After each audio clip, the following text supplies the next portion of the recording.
Sorry guys. 50th run, yeah.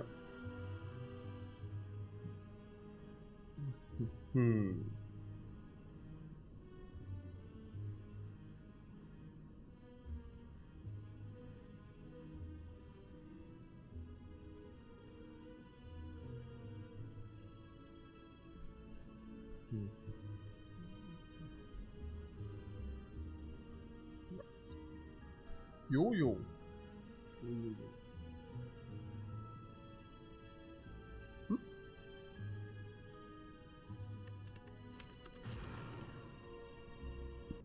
Okay. Last. Okay.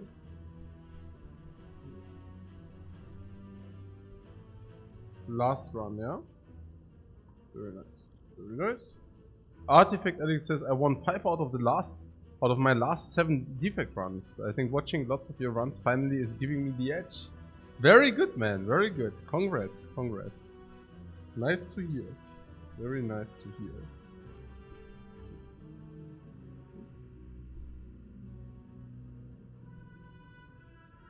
Hey,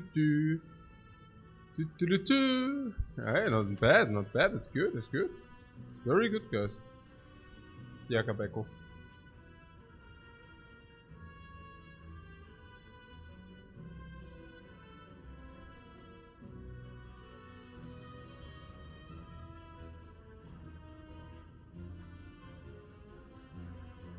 Adam says these 50 games have been super entertaining to watch. Thanks. Yeah, my pleasure, man. My pleasure. Let's farm. Let's farm everything. What do we farm?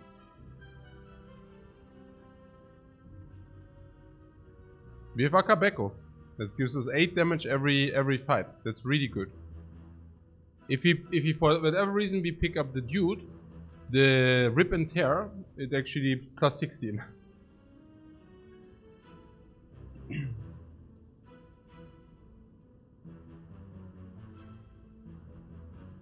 For anything less than 5 elites, but there are no 5 elites, unfortunately. Let's not forget the Vime strike. You mean the good suggestion strike? Or which strike? 4. I only see 4 elites if it goes through here, but that would mean no shop. Yeah.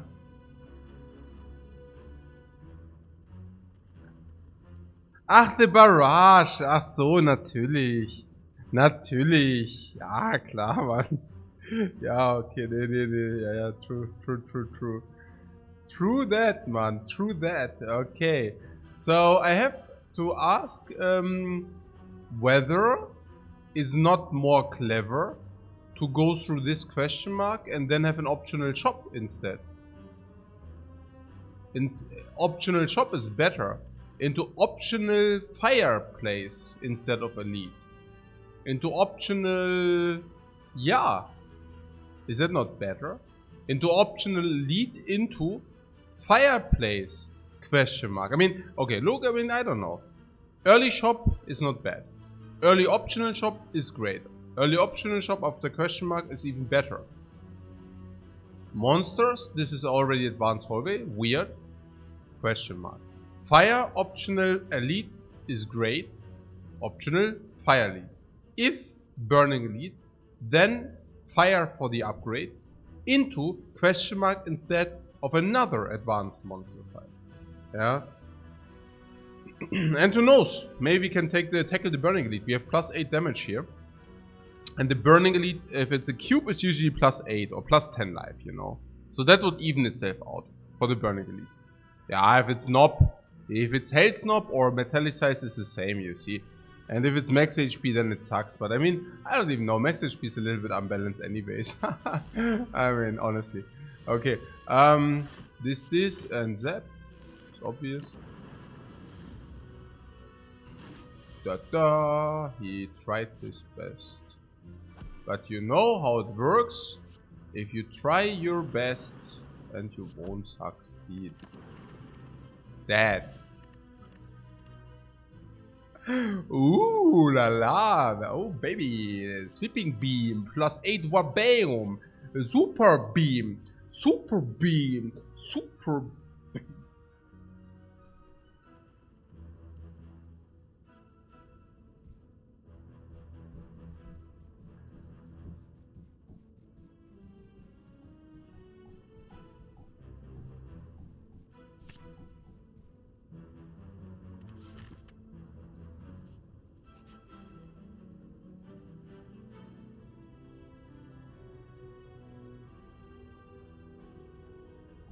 Purify or heal?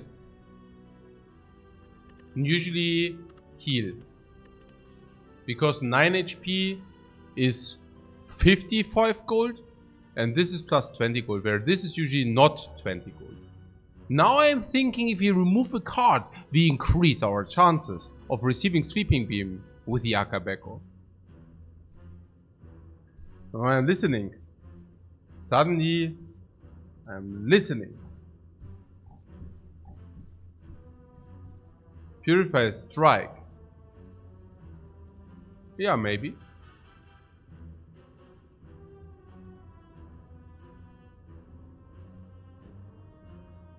Maybe.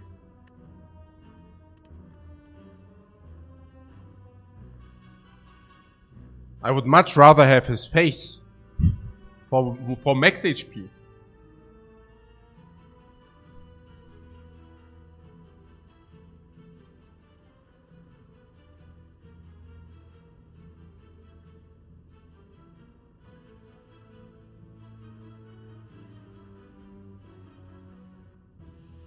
Okay, here's what I think.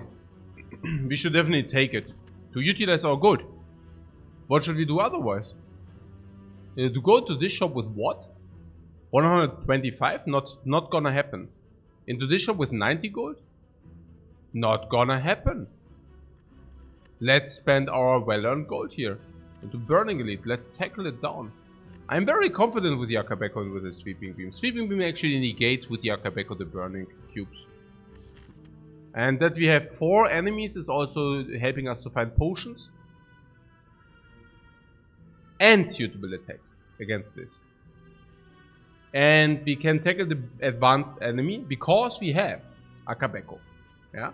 Because we have Akabeko. And we can tackle the advanced enemy also because we have Akabeko and Sweeping Beam. Beautiful. Let's Purify Strike. I'm very confident that we can pick up some nice attacks in these things. Oh. We could of course also do the question mark parting if we are not feeling very comfortable. I feel comfortable. You feel comfortable?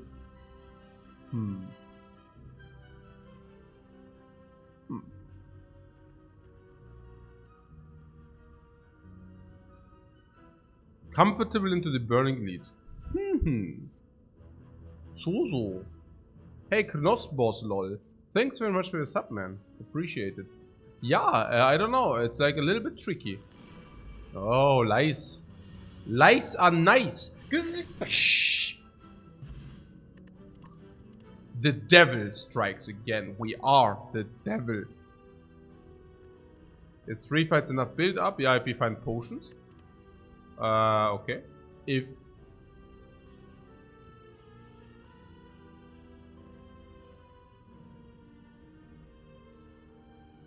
Claw for the last run though. Not gonna happen. Claw sucks. Little early for aggregate. Too early for aggregate. Who's our boss? Slime boss. Yes, it's too early to aggregate. We can take hologram for future reference. Generally speaking, hologram is break even minus, but what can we do? I think hologram is a little early for hologram 2. Yeah, it's true.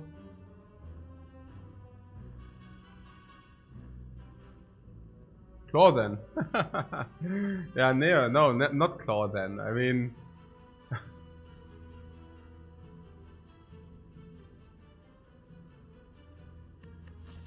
Fire nearby? Yeah, there's a fire here.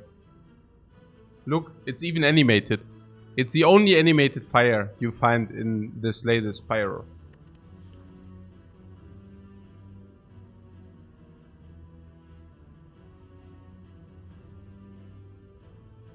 If not now, then when? Never is the answer. When do you actually really want Claw? When?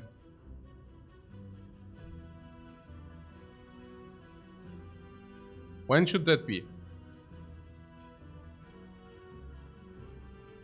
In Ascension 1, yeah, I guess.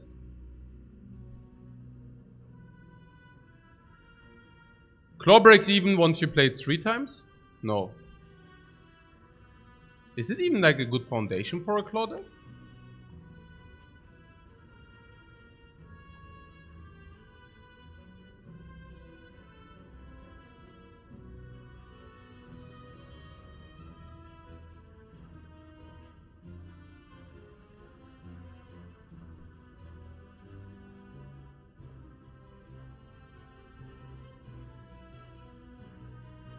Attack-based relics and all for one, yeah, maybe, and not even then, right?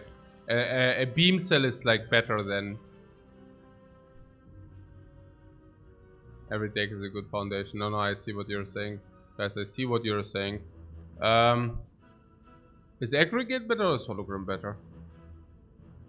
I mean, aggregate sucks for a long time. Currently, it cannot even create as energy. That's which is like pretty sad, but yeah. So bad against a lot of things. Maybe it's okay to pick aggregate. Aggregate is better than hologram, right? I'm not so sure whether hologram is really that much better than aggregate. Aggregate can partly create you the 1 energy. Aggregate will be a dread throw for a long time. Yeah, it's always a question for how long of a time with the sweeping beam. Actually, we have a cantrip already. I disagree. Not exactly sure whether we should have went into this fight though. Okay. Yeah, okay.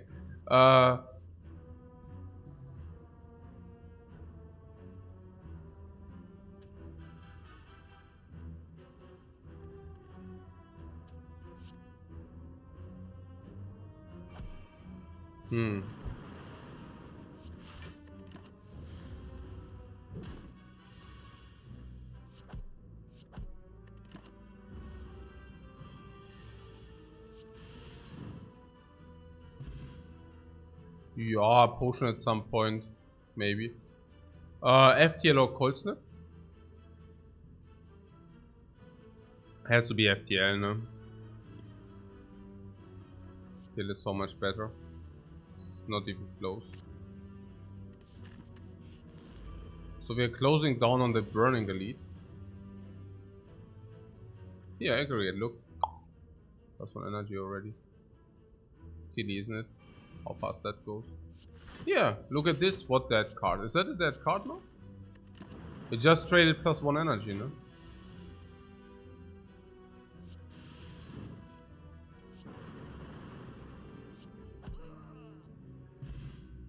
I unironically would have really liked to have like either a beta potion or 2 potions. Oh my god. We're getting wrecked, guys. I need to take the darkness, otherwise we are completely done. We are completely done if I don't take darkness. But with the darkness, we might have a chance. No, rip. So what is the crack core? Okay, whatever. Ekabeko, yeah. Give me front load in the Act 1. Give me front load in Act 1, please. FTL. Oh, yeah. Give me front load damage faster than light in Act 1, please. Extra damage for free, I like. Extra attack damage, attack, whatever, everything. Nice. Yeah, aggregate sucks early. We do not need to talk about this. This becomes viable Act 2 and Act 3 it will shine. Act 3 plus it will shine. Act 1 is pretty garbage. I only picked it because there was nothing else, literally. That was the claw pick. So I just picked it because there was literally nothing else. I think it will suck in Act 1, but at some point it will become strong, okay? Now we already have a cantrip, which also makes aggregate stronger later. We do have the cantrip with AoE. I like that. It's also very synergetic with the Akabeko. I do not talk about the deck too much because we might just die now at the elite. But also here, unironically, yeah, this is okay. And then we have like a potential 3 elites. Even late shop or question mark as option. we just forced an advanced monster fight without losing too much life. And this darkness definitely solves partly the cubes. No, actually this being drawn into turn 1 or 2 solves partly the cubes. But this solves Lagavulin, honestly. Yeah, this solves Lagavulin even if it's a burning Lagavulin. Or specifically if it's a burning Lagavulin. And what about the knob? The knob may be painful. How painful? Oh, like always. Oh, darkness also solves the slime boss, by the way. And yes, I do see the genetic algorithm.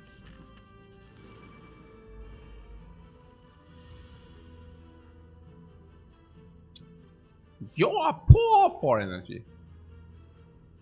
It plays. Don't tell me it doesn't play in here. Being drawn turn 1, no? That was nice. That was not nice.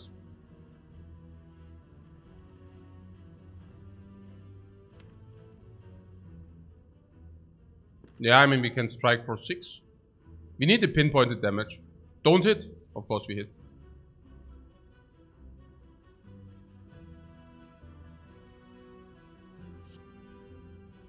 Why would we... I don't. We can now with the strike increase by 6. Or you can wait. What if you do not wait for +8 on the other 2, right? I don't think... I mean, first of all, you do not have beam guaranteed next turn. What about that? Because then you just cry again, yeah? Okay. Okay, I mean, maybe... Yeah, no, you just cry again. I mean, okay, maybe you can play Defend, Darkness Zap or something. But also with the 8 on the other 2. I certainly even want that. I'd rather want to have 6 more pinpoint targeted, right? I want to bring this down as AP. I do not even care about the 8 damage on the other 2. And I don't think it's close, right? Or is it? Ah, maybe it is. No, it's not, probably. Like, I'd rather have 6 pinpoint targeted than 8 on another. Maybe it's equivalent to 12 on others. So we lose 4 on others, but it's not even guaranteed. And yes, I would 10 AoE damage extra. No, this would be 16 extra. And this is 6 extra on this guy. No. And I want to strike. Because this goes to 34. We have a darkness which develops. Lose 6 on main target or lose 16 on secondary target. Exactly. Exactly. But also with odds. Yeah, just saying. Unless you tell me, of course, we can sometimes hedge by playing... I mean, maybe it's not written in stone, actually. No, sweeping is guaranteed, but we can also play something else, right? If we do not draw sweeping, we draw the others. And then... Well, I mean, FTL you also kind of have to play. I mean, you know, it's like... I don't know. I don't know. I mean, if you do not draw the sweeping queen and you draw the FTL, what do you do?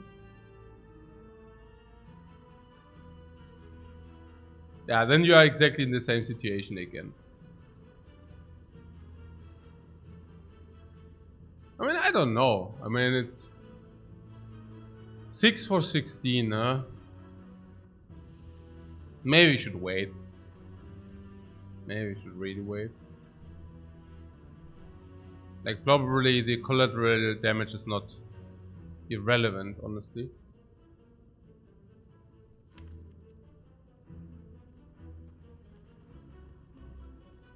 Do we always play the beam? I can also see ourselves playing Speed Potion Defend, right? Speed Potion Defend. Maybe we play Speed Potion Defend Darkness. And we do not even play the beam. We do not have a potion, so we play Darkness and we dual cast Darkness. No? I see ourselves doing something like a Speed Potion Defend Darkness maybe as well.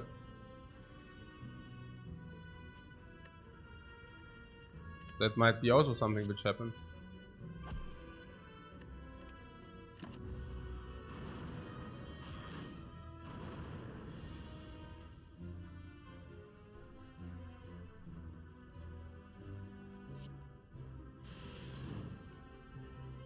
It doesn't happen in this case though. So... so we can use the speed potion for block if we want it. I think we definitely want the darkness on front. Yeah, because we want to be able to dual cast the darkness, so never zap here. Chat was right? No, not necessarily. Why? Why? Not even true. Potion for 10 life is fine. No, potion for 10 life is great. It's great, it's more than fine. And next turn we have darkness and friends probably.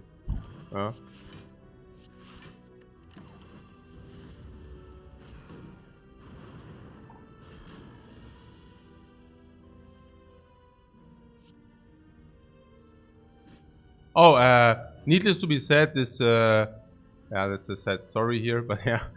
Needless to be said, this cube here with the FTL, it was really sad that we could not shuffle back the FTL. Yeah, it's just like really, really bad. I mean, I don't need to talk about it, right? It's just what it is. I guess, like what are we supposed to do? It saves 10 now, so goodbye Dark Orb, I guess. I mean, haha. I would have really liked to fight. Oh, 9 now, we overblocked, man. 9, man. Hey, the hands, please. Please, please, game. Please. Yeah.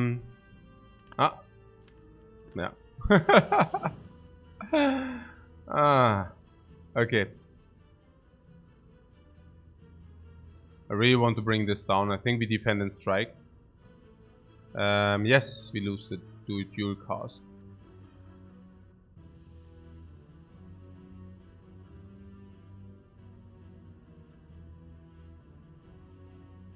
Yeah, it was like in hindsight we definitely did the right things, but yeah. Zap for dual cast.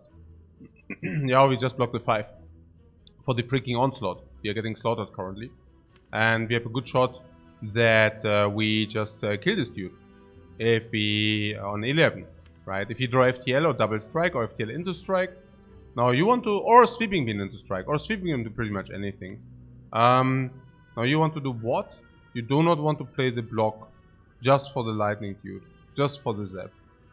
And you need to hit it twice in order that it has any kind of impact. Now, I don't know, guys. I don't know. That sounds fishy at best. Unless you tell me this extra damage will transmit to deal a lot of more damage in the future. I don't think that this will, like, impactful with the dude. Okay, unless we draw dual cast in 1 of 5 cases. We save an average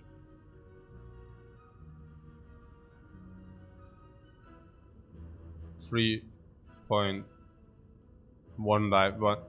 No, I don't know.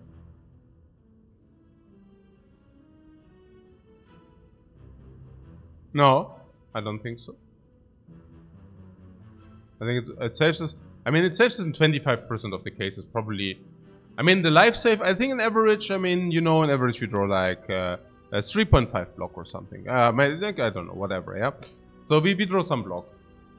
How much to block, yeah. Yeah, I would say like 3 or 4 block. So we take 6, but only if we cannot kill him. So in average you probably take 4, 3. Next turn. And now, when does this lightning orb help us to kill it instead? Very rarely. Like in 1 out of 4, probably in 1 of 3 cases, but only if it transmits 2 more. So it's what I'm telling you is probably this saves us 1 life and this saves us 5 life now. So now this also deals, let's say,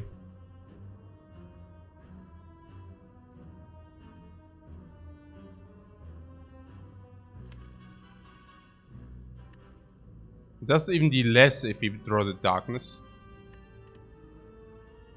Doesn't make sense, of course we play block. Of course we play block here. And it's not even close, you know, it's not even close. Yeah, we can even draw a double defend play, yeah, I mean, it's really not even close. So, We have no shot whatsoever to do this, so let's do this. Like no shot whatsoever on this guy. So it's better to do this. Here's you zap by the way. Currently we are +5 life still with the play. And now it depends on the iterations, like on our next draws. We would have probably been able to deal 12 more, but that is, yeah, you know, whatever. Yeah, aggregate does not play, but I mean, we knew that, right? We knew that. I mean, I'm not surprised. At the end of the day, we saved ourselves 5 life, probably. So we could successfully kill the burning lead for Juzu Bracelet. Okay.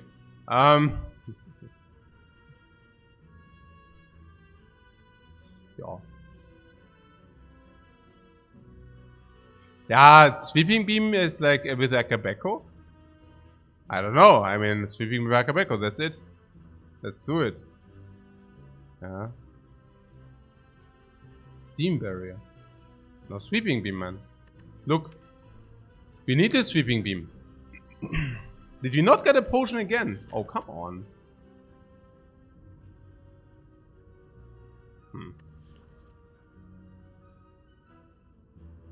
I like the beam also with Akabeko. I like the beam to open against Nob.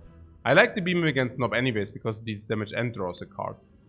I also heard that we just removed the block. I also heard we have a little bit more energy. And wants the card draw and wants the damage. There is a chill. The chill is good against the cubes. Well, that's pretty much it. Good against the cubes.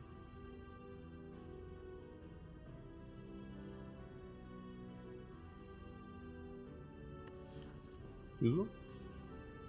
Juzu. Sweeping also much better than Advanced Horrify. I don't know.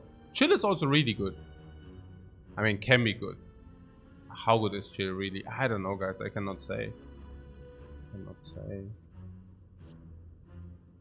I think we rested the next fire. You rested the next fire. Oh, really? Here or what? And then you go here or what? Just dodging all the bullets here, yeah? We have no potions though.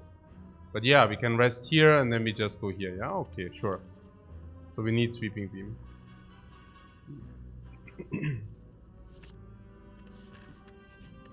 So we want to rest so that we can do the elite farm, yeah? Sure.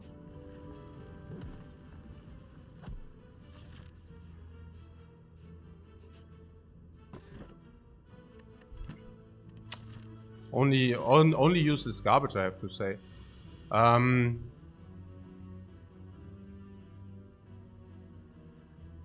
So you guys suggested to rest so that we do not die against the Nob, is that correct? Because we could have had a nice darkness here, just saying. Nice that we get it in turn 1, by the way. You wanted to rest, guys. Are you sure about that?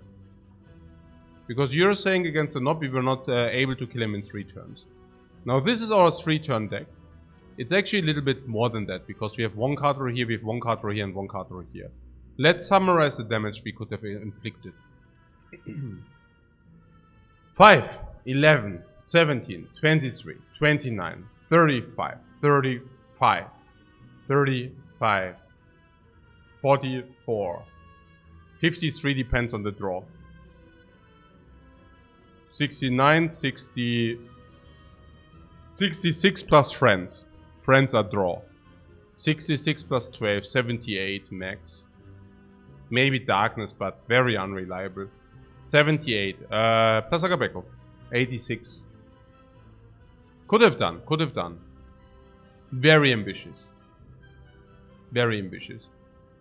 5, 11, like Akabeko 8, 13, 19, 25, 31, 37, 43, 52 plus 13, 65, yeah, in the best case 74, in the best case like 86 in the best case, but usually not. No. We need to rest because of the knock.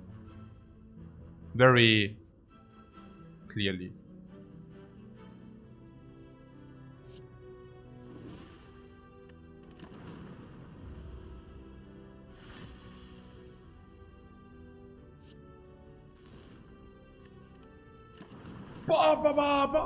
Every turn, every turn.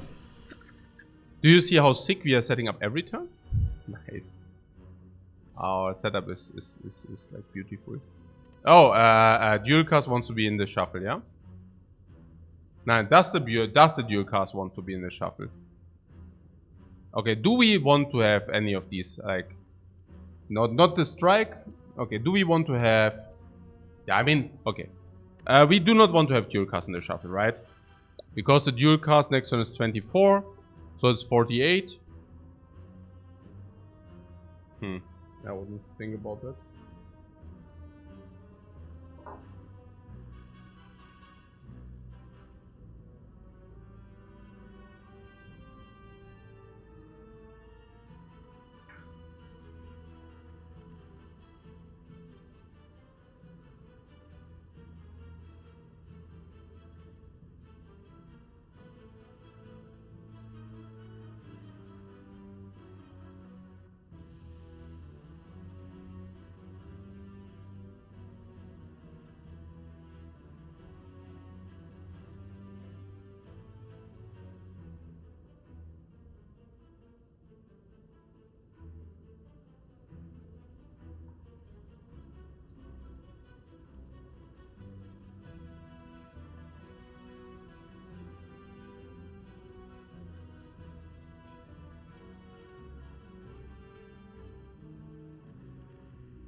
Okay, guys, I got it. I got it. What? Dual could kill 2 turns from now? So you're saying, hey, wow, let's go ahead. 16, 16, 20, like 16, 30, 36, 28 overlay, 86, 86 plus 3, 86, 83, 83. And now you're saying, what a bamba, 83, this is 60. So we only need 23, and 23 is being inflicted by, depending on the hand, we could inflict 23. Sure.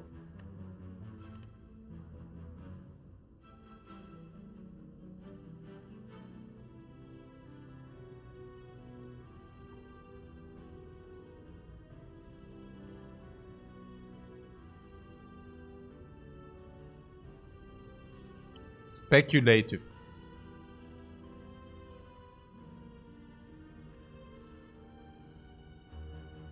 Coffee, of course you should make coffee, always. There's no question about that. If you can make coffee, do yourself a favor and make one.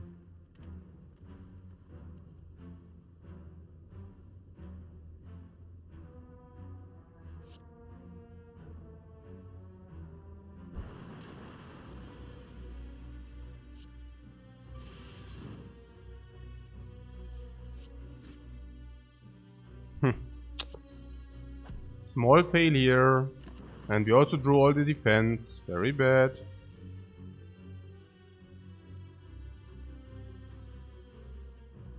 Very bad.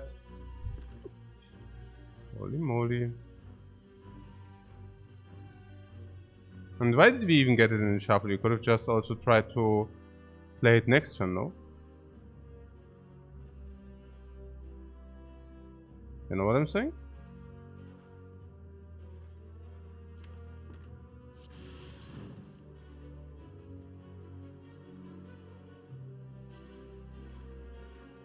Why did you put it in the shuffle? Ah, yeah, because we can make a baby micro because of that if you know that it's in the deck. Maybe it's okay.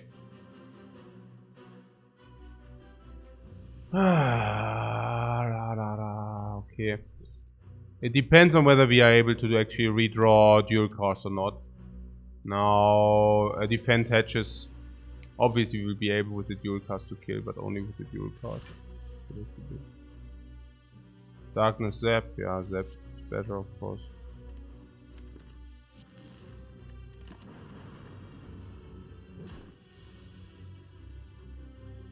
No dual cast. Time sadness. At least we tried. Nobody can say that we did not try.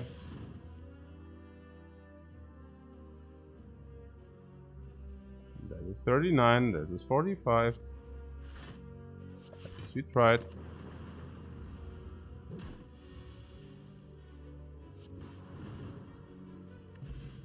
Symbiotic virus. Wow, and a peer potion. Sweeping beam number 3. Oh, money. Coffee, you say? Yeah, good idea. Symbiotic. I'm the symbiotic virus. I'm the virus. I'm the virus. I'm the virus. Endlich mal ein gutes Relic. Finally a good relic, man. Hey, with this Garbo here. Monsieur Garbo. Knock knock, who's there? Monsieur Garbo. Okay, now perfect, yeah. Was ist hier? Yeah, the next we are talking me like, oh, darkness, darkness, or darkness multicast deck. That's the next thing you say. I get myself a copy.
The boss is a slime.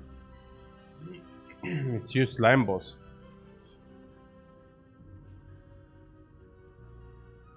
It feels strange to skip a yellow card. By the time you progress the Dark Orb, it's already 20, and with the multiclass it needs like around 80 or 60 damage. Yeah, that's why we also do not pass on the yellow card. Who said that we will? I don't understand. What's wrong? What's up? Huh? I never intended to pass on that card. Like what? You're putting words on into my mouth. Like what's going on here? What's wrong? So what's up? Huh?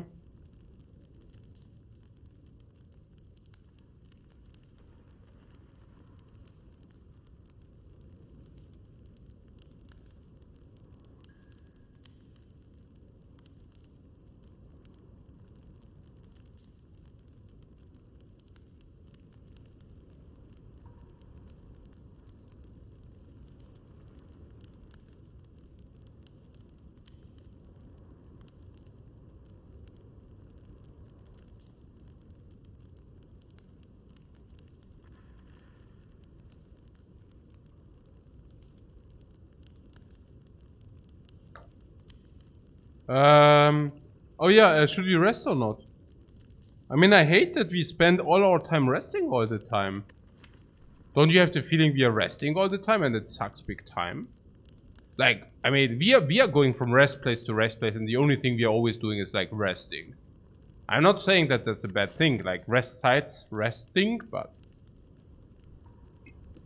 yeah. Would have died to Lagavulin if he didn't rest? Yeah, of course. I guess against the cubes, if I analyze it correctly, we are just getting wrecked. If you do not rest. Most likely. But that's just like a feeling, like a guess into the blue. It depends on what we draw.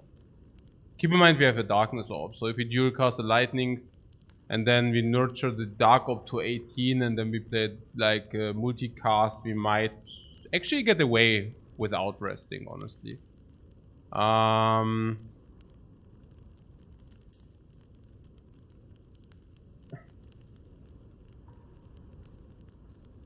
But yeah, I think I also, oh no, 19 only, man. That's a freaking scam. That's a freaking scam. 19 life. Are you kidding me? No, I do not rest. We just play vulnerable on the knob. Easy. 3 turns we have, right? 3 turns we got. That's fine. We win against the knob because we have dual cast and multicast on the dark orb. We play dual cast and then we play multicast and then that's it. 3 energy multiplied, whatever. Like when we draw the multicast, like 3 times 12, 3 times 12, 36 or something. It's okay. It's not great, but it's okay. And against we also have vulnerable and what did we say? We said 80 damage before. I mean, then it will be probably 100 now, so I do not see any problems. If you rest, you can take life loss events. I already took life loss events, but I know what you're saying. We already took the remove card. We already got 1 healing, right? Yeah, it's true. If you rest, we can take the scrapping ooze. If you rest, we can take the other ooze. If we rest, we can take the puddle of ooze slime. If we rest, we can take the simmering glide.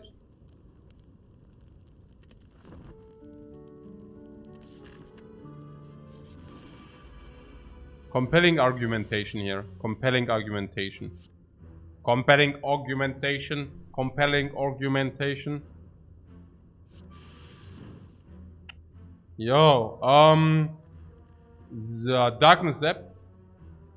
Darkness zap block, I see. Proceeds the darkness orb into like a range where we want it.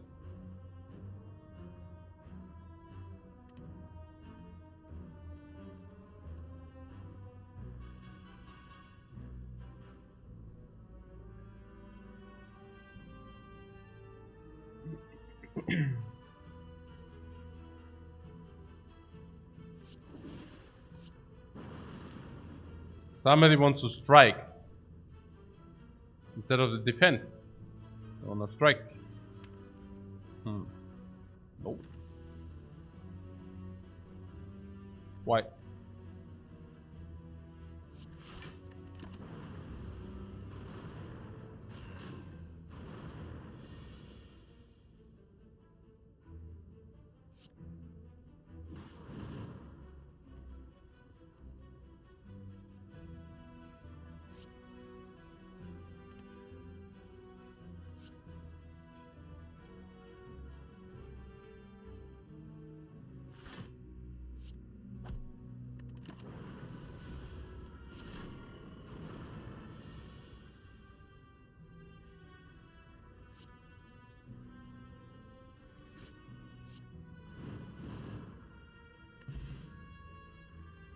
Goodbye.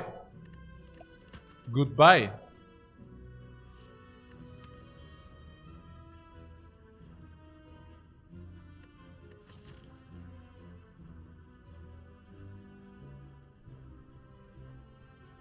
(19 HP.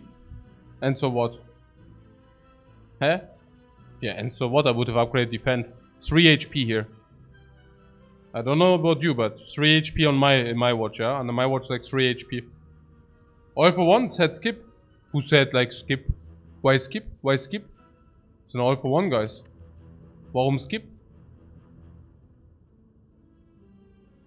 Turbo multicast. Now you're getting really like experimental, ne?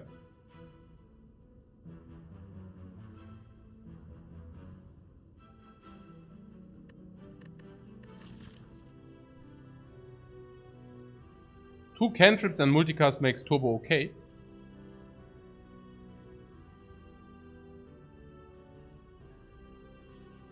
Yeah.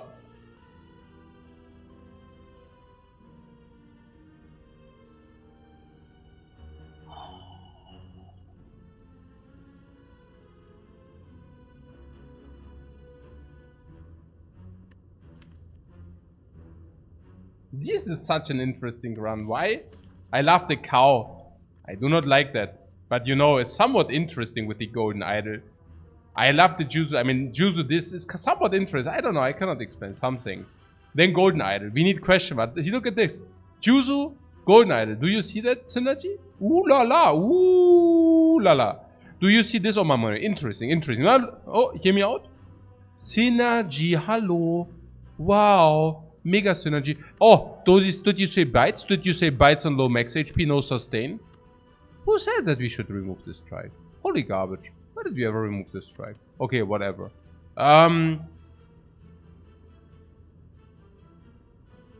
Symbiotic hyper. Symbiotic hyper. Symbiotic hyper, guys. Stone calendar? Oh yeah, we wait and then yawn and then bam. And then we strike with heavenly force. So what is its turbo, man? Was ist mit dem Turbo? You want to take the turbo because of what? Because of the multicast. Yeah, okay. I mean, turbo into X card is always like very nice. Very nice. And then cantrip. Yeah, I take the turbo, no? Also makes our deck bigger for aggregate. Ah, there are a lot of combos. A lot of combo. Left and right. OMG, guys. OMG. What? The Vampire Dream, yeah, of course. We could take the relic. I know. I know. But do we really want that relic? I mean, there's also 21 HP for the taken.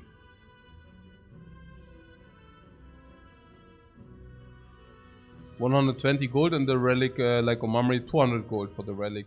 Really? What do we do against the slime boss? We multicast Dark Orb or what? Is that the plan currently?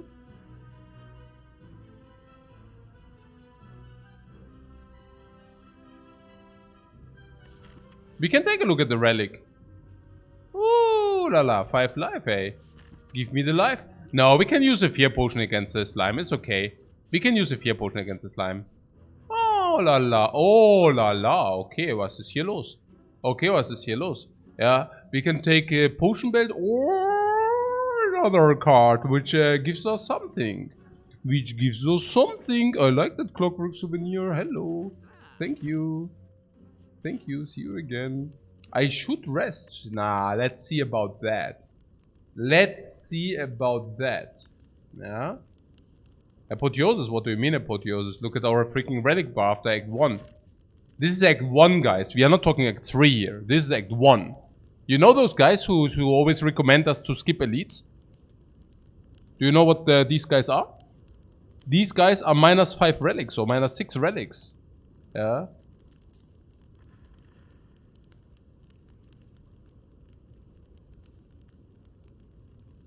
Hey, why is he saying "oh la la" so much? What do you mean "oh la la"? I just have a repertoire. I'm old enough, man. I have a repertoire of all the sayings. Oh la la, ooh baby. Oh sick. Oh, this is so crazy. Oh wow. I have a lot in my repertoire, like, and I always interswap it, yeah, so that you have some variety. Mamma mia. Yes, man. Yes. Okay, buchaka. Yeah. Okay. Whatever. Yeah. Here. My question is, do we die against this slime boss here? That is the question. So enlighten me. I think only a look into our deck can tell, because currently we cannot even tank one hit. 24 and he hits for 38, so unless we draw triple defend, we cannot even tank one hit, unless we rest. So if you rest, we trivialize the fight. Yeah, but only if you rest. Yeah.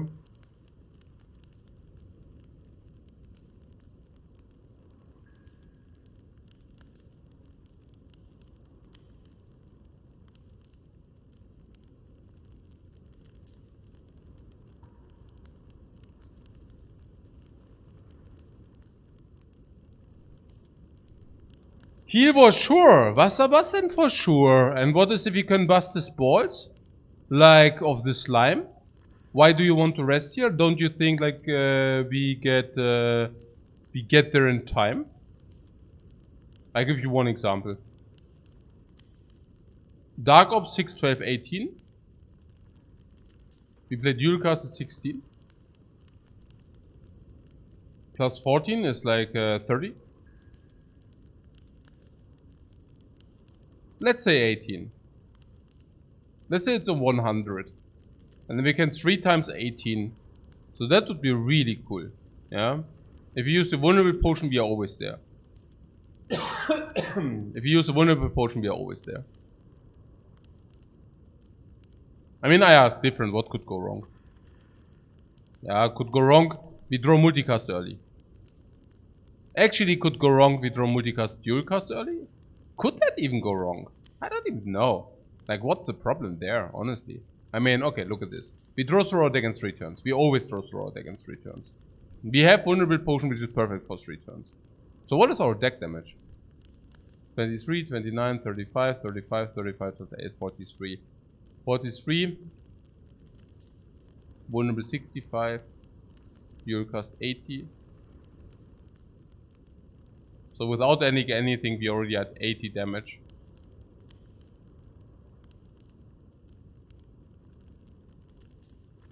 And we haven't done anything at that point. I did not even count the dual cast. Actually, it's 90. It's actually 100 already.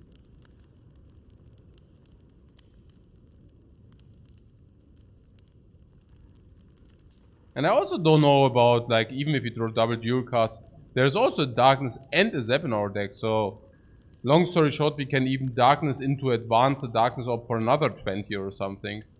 Don't even know. Yeah. Then we have extra damage from the Toynitopter into. We have extra damage from the Toynitopter into vulnerable potion. I mean, the stone calendar is probably too slow, by the way. Yeah. No matter what it is. I mean, not if you wait it out, but yeah. Now, it's not relevant if it dies. Never. I think we can. Virgikilo says he thinks we can survive.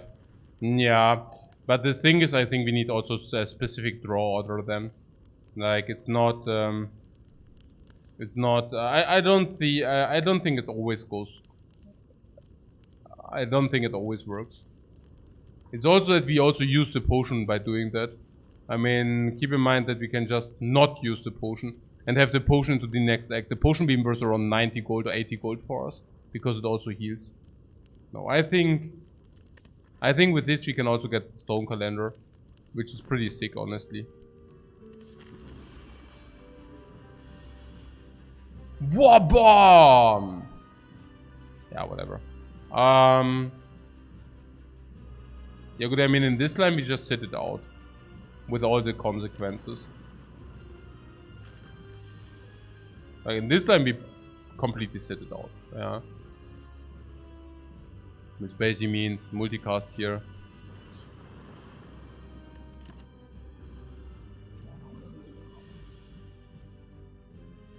Oh yeah, we had the hedge here. Yeah.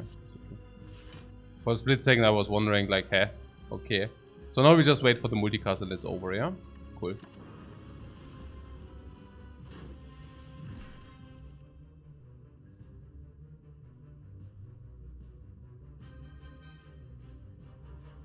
So we could actually advance with these two, right? How's the multicast for?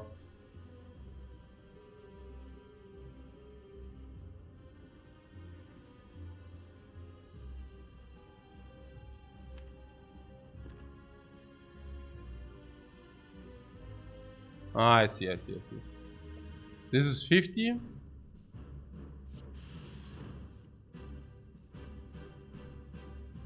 This is 50, so we could now 50, but that sucks. So we could actually push the orb while dealing damage. No, that sounds really good. We can actually proceed the orb while dealing damage. And in the worst case, we just push it out. So 6, 12, 18.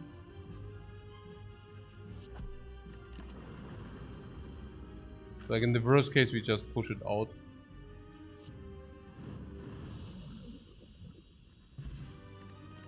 Yeah, I like that line much better.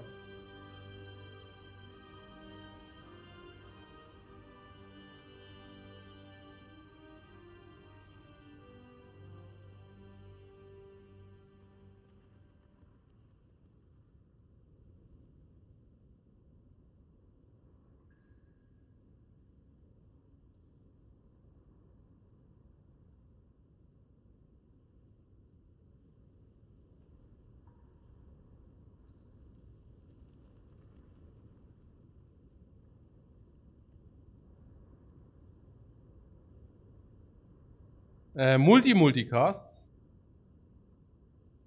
Or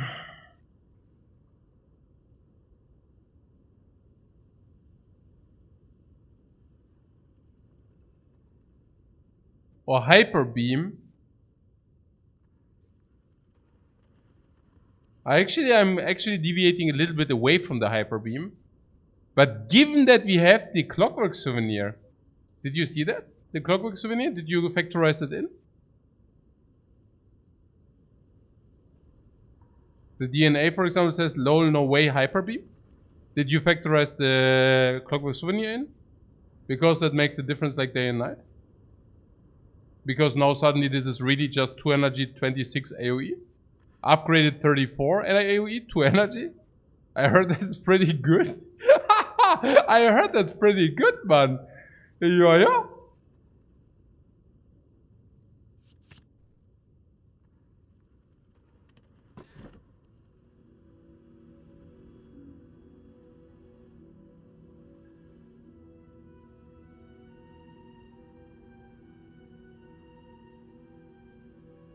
The key. Why? Why not the infamous astrolabe?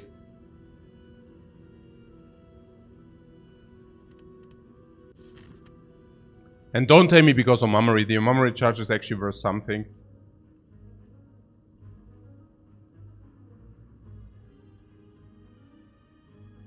Okay, we are the farmers, the question mark farmers.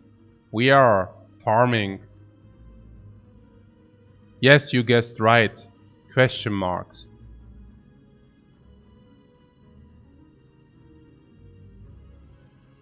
That what farmers do.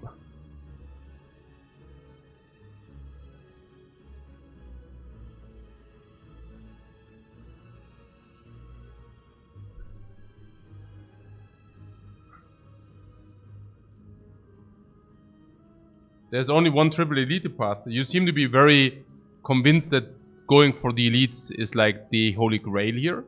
Are you sure about that? I mean, maybe. We have the hyper beam. It's good against the slavers. Yeah, maybe. We do have the hyper beam.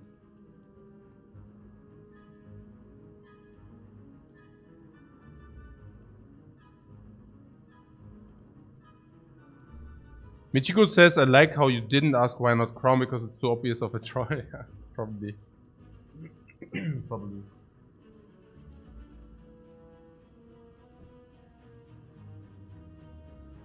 But on an honest notation, like, why do you think this is so good? The triple elite, I mean, I don't even know. I mean, it's probably fine, yeah, I like it, I like it.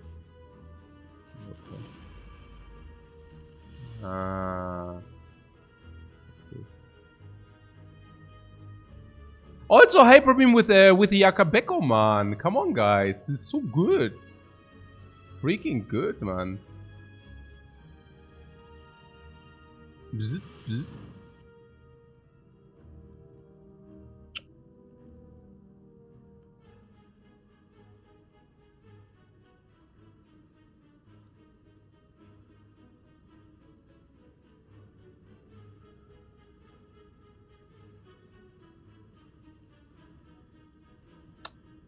Could use a potion.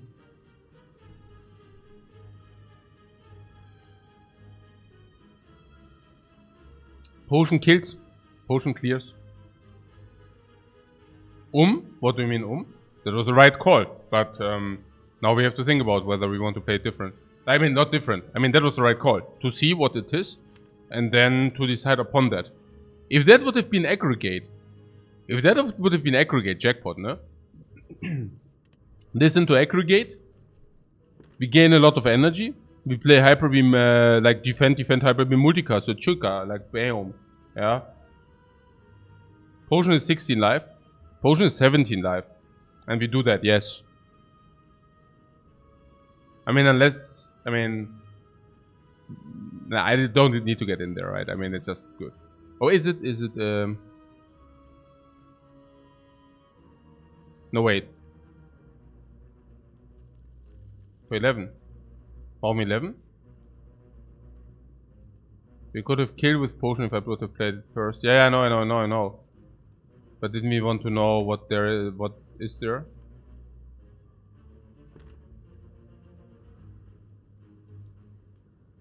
Like, was there...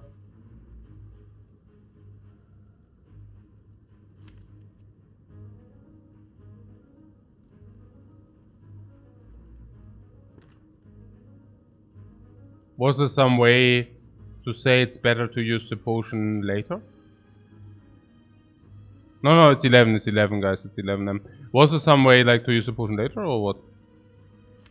Maybe I played it too quickly. I wanted to see the new card first. No, I'm confused.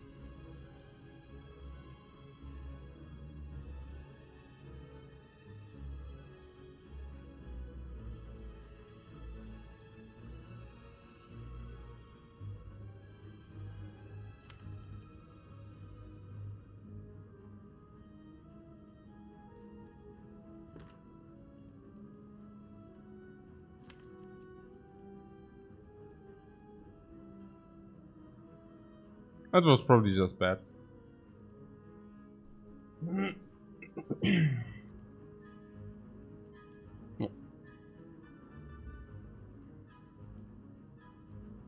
No, it's fine. It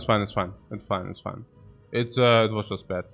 It's just like, you know, I drink my coffee and I chill here hard and I do not think about plays. So I play the cantrip because it's there, you know. That's what I do. I'm simple-minded. I see a cantrip, I play a cantrip. I see a card draw, I play a card draw.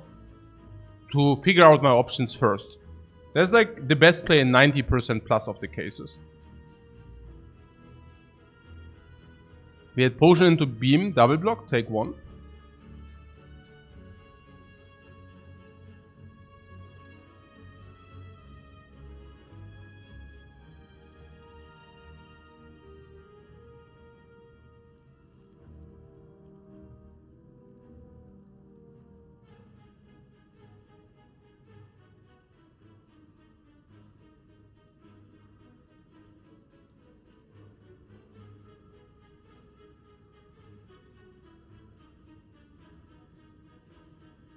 You mean of course it mattered.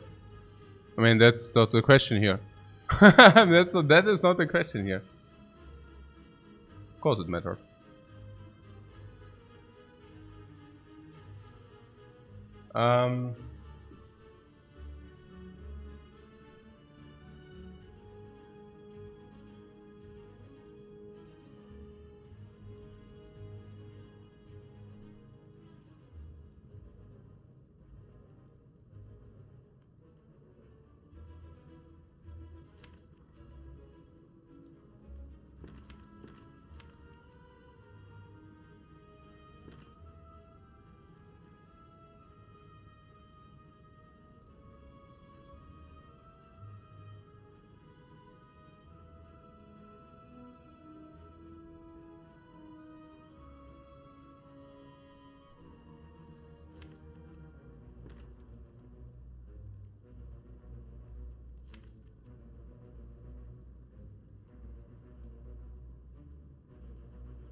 So you want to resolve these dudes, yeah? Fine.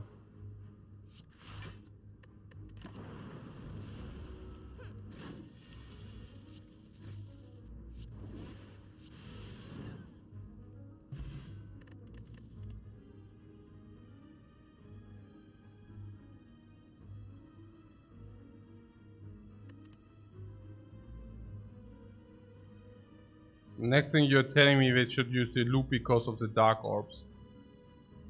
Probably. Would be my bet. Definitely people are now like, oh, look at this loop. I knew it.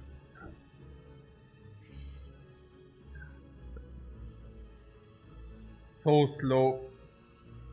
So freaking slow. It's so freaking slow, man.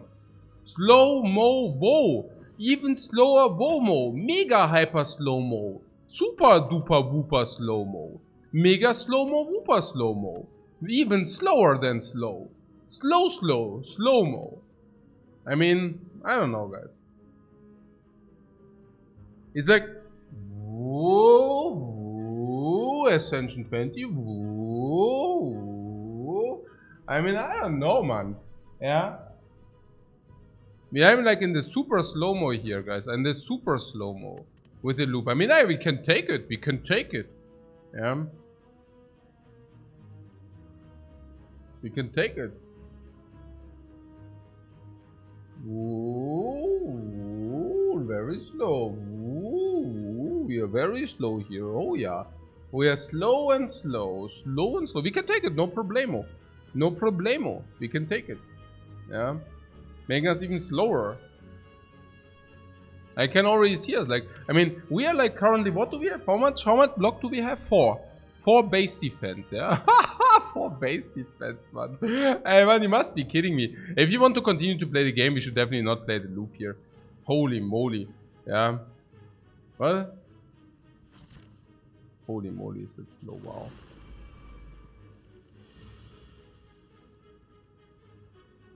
Hey, time to freaking focus, man. Time to freaking focus.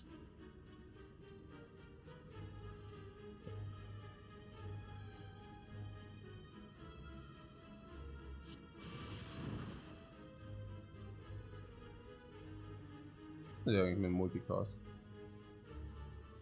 Schon gut, ne? Es geht schon ab. 2 or what? Oh, the fatted 2 damage, man. The fat 2 damage cannon here. Wow.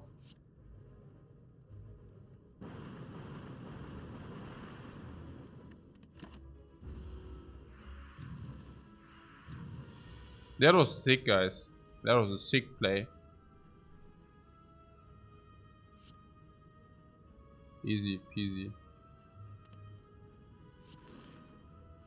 Risky play? No, not risky. Not risky if you think you have the Dark Orb in front. Like I did. Hyper meme! Okay. Yeah, you have your loop again. Yeah,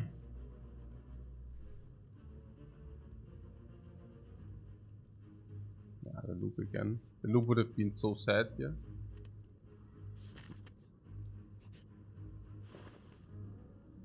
Es muss irgendwann mal was geschehen, sonst sterben wir einfach. We have to do, like, there has to, like, okay.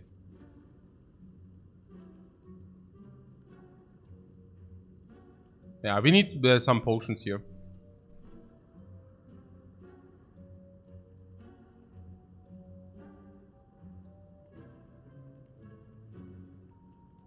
I'm willing to buy these, two of these potions here, please.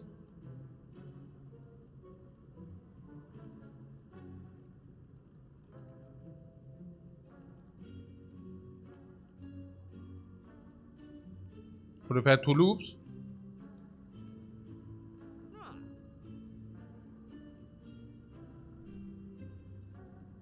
Hä? Ich weiß nicht alles German. Yeah, there are things you do not need to know. It's okay, it's okay. Don't worry, man, don't worry. Yeah, this always happens. No, not strength, I need this. This is 5 life, guys. This is 5 life each. If you have the freaking Untitled Chapter, please do yourself a favor and buy these freaking potions. Why? Because they are 5 life each, man.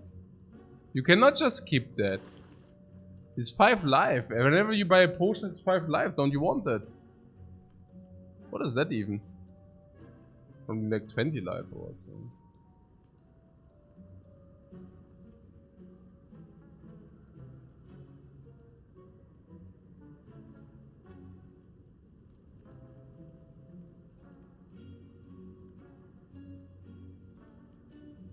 A duplication, what could we duplicate? Hyper meme, sure. Yeah, give me back my life. Okay. Look. Give me back my life. Okay.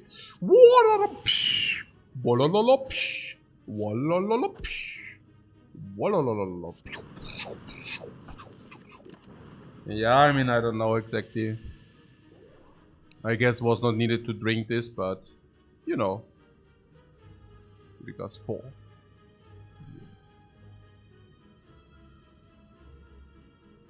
Actually was pretty cool to drink this.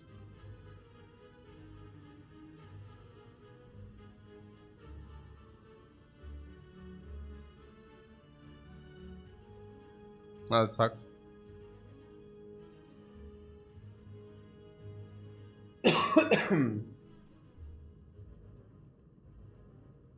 It's 51, no? You could use a duplication potion, but I really want to hyper meme against the slaver fight. I want to hyper meme them away. Bye bye, slavers. Bye bye. Unless you tell me 40, this hyper meme is like 42 already. And then we can kill them anyways. Minus 15 is set. You take 13. But I do not use that potion for 13 mitigation. Right? Or do I? Seems fishy at best. We can have range with hyper beam, we can have multicast, duplication. I don't know, guys. I feel the duplication potion in our hands is quite worthy. The priority upgrade, hyper meme. Guaranteed.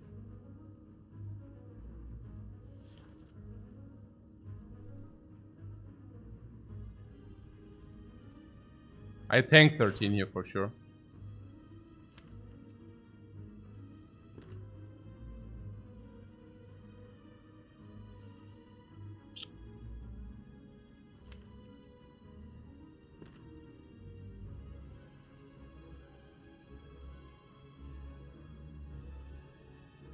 The Ignorate doesn't give us energy.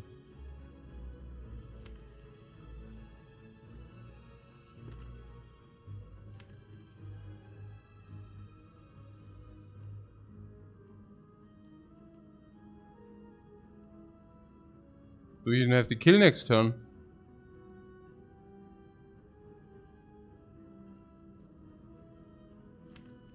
I mean, I know it's a little bit late to ask, but... Next turn we block for 5 and he attacks us for 10. We cannot even block the next turn, we take another hit from this dude. He is 18 damage, no? So we can now use it for a lot of... Yeah, I use that duplication for 80 mitigation. 18. If we can still do it, I don't know. Can we still do it?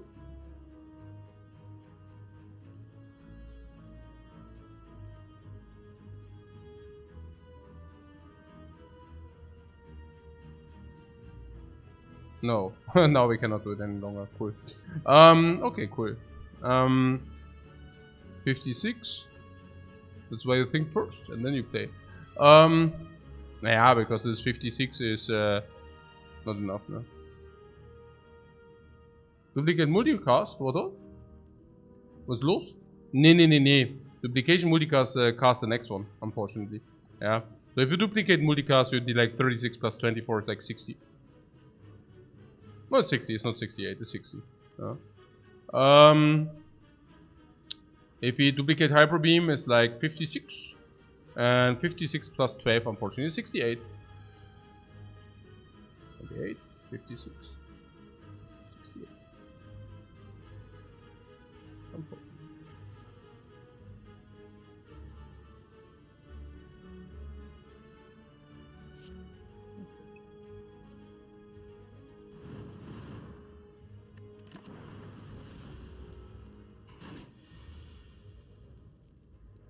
Hey Mann, guys, komm jetzt. Was ist denn das? Hey, let's look at this here. I mean, this is like happening if you play like garbage. I hate it, oh? Yeah, this happens if you play like garbage. I hate it, yeah. Like, what is 28 or what? We could have used the defend.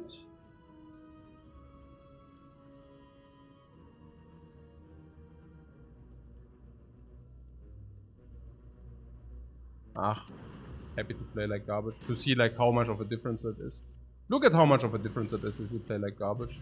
You see? Here's your loop, by the way, it's back. What a nice difference if you play like garbage. I like it. I like it. If you play like garbage, you get punished big time. Ah, fuck that. I know any longer. Whatever. Yeah. Okay, the dream catch here. No, just dream catch the hell out of the garbage. Hate it. Yeah, whatever, man. Like complete. Sucks completely. That's so bad. Such complete horrible garbage play.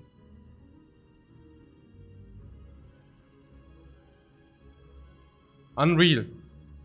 Unreal. Like there is beauty and there is garbage. Wow, was that bad. You see, like completely going into every trap which is possible. Like complete full fishes. And unreal. Unreal. Like if you want to ever have a display of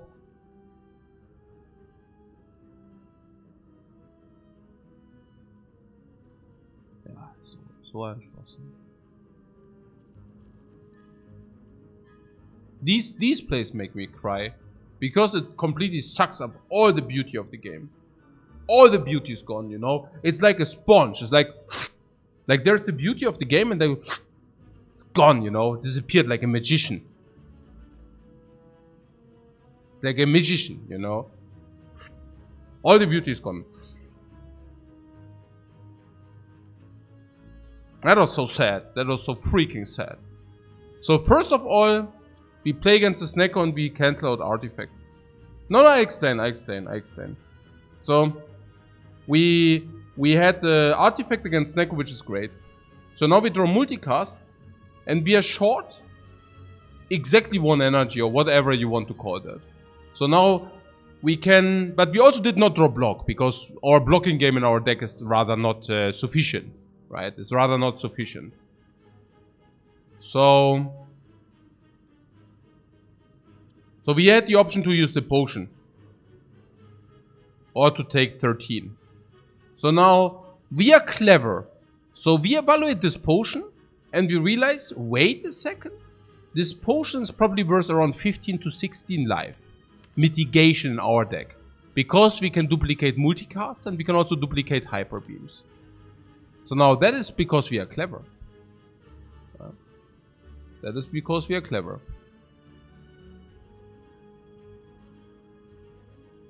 But we did not calculate that we cannot kill the Snecko next turn as well. So now I play the defend because it's pattern play. Like a stupid ape. And this is exactly what other people do. No, seriously, they just drag out cards. If it doesn't matter, you just drag out cards. That's like what human behavior is. You know, like I do something first and then I see what will happen, you know. But it's so dumb because we know what will happen. That is also the beauty of the human mind. Because we have foresight. We do not need to play the card in order to know what happens. We can just think about it, you know, think. Yeah. So now, because I dragged out the card and now I realize, okay, wait, we cannot kill next turn, so we take another hit. You know, we take another hit. So because we take at least 5 more damage, now we know it would have been clever to use that potion, right? But we cannot do that any longer because I already played the defend, right? And then the next thing is, even if this is true, it's still better not to play the defend, but just go full face. Even if we say we do not use the potion, because then we also save ourselves life loss. But I also didn't do that. So all in all, a pretty sad story, man. A pretty sad story. So I lost at least 8 overlay damage because of it. That added with the mistake against the thieves, I'm probably minus 10 currently. And why is that so much tilting? It's so much tilting because the entire beauty of this game is like wasted. I hate it so much. so much. Okay. Oh, by the way, we are question mark farming. A bloody idol would be nice if it would knock on our door. I would definitely not be the one to complain about that.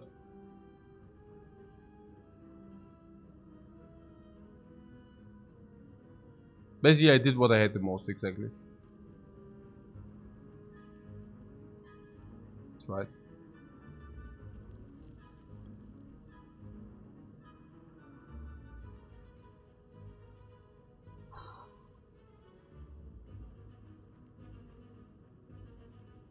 Oh, Dreamcatch, by the way, makes the life loss less problematic. Because now I got kind of semi-rewarded for... Like, I can rest the hell out of this program now. I can rest. And I did. I can rest again. And I will do it again. Ha ha ha. And then I can rest again. Ha ha ha. And again. Okay. Whatever. Yeah, we are farming rest places here. 1, 2, 3, 4. We do not even need to fight monsters for card rewards because you know what? We just rest. Yeah. 1, 2, 3, 4 rest places in one extent of 2. Like, is amazing, right? And then triple elite farming for the super blast. I do have a blast here, yeah, mega.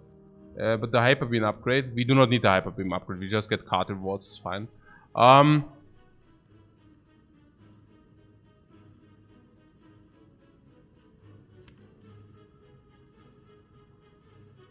Yeah.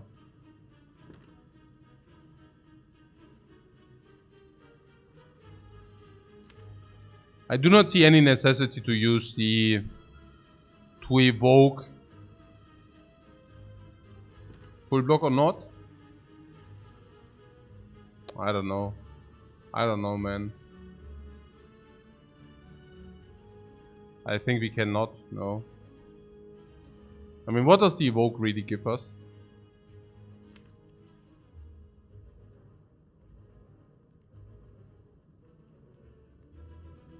I guess it gives us potential... Multicast is important, I think. We should do Yule cast just for the multicast, I guess.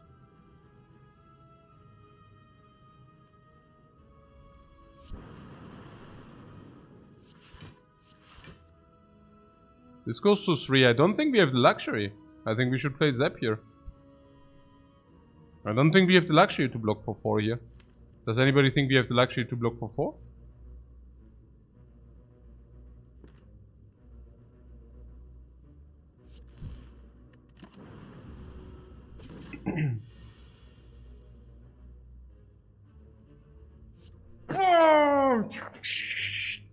High energy. Charge it to the limit and beyond.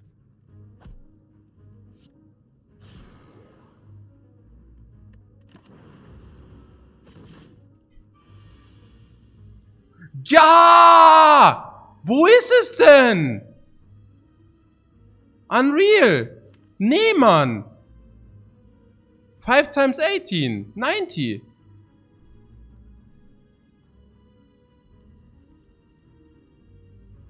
Mann, hey. Komm jetzt einmal. Was ist denn das für ein Schwachsinn? Hier, bam. Multicast, Wumms. Dead.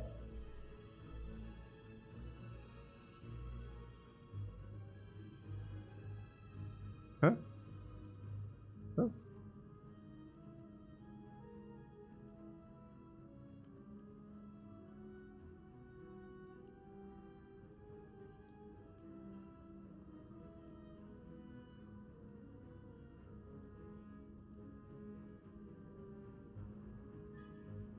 Hä?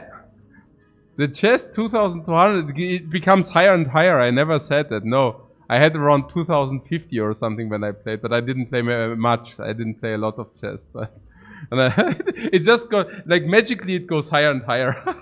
Like, from day to day. But I... Okay, was? Defend oder was? We can what? Duplication on the defend now. Yeah. Man, okay guys. Okay, so you're saying I blocked now for 5 instead of 26 earlier, so like a 20 life loss. Yeah, 20 life loss. Wow. Wow. Wow.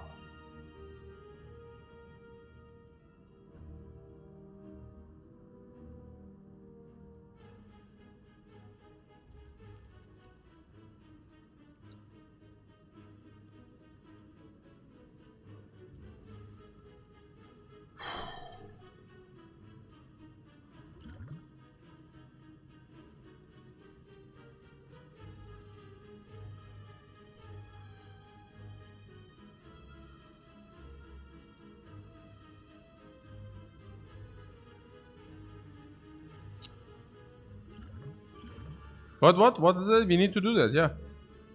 Sure. What do you mean?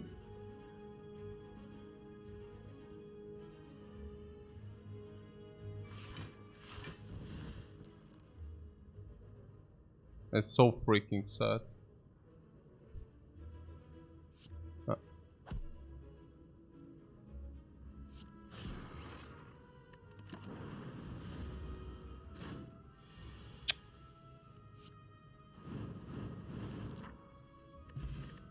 Okay, wow.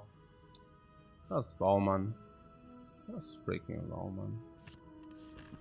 This is the story. The story of the freaking compiler. I went to Super Darkness Hyper Mega Card Draw. Give me the cards. Give me the freaking. I do not care. I just walk through.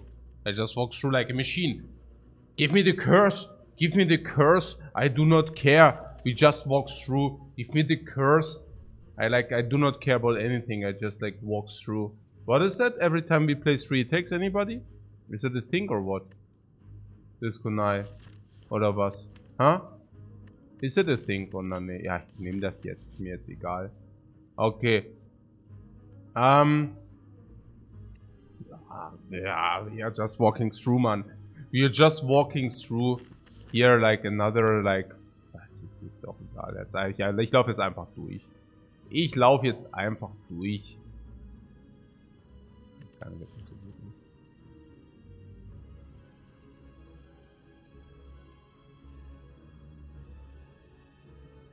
Transform?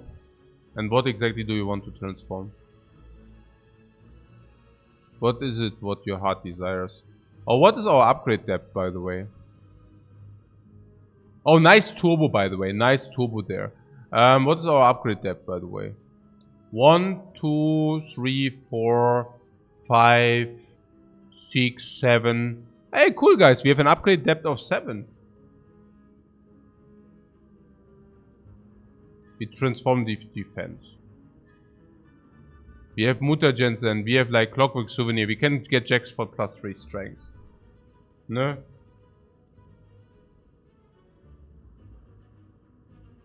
+3 permanent strength of us. Ah, yeah? Yeah, we transform one of the hyper beams, guys. You got that right. You got that right. That's exactly what we should do. Transforming one of the hyper beams. Yes. Yes, guys. Why have I not thought about that earlier beforehand? I was like already wondering, but why have I not thought about that myself? Yeah. Transforming one of the hyper beams is probably like the play. Like the play, you know what I'm saying? Like the play.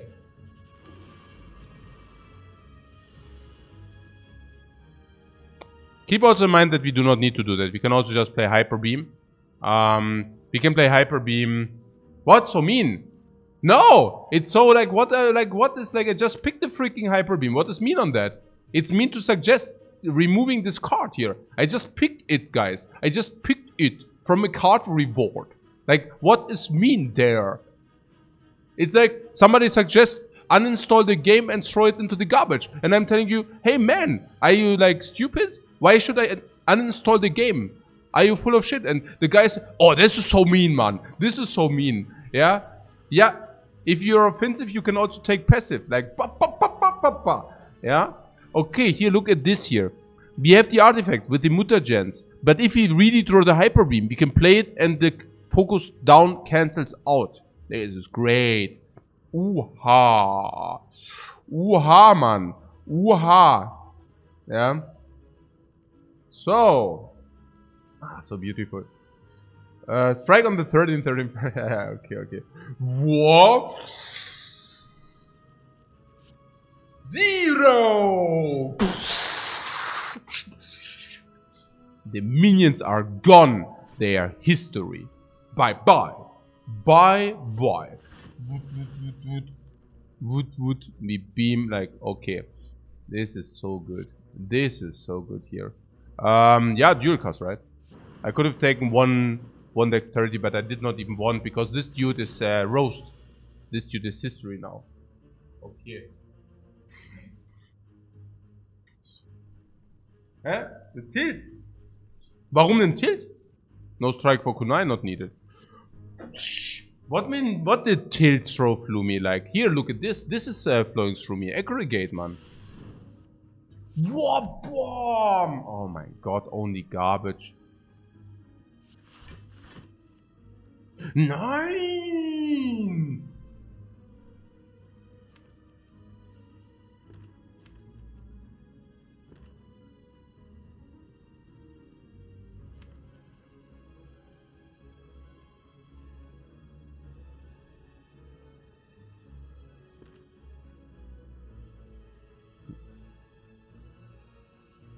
So you can bring him to 56.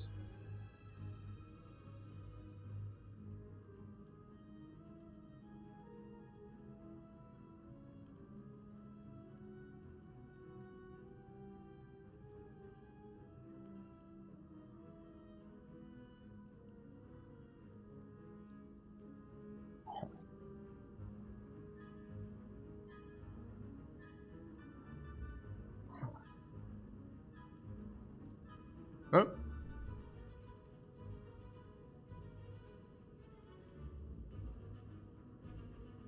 Aha.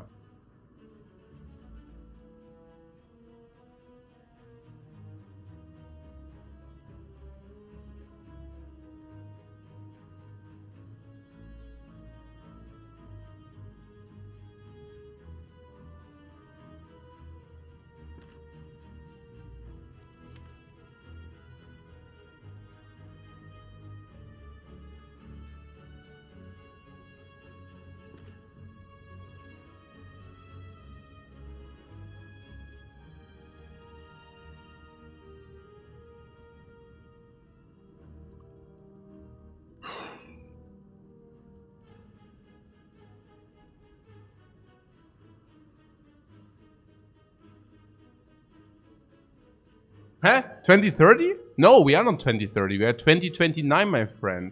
2029. Ah, yeah. Okay. My question is, do we need to use the power potion here? I think it depends. He's still not strong, by the way. Not strong. I think I use the multicast. We get the hyper beam. We beam everything away.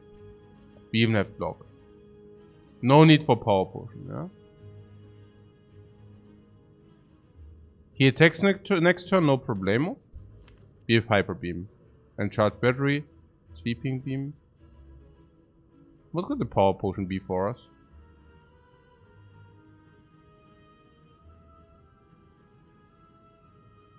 Why would you not use the power potion? I think I use the power potion here. Why not?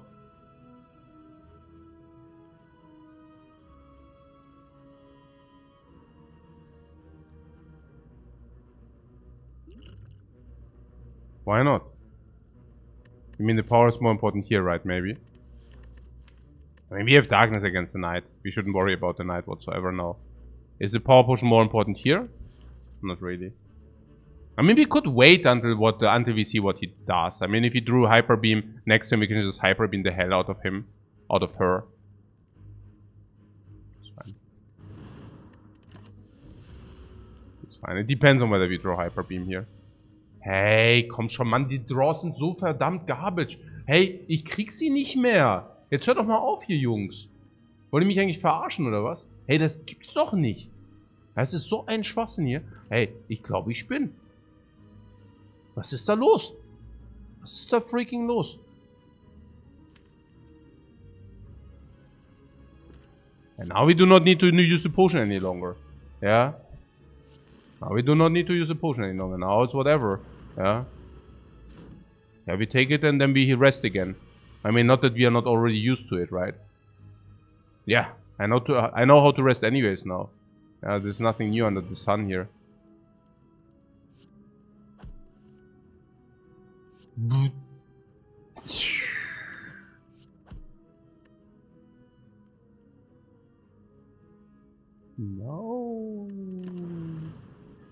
No, I forgot about the DK, man. Yeah, meat on the bone, meat on the bone. Yeah, I'm going the Hyper Meme Train, man. Hyper Meme. I like Hyper Meme. Hey, ich glaube, ich mache das echt, oder? Hey, ich weiß auch nicht. Jetzt kommt der Meat on the Bone noch. Jetzt kommt das Meat on the Bone noch. Charge battery and hyper beam.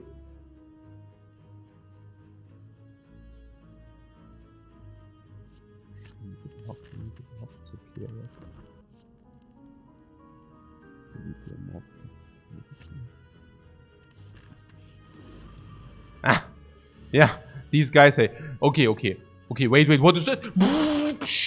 Okay, what's this? Yeah, okay. Hey guys, hello, guys, what's up, guys? What? Huh? Oh no, okay. Hello guys, what's up here? What is here? Okay. Hey, these dudes, they are so sad. They are so freaking sad, these dudes. Okay. So, okay, no way I just did that. Man, I wanted to manipulate the freaking thing. Hey, okay.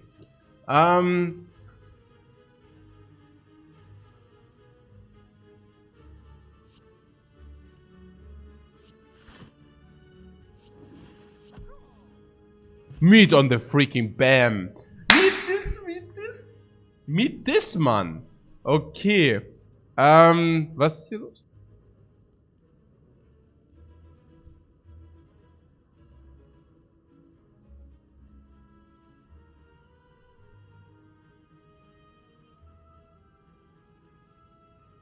What do you say, Lifecoach?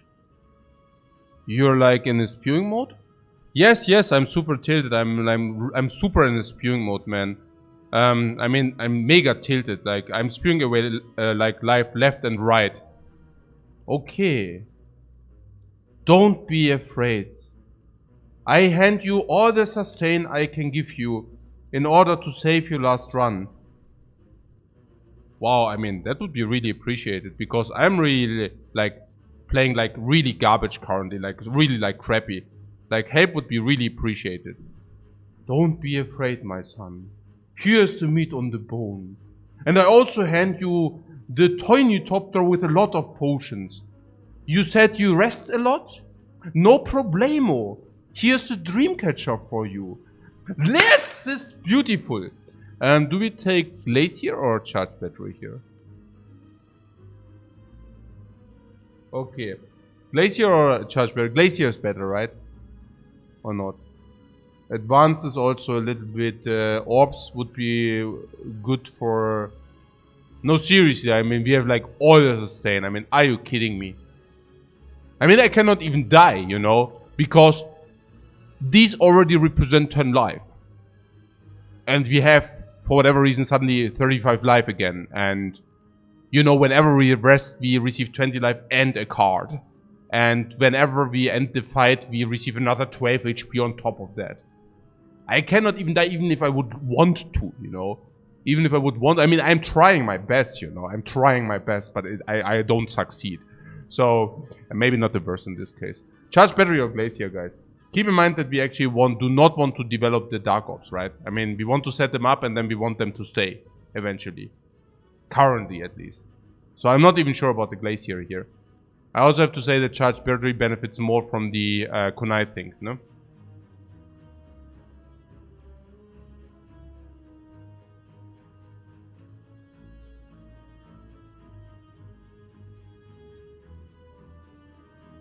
Okay.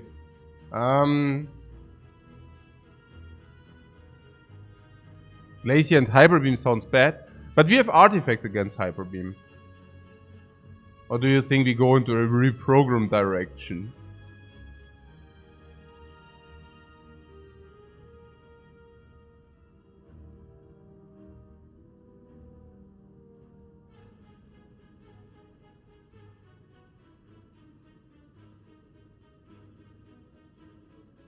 Okay, so I take this... okay, guys, can we just take a small second and wonder where this deck goes? Like, which direction are we currently heading? The compiler has Kato, utility, and damage. It also empowers the Kunai. FTL empowers the Kunai is also damage. It's good, yeah, I mean, empowers the Kunai. Hyper Beams are AoE, specifically empowered by the Akabeko. Yeah, so if you draw them turn 1, we have a lot of AoE going on. Also with the mutagenic strengths, right? Like, it's 3 strengths is 11, strengths is 11. So these are basically hyper upgraded already. Not only hyper beam, but also hyper upgrade. Wow. Okay. Now we reduce the amount of strikes a little bit, but not too much, and we also have the sweeping beams. Yeah. See what? If you draw the sweeping beams turn 1, they are also 15 damage each. 17, sorry. Not each, but the first one, you know. It's 17 damage AoE. It's completely crazy. You just saw what we did with the birds, right? Okay.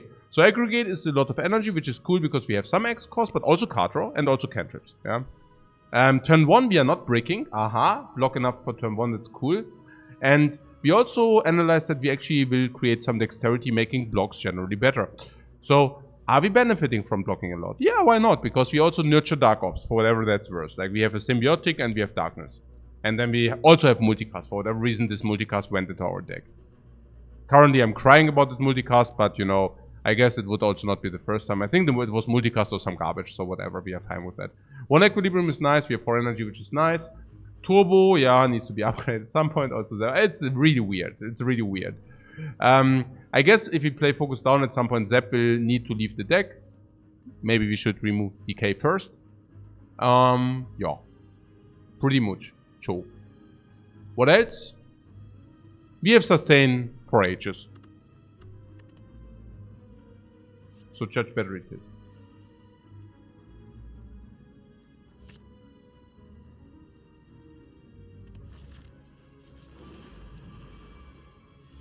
Okay. Keep in mind this is option for 5 dexterity if you really want that. We can choose whether we want 5 dexterity or whether we want 3 strength.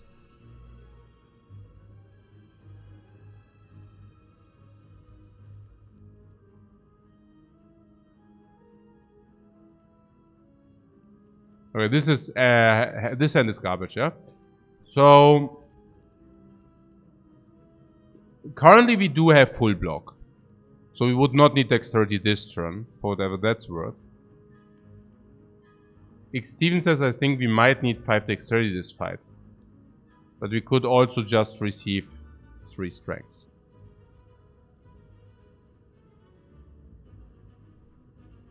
Five dexterity seem life-saving. Really. 3 strengths could also save us some life. I'm so happy that I set up the ink bottle exactly wrong, by the way. Okay, so there's a knight to come. Okay, the knight shouldn't be a problem, right?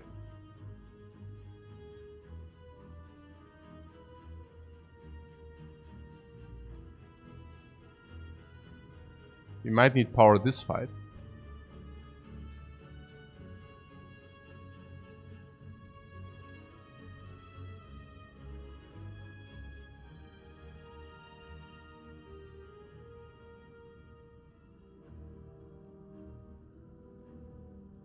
No, against the knight you just have darkness multicast.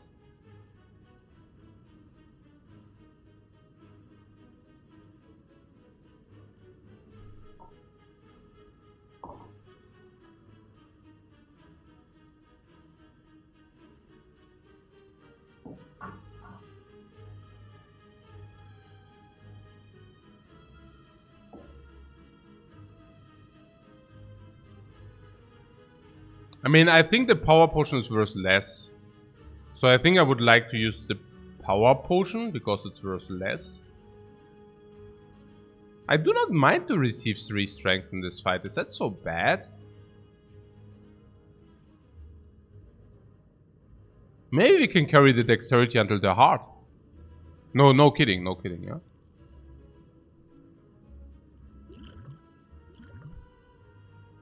I was thinking about this, but this is not even good probably, right? I take the machine learning here.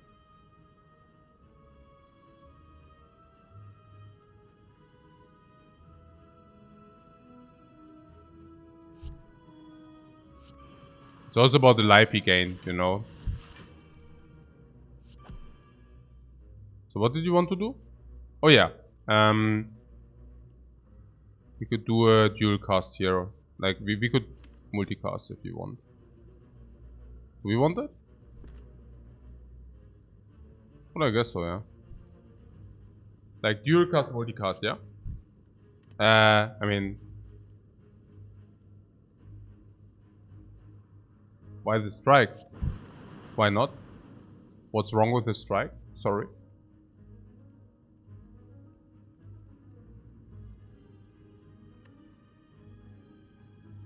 The strike increased the ink bottle and it also increased the damage. And 9 is bigger than 8. Yeah.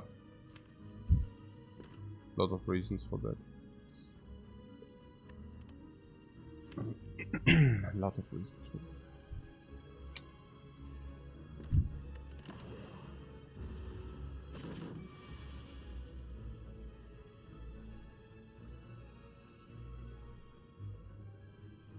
Keep in mind we can always use the dexterity potion for 1 turn mitigation, if we are saying mitigation is really important. Yeah. Hyper Beam is not so good, it's 2 energy. You can probably do better than Hyper Beam. Probably, yeah. So I play... charge batteries come down for free, which is pretty cool. FTL as well. Turbo Hyper Beam and only garbage in the deck. Interesting. Okay. So what? Compile first? Nah, Zap compile if anything, right? Zap is probably also pushing this, so that's probably good. Yeah, so Zap compile if anything, and then we can still decide. Now, Equilibrium is more blocked than this. We can play 2 more attacks if you want that.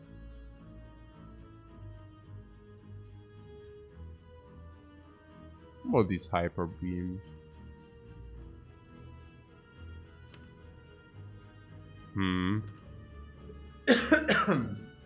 Maybe I'm also playing a little bit too quick, because now that I think about it, I'm not exactly sure about this 1 energy for this. We could have also dealt 9 damage instead.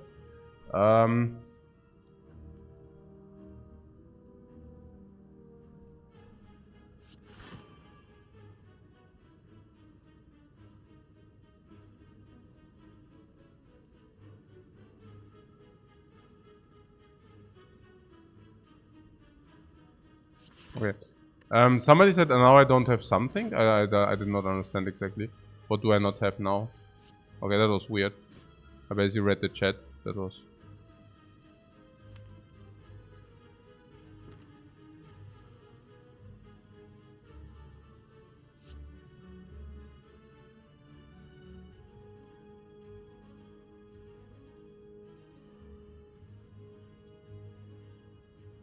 Probably mistake number 1.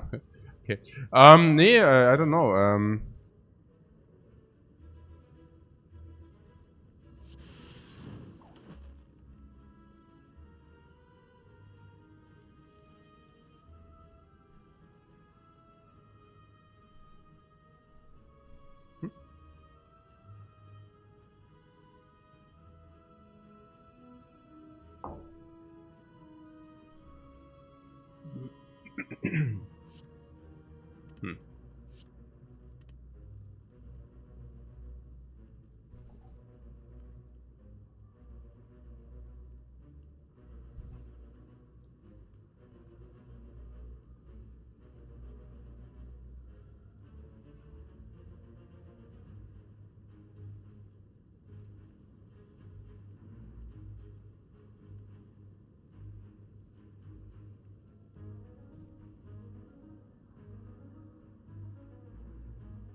Next one is 7 times 5.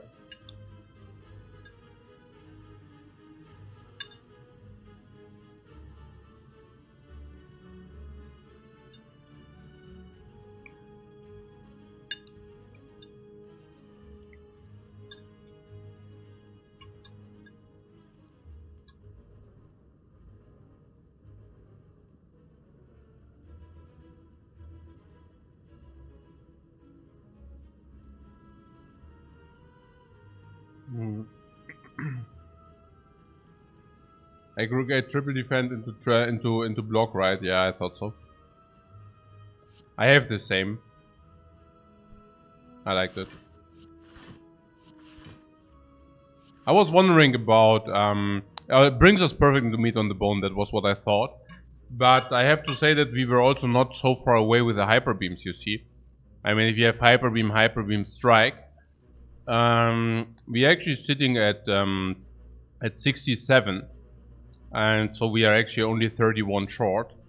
So depending on what we would have drawn, like 31 short means 1 hyper beam redraw kills. I don't exactly know. Yeah.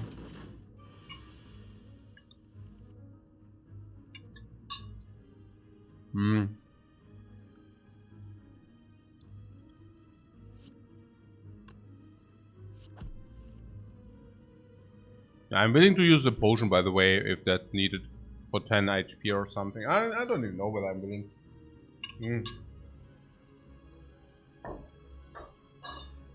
I also do not mind take the carding ward here.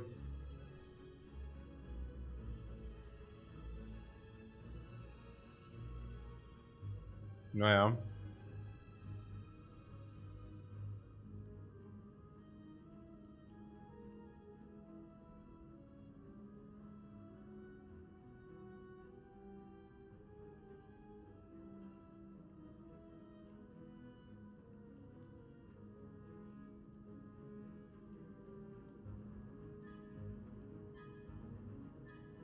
Oh, I have to take care about the meat and bow after the potion. I see what you're saying. Honestly, I don't even know whether we should do that. How much block do we have? I mean, this is already like 1925. Actually, we do not even need to do that. No, it won't be. I think we just go ahead and play. I mean, we are just waiting for the multicast here. And we have 2 turns to draw it. And hyper beams are also doing it. And honestly, I don't know. What is the zap? Can be advanced. Should be advanced. Dual cast is also kind of doing it. Probably, yeah, even dual cast is doing it. We should just block in into. We should just block into strike. Yeah, we should just block into strike. I don't want to use the dexterity potion. I like the dexterity potion to have against the heart. So, yeah, sure. I mean, dual cast this, charge battery, hyper meme, meat on the bone, big time. Ornamental fan is we are ninja robot, like always ninja robot. Chill does not make sense given that we want to block with dexterity and that our master plan is to block with dexterity. We also do not want to advance these dark orbs with no reason, and we also do not want to have that innated because it will also push out our dark orb eventually. We also do not want to have that innated because we already start with another innated 0 energy card which also blocks. But on the other hand, I do see this tech plus here. And this tech plus is very good for blocking purposes in a big deck and also blocks for a lot. I like that very much. It's also a blocker. That's great. Chill for compile driver, yeah, but it pushes your other orbs out. It doesn't make sense. If anything, it would have been an aggregate, but we already have an aggregate, and I have the feeling we are swimming in energy, so I don't know about this aggregate. I'd rather take Stack Plus here. The aggregate multicast is also kind of a pipe dream, it feels, and currently I have the feeling that whenever we have like hologram, we can also aggregate, and it does not feel that we have too little energy. If you pick up another energy relic after this act, it's completely horrible. So here, when was the last rare card we have seen? How long is that ago?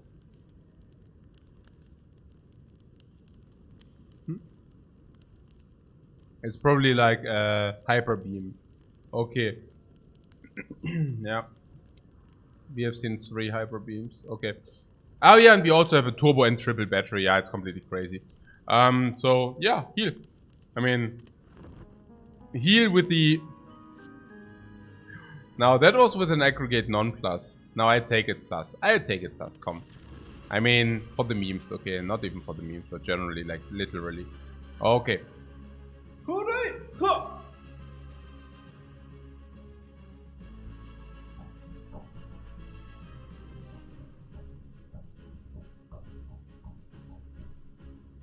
This game is amazing.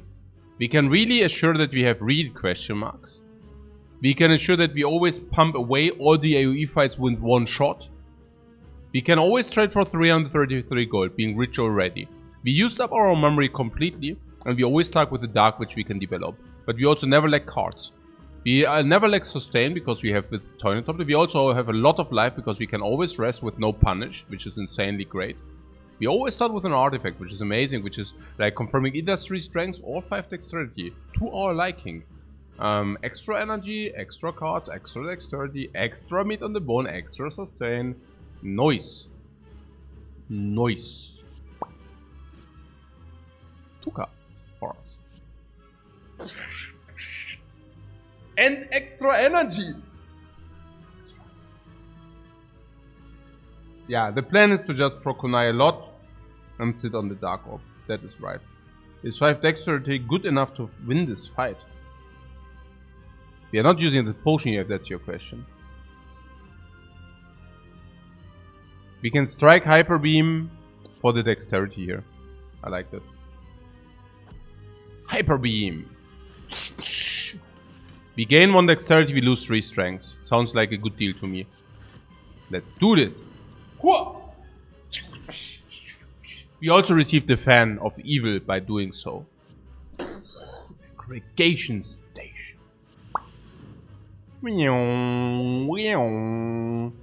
Talk. Sock.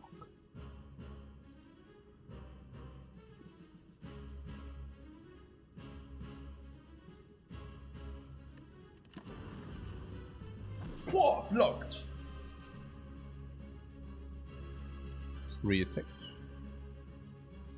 No 3 attacks available, so rather block. Charge the battery up. Stack! Boy, we stack and wow, sick. Oh, blocked again! Blocked again! The poor dude, hey. Yeah, we can evoke that. Evoking this is probably less damage than not evoking it, so we want that. Have a free shot? He says have a free shot and then he attacks us. Are you kidding me? That's how it's done or what? Have a free shot. I attack you anyways, but have a free shot, man. Yeah, I attack you anyways, by the way. Yeah. Cool, man, cool. Yeah, this is fair play. This is fair play how I like it. Yeah. This is exactly what I thought, yeah. That's like, yeah, I'm not surprised if you're like, ha, okay. What, good night, dexterity again. Give me the freaking dexterity. Yeah, 4 damage to advance the freaking ink bottle is fine. We do this too. Oh.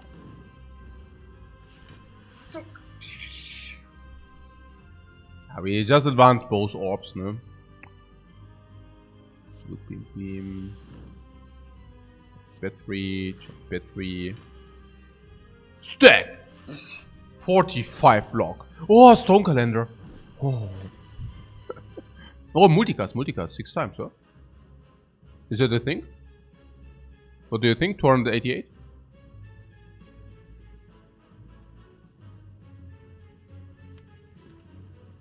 Whoa! Is the 5 dexterity potion good enough to win this fight, guys? Is the 5 dexterity potion good enough to win it? Okay. Hyper meme! Still not dead. Heftig! Okay. Yeah, man. Give me it. Everything into our pockets, please. Everything into our pockets. We are rich. 0 energy. No, unfortunately, somewhat not. Buffer! Not that we have an upgrade depth of 8 or something. This is so freaking sad, man. This is so freaking sad. We have an upgrade depth of 8. 8. Like, nah, whatever.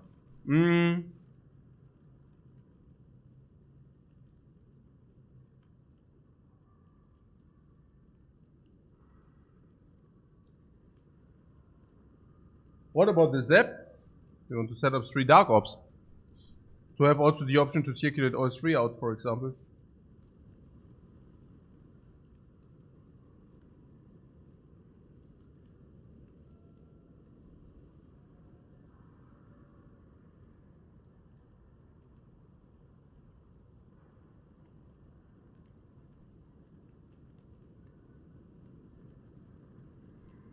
Okay.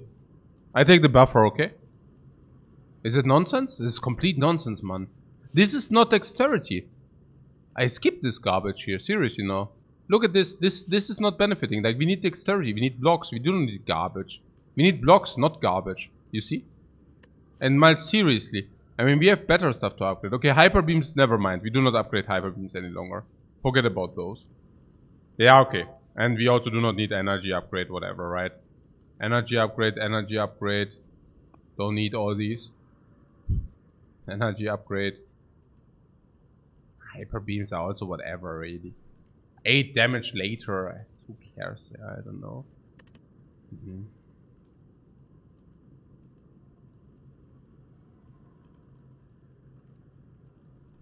I mean, we could take the buffer and then we can take the event which upgrades oil or whatever. I don't know, but I don't know.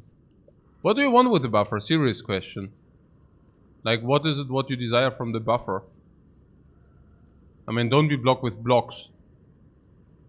Like gentlemen's, instead of like using dirty tricks. Like a buffer.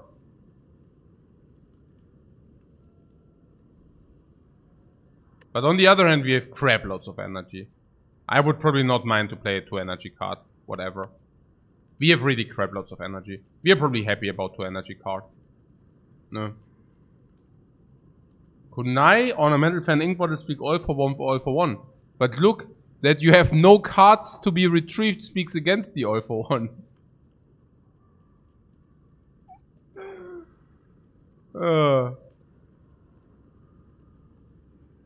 And I do not want to pick 0 energy cards, because you know what?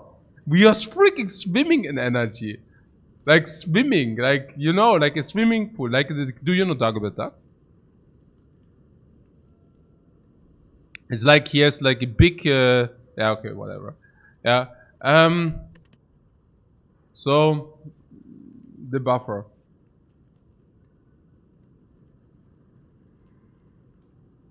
Buffer exhausts and it doesn't mean that you stop blocking. So what's the harm? Is that an honest question? What's the harm? It exhausts, so it doesn't matter to have it in your deck. Yeah, that's a very good Scrooge McDuck. Yeah, I know. It's Scrooge McDuck. But thanks for that. Yeah, I know. It's Scrooge McDuck.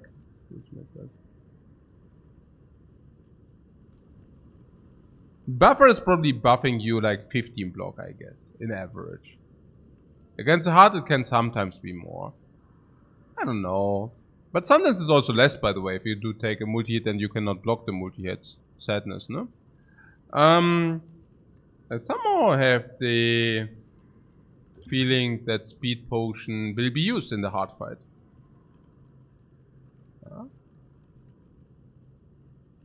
Somehow I have... because the strength does not matter in the hard fight, but the dexterity does, you see? I'm not saying that strength doesn't matter in the hard fight, but you know what I'm saying, right?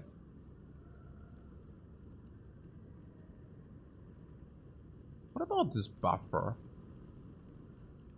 I mean, you're saying you rest always, but it's not even true that we always rest. We only rest if you're damaged, I think. If you're not damaged, we upgrade, but...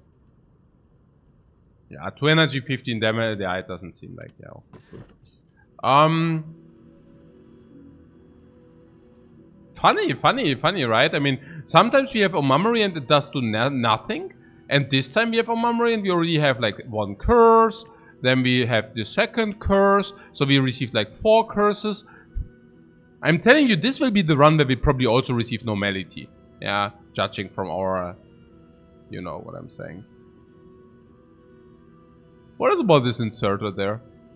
Does the inserter hit you as being good or what? The bell! Ding dong, I hear bell tolling. I hear bell trolling. What is about this inserter there? Don't you think that's good? The inserter?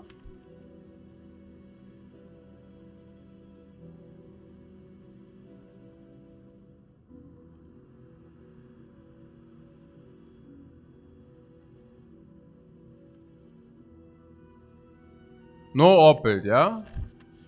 No orb build you want, yeah? So you want to do the bell and not the runic dude. Okay. Sure. The curse is in our deck now. For that we gain a blood vial, which is complete trash. We get Gremlin Horn, which is also complete trash from Act 3.5 onwards.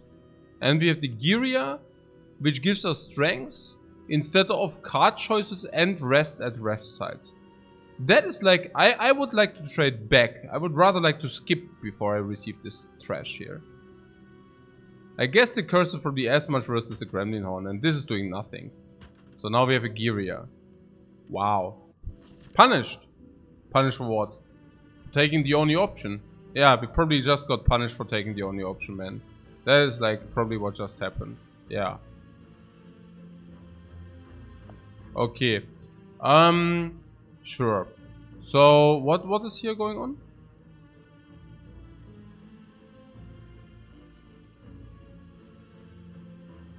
$1,000 gold into this dude, yeah? Because why not? Team, why not? 1,000 gold into double shop. Wow, sick. Who would have thought? Who would have thought? I mean, I would have definitely not thought that. Let's see what that happened now.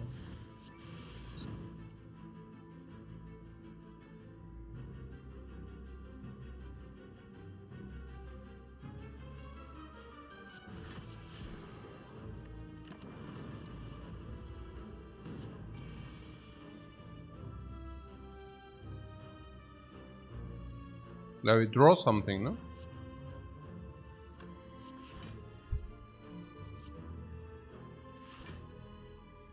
Like a stack. Sure.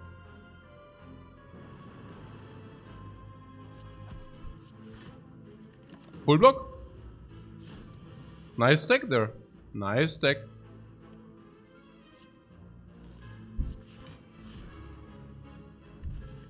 Nice potion. Full life again.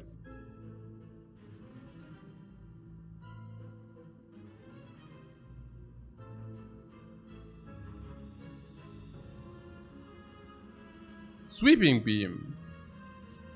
No, not cold snap. Sweeping beam, man. Card draw. Mitigation. Damage. Strength. Cantrip. Empowering fan of Kunai. Empowering Kunai. Empowering fan is a card for the ink bottle. Nuts! And we have a lot of energy. And a lot of curses. Aggregate. Energy, energy. Curse, curse. Here, nuts.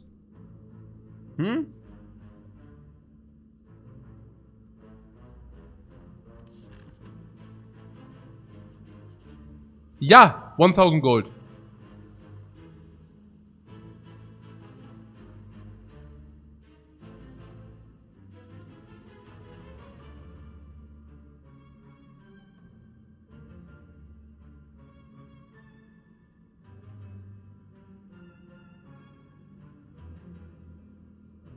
We are mad? No, we are not. We probably just retrace our steps. It doesn't make sense to take the madness into this deck, right? Or what? Or does it? Weird. I mean, with the madness we receive more energy from the aggregates.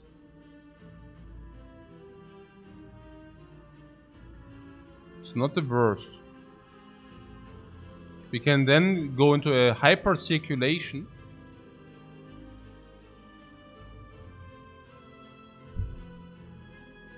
Generally, I would say they suck.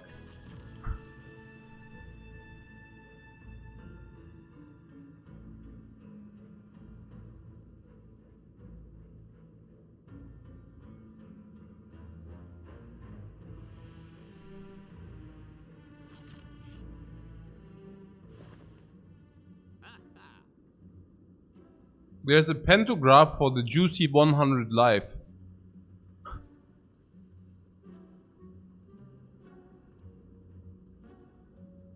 Yeah.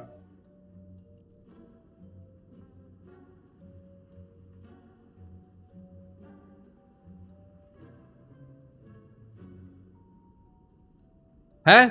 Daking says 75. I say it completely depends on the question marks, whether it will be 100 or not. Hey! Lidl Lifecoach, thanks so much for your sub, man.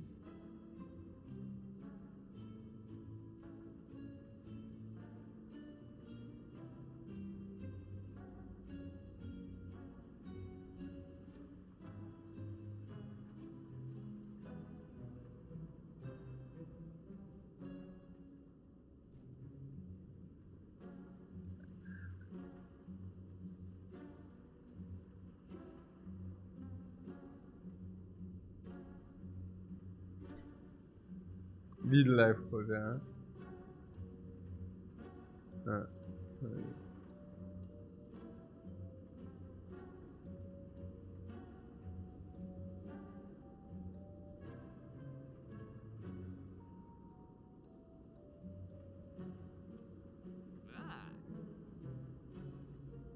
And why don't we buy the pantograph, please? What is the reason why you do not want to buy the pantograph? You get damaged in the Spire Shield Spire fight. You lose 50 life. You know who hits full? Yeah, we do. We do. No reason not to buy that. No reason not to buy that. Wow, bomb 11 life, and now we are talking. Now we are freaking talking.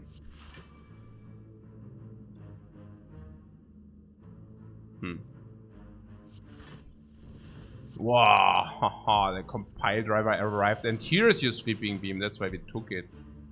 Oh, we took it. These dudes are so gone. They're so goners. Wow. Sad dudes. Wait, what? No, I do not block enough. I wanted to play both anyways. Never mind, I wanted to play both anyways. Whoa! Did you see what we blocked? Are you kidding me, man? Okay. Bullseye static fish. Yeah, nothing, oder? It's garbage, ne? Everything. 61 life, ne? Static. Static, so you can face tank a lot with 60 life, right? Nah. Nah. Let's not take garbage, no? Yeah, now the normalities arrive. You're freaking geniuses, normalities. Thank you. Thank you so much, normalities, to join our party. I told you with the freaking normalities. We have Omamori 10 times. And you know how often we use anything of these charges? 0. We never, you know, I mean hindsight. But I'm just telling you. We always end Omamori 2 charges. And now we get the Omamori, like one time, you know what I'm saying? And then, yeah? And now how many upgrades, like how many curses? Are you kidding? Like 1, 2, 3, 4, 5, 6, 7 curses this round. 7. Was los? It's still 75. Yeah. Can we win the hard fight without taking the gold? Of course we can, easy. Was los? Ja klar. We can't take upgrade all after buying pantograph.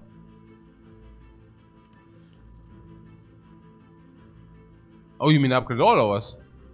Ah ja, klar können wir. Of course we can, but do we want? I don't think so. Or like, warum? Why? Why do you think upgrade all is so good? They're a little bit lousy, right? I mean, it's like a little bit upgrade, but whatever, who cares? No, we don't take that. No. The pantograph is also cancelled by that. Yeah, sure.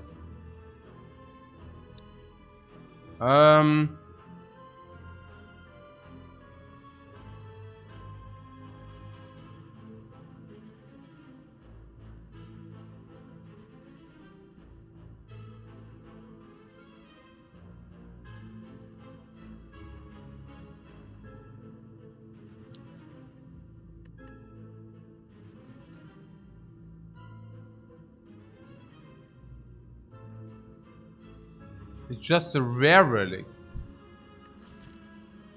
And why is it not the aggregate for the shop?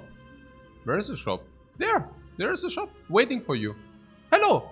I'm the shop, I'm waiting for you to be farmed. I'm waiting for you. Like for you, customer. For the gold. I'm waiting for you to spend the gold. I'm the shop. And I'm waiting for you. Like, well, what's wrong with the shop here? What's up? Hmm?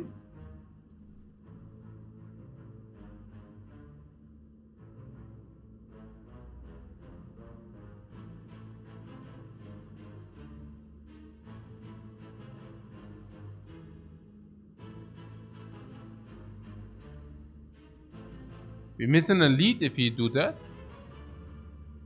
Okay. I mean, not true. Not even true. But even if true, even if it would be true, I think I would not care.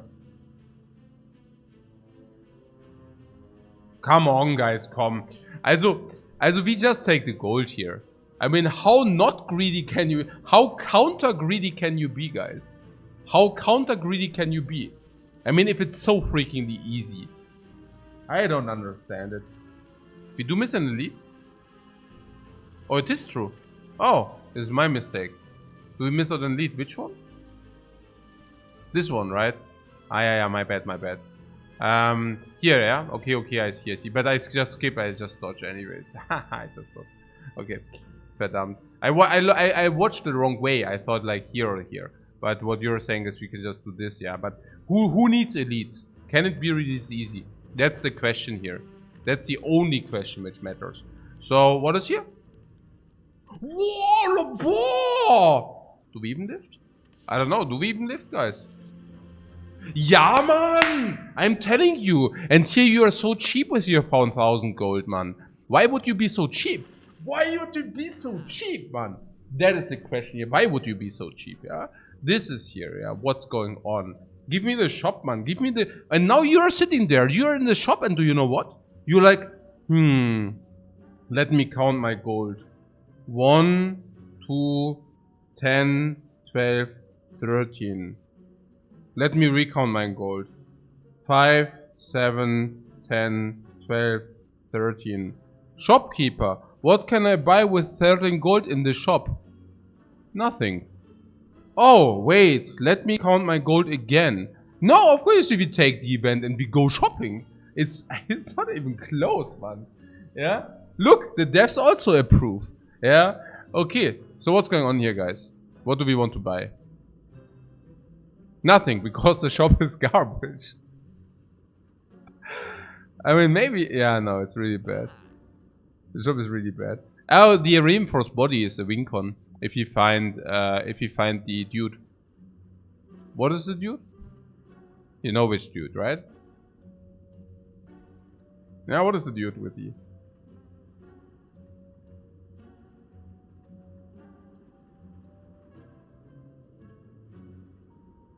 Yeah, the calipers, man. You know.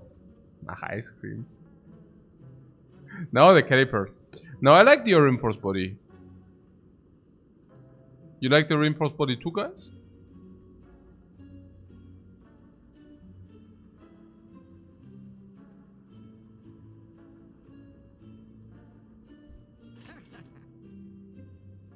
That's it.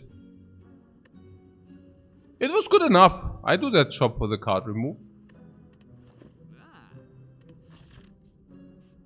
Secret technique? Nah, we are not so rich. We are rich, but we are not that rich. Lift? Is the lift even something we should do? I mean, I just do it now. Yeah, whatever, right? Yeah, man! Do you even lift? Oh, we are lifting up, man. Oh, we need to... Oh, the key. Oh, whatever, who cares? Okay. Was ist los? What did you just receive? The Wraith, yeah? We need also to remove the freaking Wraith, guys. Gah! Gah! Man! Wraith is bad? Yeah, man! We need to remove our curses. There can never be enough shops. There can never be enough shops, guys. Okay. No, but we start always with boot sequence. I'm happy, I'm happy.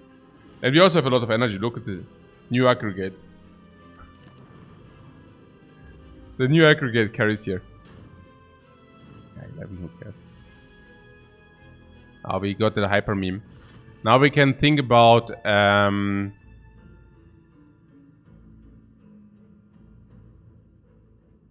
don't know. Boom! Giving these gremlin horns. So now we can think about using a potion for 5 life. If you say the colorless potion is garbage, for example, we could convert the potion to 5. I wouldn't do so with meat on the bone, with Graf Dracula and all that stuff. It doesn't make sense. It just doesn't make sense. Yeah, compile driver is Catro. Oh, give me. Whoa! Whoa! Compile driver. Catro. Damage. Physical damage source. Kunai.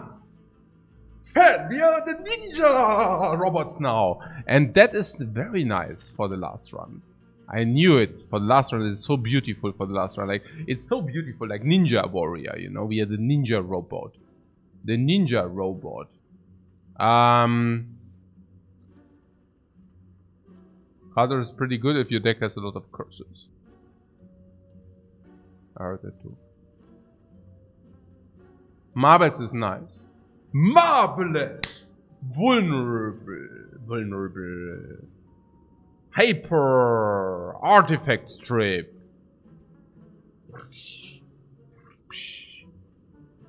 Is really good, yeah. Let's buy them. Boom! 162 gold easy. Finesse. Yeah, mega good. Card drop, block, and Kunai super hyper. Even makes the deck bigger for the aggregate. Beautiful. Beautiful. We could what? Bottle hyper beam. Nah, lass mal stecken. We are not that, we are rich, but we are not that rich. Remove Wraith or Normality. I have to ask. I have to ask. It's not easy.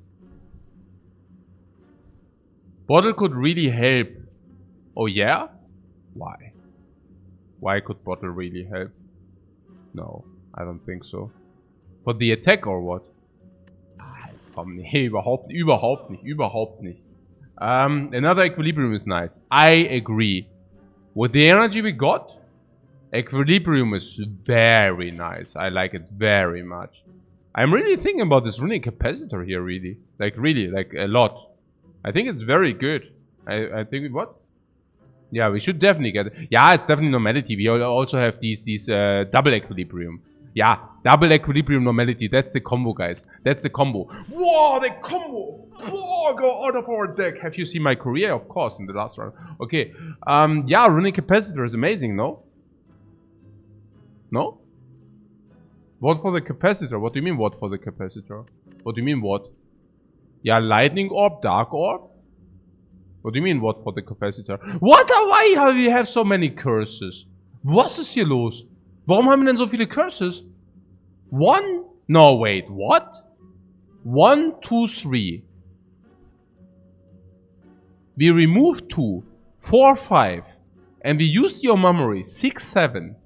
We didn't get 7 curses in this run. Unnecessary. The orb slots.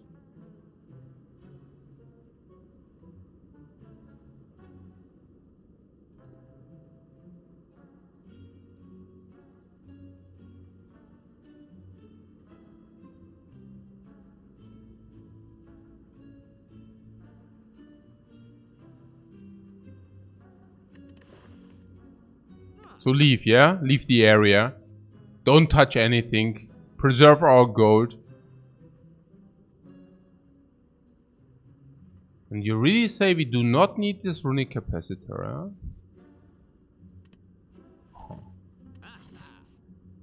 For the card draw.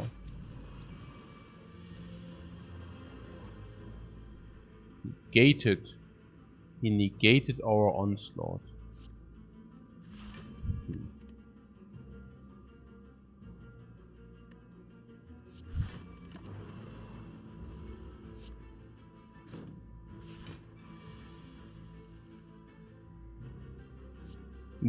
Charge up and...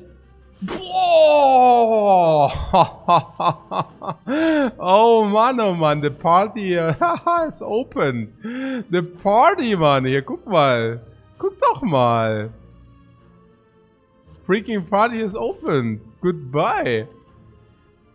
Oli Plus, I have to ask. Upgraded. Leap of faith. Hä? Was?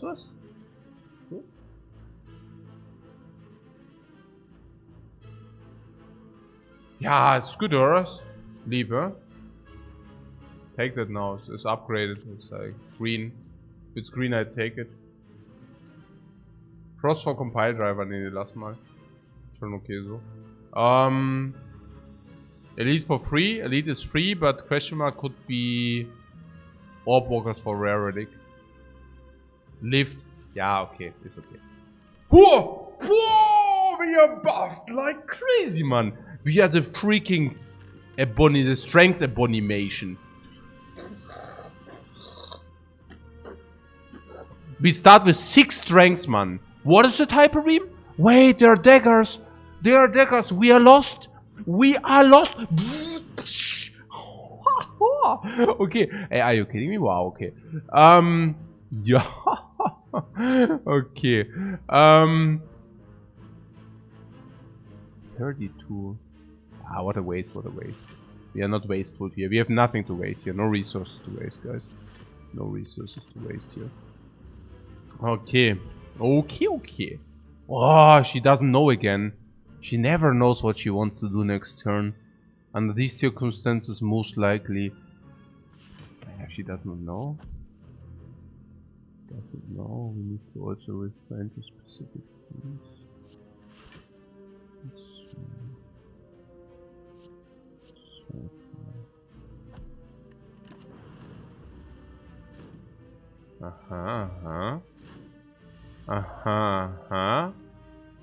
Whoa!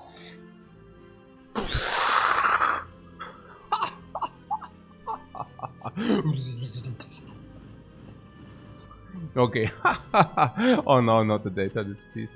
Okay. Was? Was es voll? Was ist voll? Our hand? Was?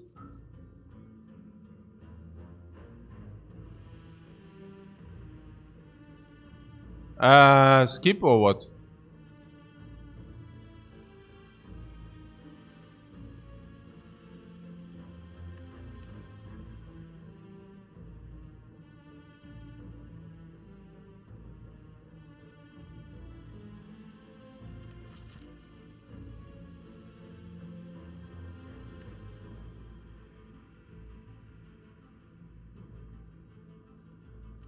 What? Creative AI?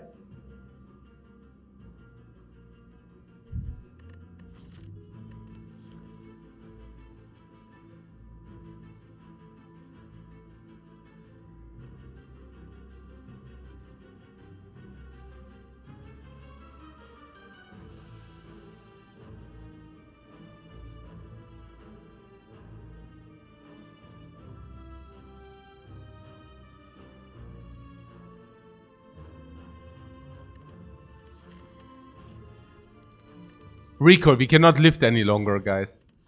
We cannot lift, brother! Whoa, look at the power buffs!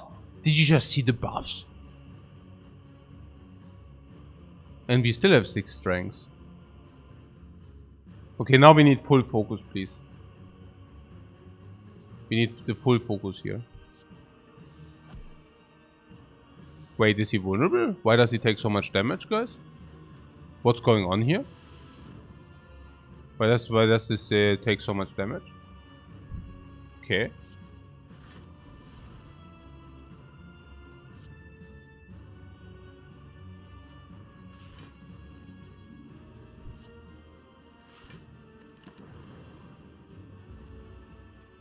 Six strikes!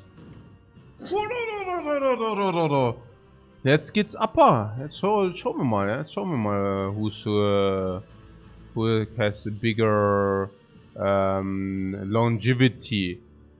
The bigger longevity, guys. Now it's like time to find that out.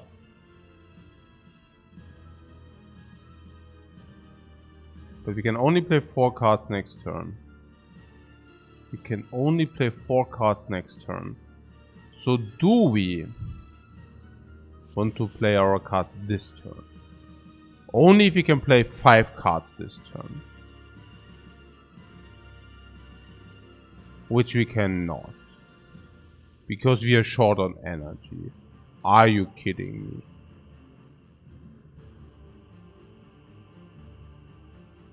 Maybe it depends. Maybe it depends on what we draw. No, it's fine, it's fine. We just draw what we need, you know? We just draw what we need.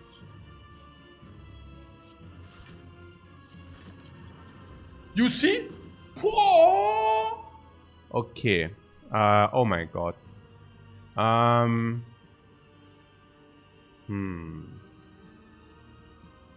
stack is nice. Stack can be useful next turn, I like it.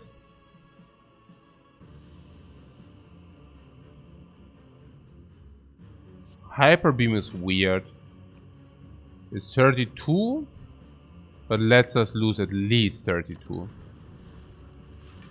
Lose at least 32. Now what is that? Leap. If you could place 3 attacks, it would have been good, but we cannot. So maybe just darkness. How much dexterity do we have? None? Yeah, no dexterity is a little bit little, I have to say.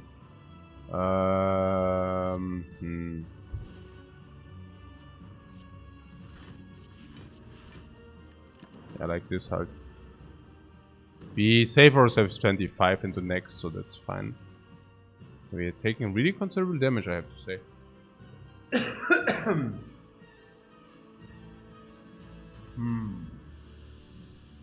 So this will grow because of focus to 41, 48, 100.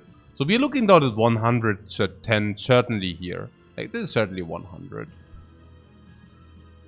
Now this is certainly 100. Now this is another 50, it's already 150. Yeah. So we do not need that much. Yeah, colorless speed potion is just life gain. But keep in mind the problem is, hey, we can actually lose all the life here, you know. Like if we go to 20, who cares? We heal full into the next fight if we go to 20. Yeah, this is a sick. So 20, no problemo. I mean that we did not get any dexterity is really confusing to me. It's really crazy. So Charge Battery Reinforce is one option. Yeah, we should do that, right? Charge Battery Reinforce. Aggregate. Now super. Maybe I should have taken a look into our stack there. Because you know with the no, actually aggregate would not have helped. The aggregate would have helped. But yeah. So I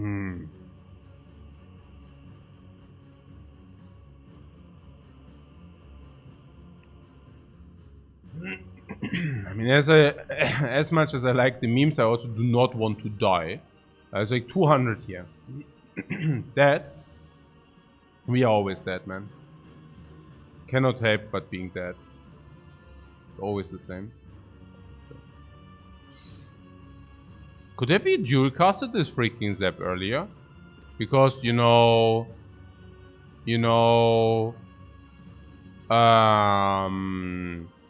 Turbo 7 energy, multiclass 7 is 280, 330 kill.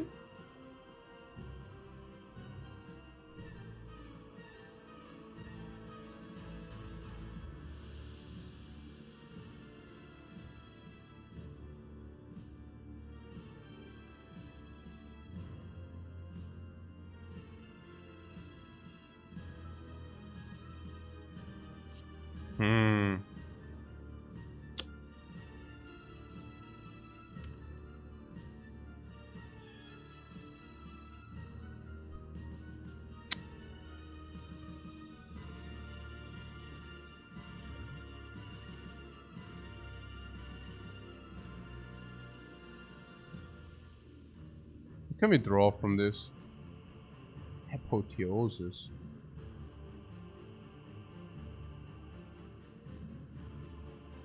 This is so weird.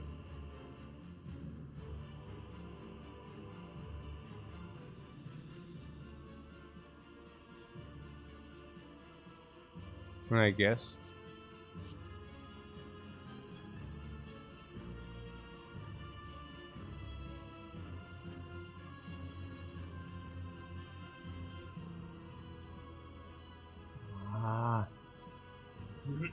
This multicast on this would have been really good, guys. I mean, just saying.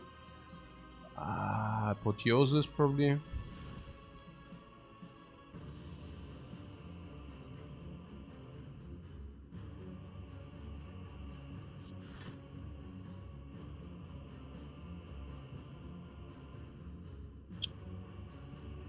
Oh Mann, ey. Was soll denn das? Was soll denn das? 870.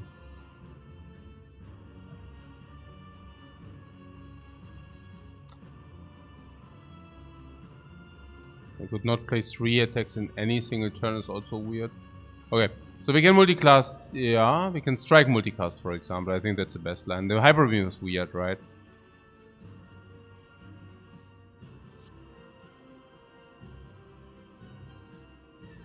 We play 2 cards here, of course we play 2 cards here. The question is whether we play strike multicast or whether we play turbo multicast. Turbo is, yeah, we do not get through the deck, right? So we can as well just do turbo. I think that's okay.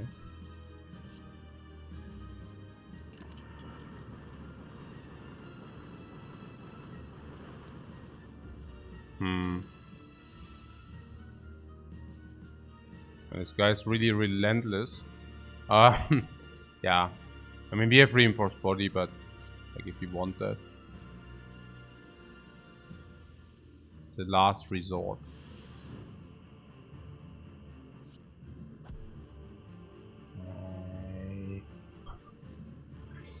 So now we are going also calendar. This is of course full block. This is extra energy. So now we can actually think about playing the Hyper Beam in order to deal more than this damage is. It depends when we draw the dual cast, I guess. Currently we have 227 plus Stone Calendar 160. If we do this, we also receive Kunai, but I don't know. We could also just wait.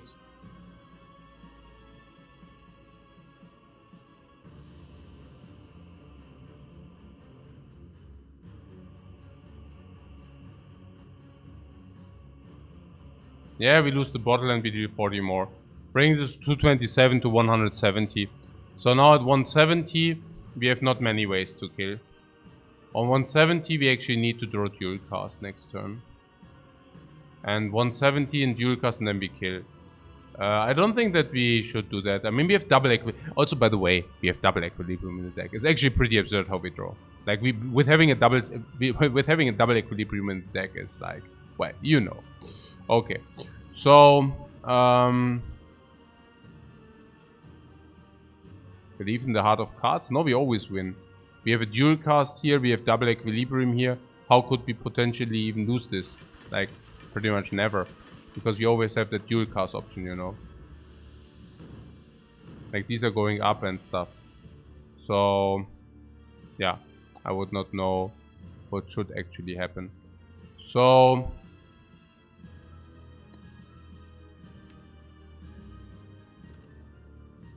yeah, if you draw the dual cast, it would be sad, but I mean, I don't think that we can ever change this play.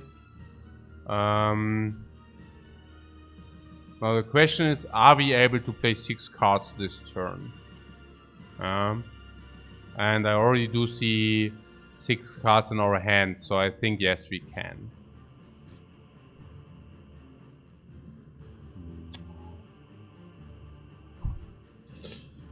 Ja, Mann, das gibt's doch nicht. Immer schlecht, ja? Immer mies. What is this? 15. I need to draw a curse.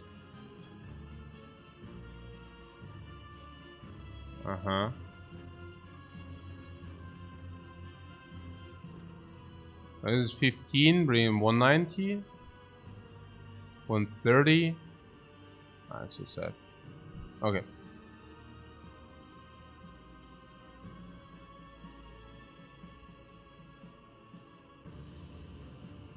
Yeah, we want to do it, right? We want to do it anyways. I mean,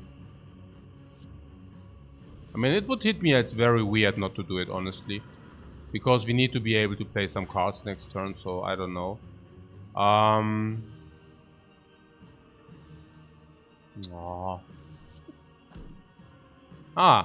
That's good.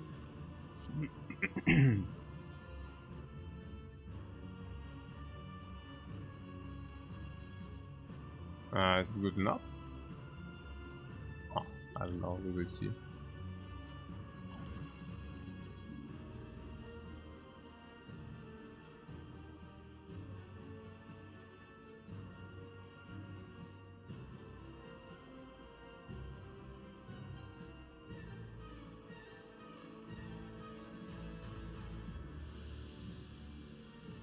Yeah, perfect.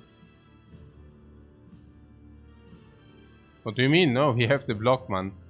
34, 43 is better, bigger than 42, no? I mean, what the heck, guys?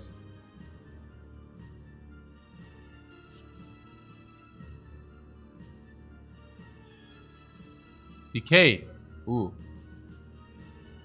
I see what you're saying.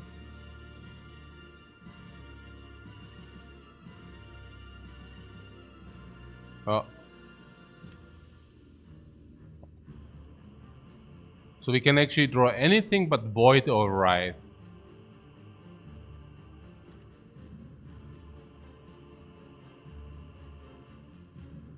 Yeah, we can actually draw anything but Void or Wraith.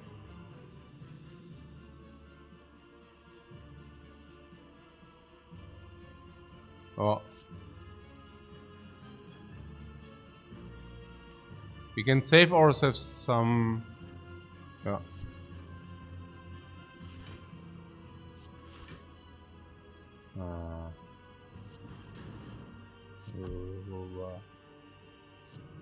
No.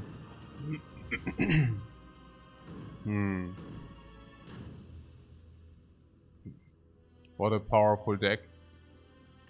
What a powerful deck. Akabeko is insanely powerful. Okay, juiciness. Okay, Golden Idol. Ah, yeah, we could never trade the Golden Idol for 333. What a pity. That was really powerful. That was really powerful. Toiling Top, we need to use both, but it's okay. Clockwork Souvenir could have been really nice. Clockwork Souvenir could have been really nice against some fights. Curse Key, yeah. Dreamcatcher, yeah. Important. Konai, interesting, yeah. Mutagenic Strength, okay. Meat on the Bone, yeah. Ornamental Fan, yeah. Calling Bay, yeah. Okay, yeah. Yeah, only garbage and trash, okay. Gear, yeah, okay. Also big time garbage. Yeah, trash, yeah, okay. I mean, that's okay. Marbles, okay. Garbage, okay. Trash, okay. So compile drivers, okay.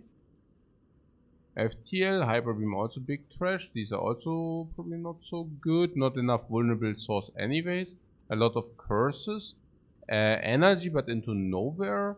And then we have these blocks, but with not enough draw support. Then we have some Equilibrium, Multicast, Darkness, and Stack.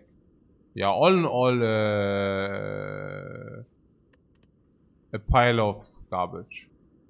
Yeah, all in all, a pile of garbage. It's like, this does not even beat the heart, you know? This does not even beat the heart, this deck. Yeah, it's pretty crappy. Pretty crappy, everything.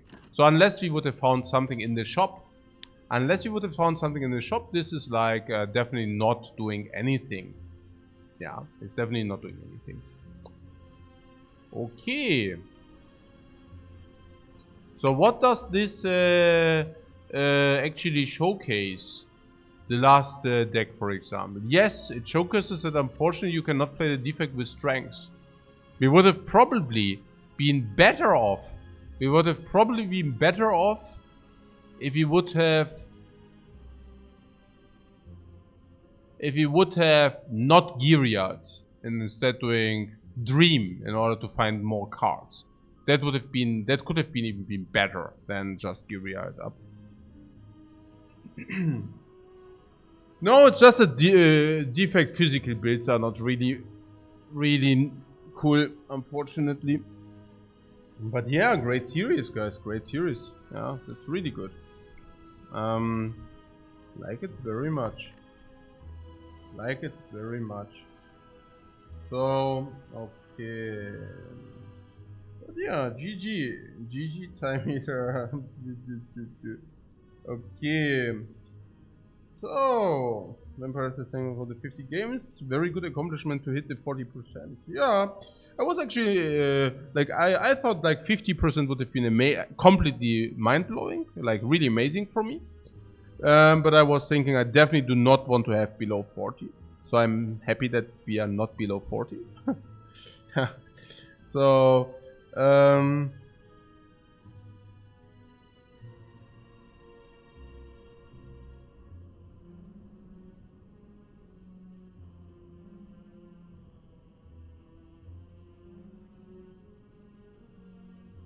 and playing the cards to proc ended up being a mistake, but a reasonable one. I actually did not expect that we are able to block in, honestly.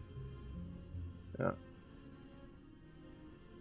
Huh? Don't need no buffer? The buffer would have not helped, man. What would have the buffer done for us here? You think the buffer just comes as an angel from the heavens above and says, "Hello, I'm the buffer. I can just, like, you know, I'm protecting you the next 2 hits for free"? You know what that is? Yeah, that is not a buffer what you're talking about.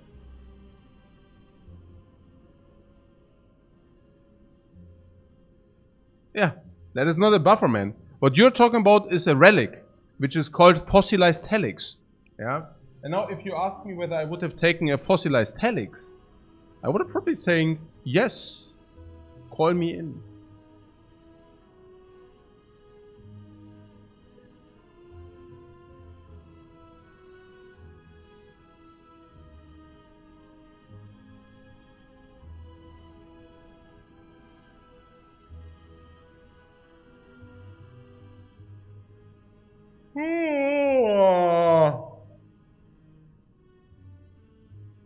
Dark was the damage.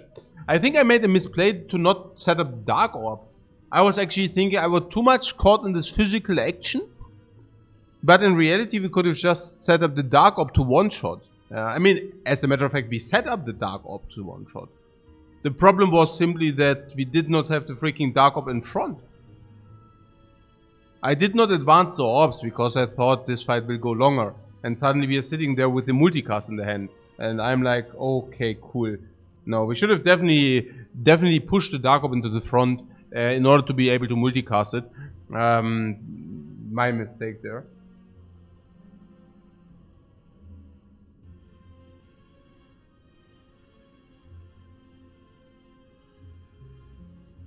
Cool sense, I think it's more of a deck problem here than anything else. Strength certainly can work with Defect. Strong disagree. Strong disagree.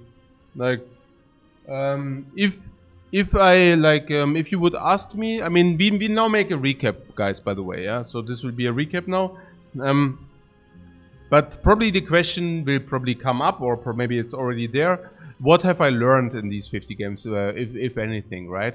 And usually I don't learn that much because I analyze first, and then usually it's just like, it usually just confirms, right? I mean, usually there's just a reality check, and usually the suspicions just become confirmed. But I honestly was thinking that the physical sources of the defect, and we will now also go into the cards, the physical sources of the defect might have been strong enough to justify a physical build, simply because of stuff like Beam Cell, which is not pretty reasonable. But long story short, if you would ask me about the one big thing, what I learned like from the defect is that the defect is a character where strength sucks the most. And I'm not even talking, because this is like, this is why I'm so surprised about your statement, because I think it's not even like anywhere remotely close. Like not even remotely. I mean, that strength is amazing on the Ironclad. We do not need to talk about that, right? I mean, there are many strength builds for the Ironclad. On the Silent, strength is not bad because you have a lot of shifts, and shifts benefit tremendously from strength. Yeah, so that will get you in a position where you also deal tremendously more damage.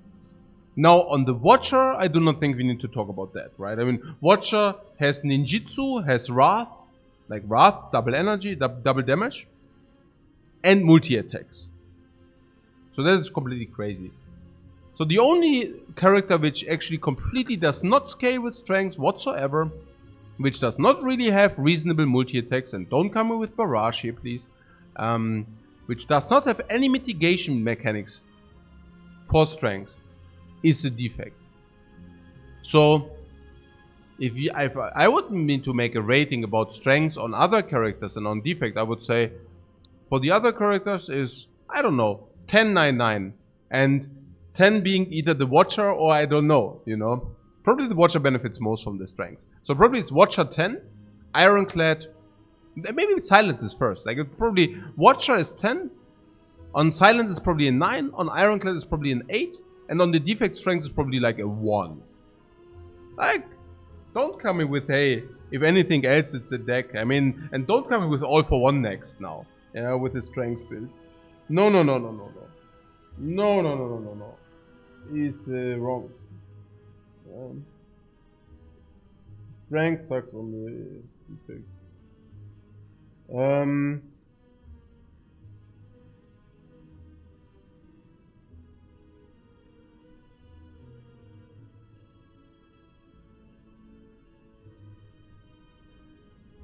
What does the Defect rank you in terms of personal enjoyment? Last. That's probably also one of the reasons why I have not touched him until now. Definitely last.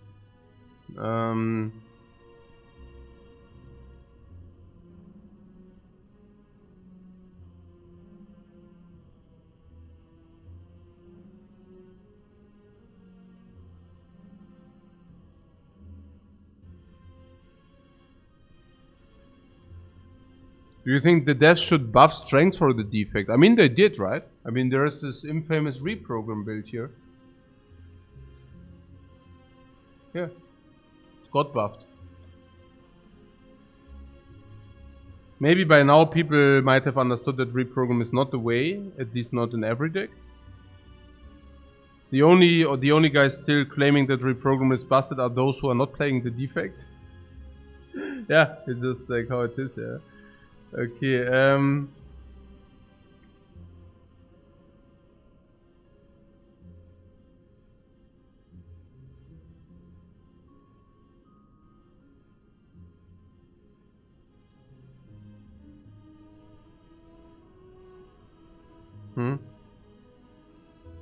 Proof says our deck was not so good for the strength. Yeah. No Echo Form. What do you want with Echo Form on strengths? What I'm telling you is there are no strength scaling mechanics. I mean, no offense or something, but I'm just wanted to correct this very wrong statement, honestly. Yeah, it's with no implication. I'm just telling you, like, if anything, I learned. Like you're saying Echo, right? Who cares about Echo for a strength? Like Ironclad can multiply by 5. Watcher can multiply by 5. What do you want with an Echo? Yeah, strength plays once, strength plays twice. And why do you think the Echo Form is good on the strengths? I want to echo something else if possible. Something meaningful, not like some attack. Like, why would even if you duplicate like all for one, it does not pull twice, right? And no upgraded beam. What does the upgraded beam has to do with strength? Go for the eyes. What does the go for the eyes have to do with strength? Hologram. What does the hologram has to do with strength? Like what is? I'm telling you, there is nothing you can mitigate the strength into. You see, like there is nothing. Like what do you do with strength? What do you do with it? Where is the card which benefits from strength the most? Rip and Tear. Rip and Tear. Deal 7 damage? Like, you know what I'm saying, right? Like, if you not want to go, if you do not want to deviate to the village things like the barrage. Yeah, what can I say, man? Like, I think I just made the point, right? So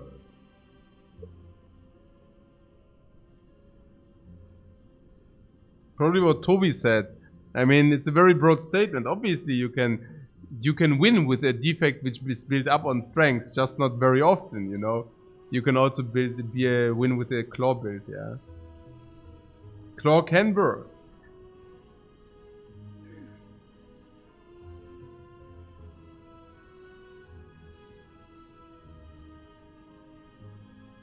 On the silent, yeah, we had 56% on the silent on the games we played.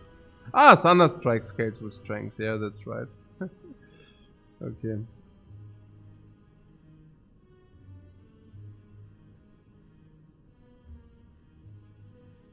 What you're saying is a good deck strength can still win. Yeah, of course. Every deck which is good can, I mean. Yeah.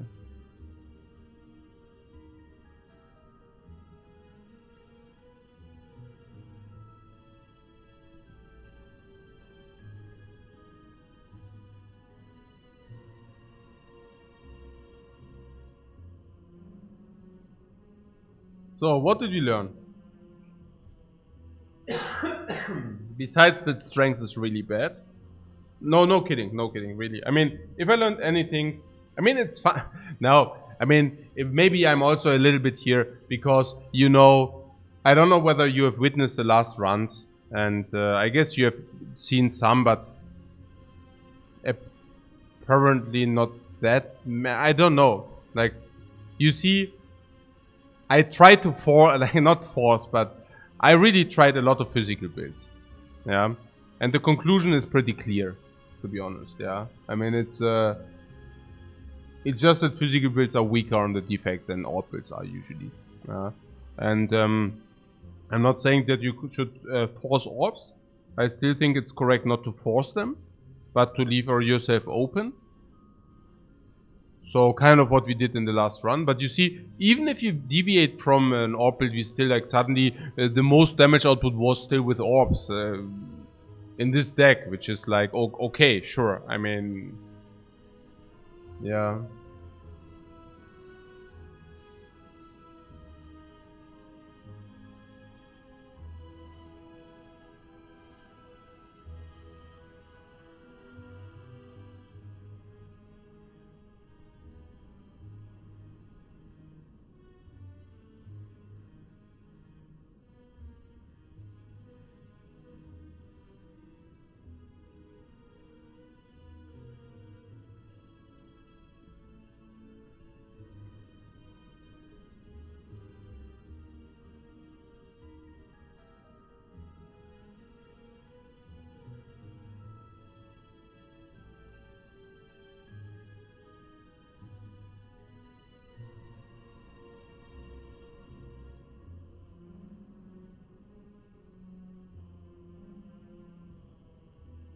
Yeah, we learned that compiler was good, sure. Yeah. It feeds reprogram maybe needed for a physical build. Yeah, but there is a problem attached to that because you can never really pick it, you see. Like the reprogram, when do you pick it? You cannot pick it open, so you can pick it into a physical build. But in order to pick it into a physical build, you actually already need to have a physical build. So it's kind of a little bit, yeah. I mean, we will talk about the cards singular, like to see what they can do, why, and all that things. I get myself something to eat quickly.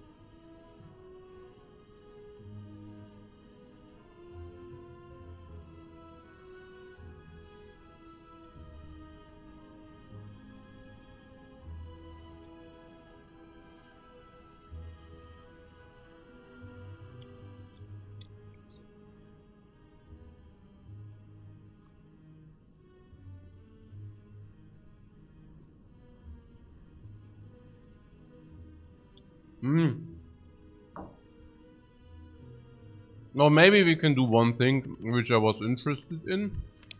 So just count the boss swaps and how often we won with those. Now we know we have 40%. And now with the boss swap, I think I didn't even make so many boss swaps, but...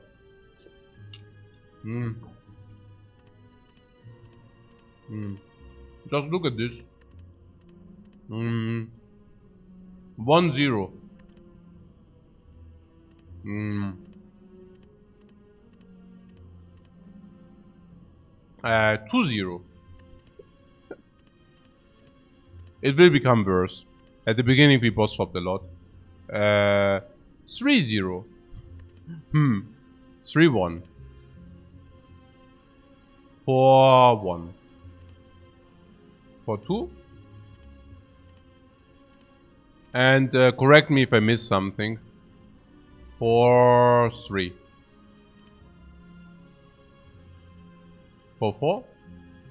This is the same, I think. I think we replayed that. Yeah, we replayed that. So 4-4 still.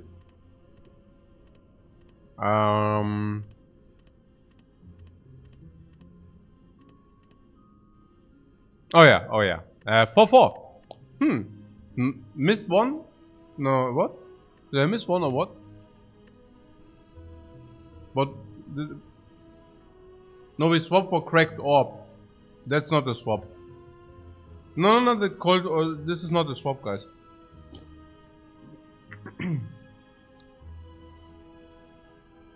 Not a swap. Well, I don't know. It does not really say anything. We boss swapped 8 times. Expected would have been 3.2 wins. Actually, it was not 3.2 wins. Actually, if you boss swap 8 times and we only boss swap if the options are garbage, we do not expect 3.2. We actually expect a little bit lower, you see, because if the win rates are very good, if the options are very good, we take the very good option. So we only take the boss swap if the options are really garbage. So we would expect like 35% there. Like with our performance, we expect more, but generally, I mean with the 40% performance. So we were expecting 3 wins, but we won 4.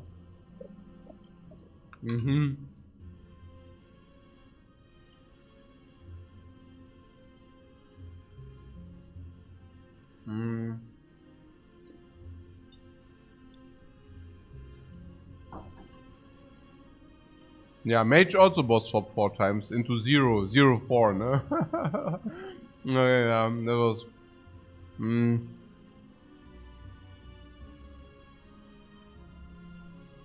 No, not 50 boss swaps.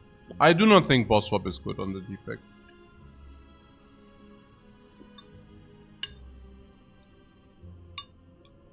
I think we analyzed that the boss swap is around 130 gold or 120 gold. And I think that's also the performance doesn't contradict that. Yeah.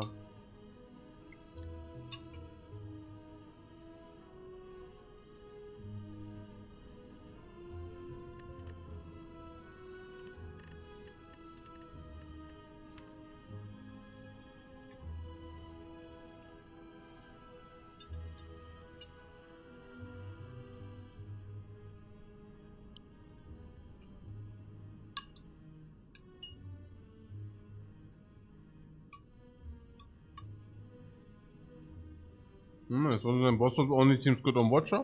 On Silent it's also okay, I think. I mean, not always. Like on Watcher you have always boss swap.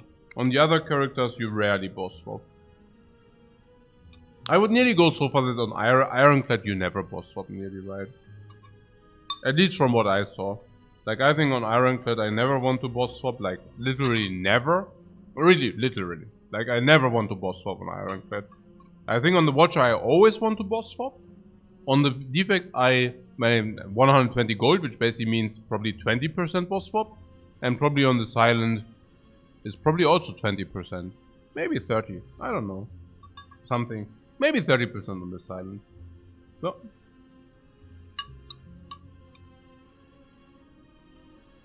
For Watcher, Boss Hope isn't Busted Crown an auto loss? No, rather the opposite. Not the opposite. But Busted Crown is not a problem for the Watcher. You don't need much to go infinite? No, that doesn't have to do with this. Obviously, it's much harder to go infinite if you have the Busted Crown. No, for the Watcher, it's simply that it has a lot of powerful cards. So, if you only have one card choice, it's still okay. Because the card choice is always decent. Like for the other characters, you can really become crippled. But for the Watcher, it's, you know, a lot of cards are doing roughly the same. Like whether you pick Consecrate or you don't mind. You can pick any of these. If you receive Consecrate, you can take that. If you get this, you take it. If you get this, you take it. No problemo, you see. So... Crown isn't running ever. Yeah, not on the Watcher. On the Defect it sucks pretty much. Compared to other classes. Yeah, it sucks. Compared to other... what? Yeah.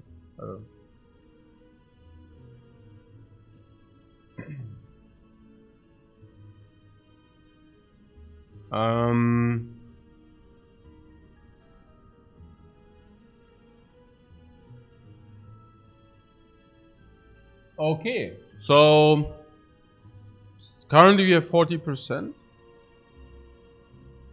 I think I take off tomorrow as a break,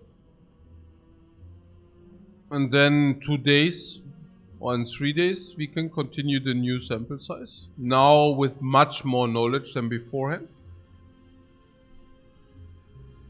Do you feel like we still have a lot to learn with the Defect? No. But I think we definitely learned a lot. I definitely learned a lot. But now I don't think... I think now I learned enough. Yeah. I learned that physical builds are just not the way to go. Yeah. No, I will make a new 50. I think the playings... I would add them up to 100 if I would think we are playing still the same. I think it's completely different. It's also because like I was like forcing a lot of physics.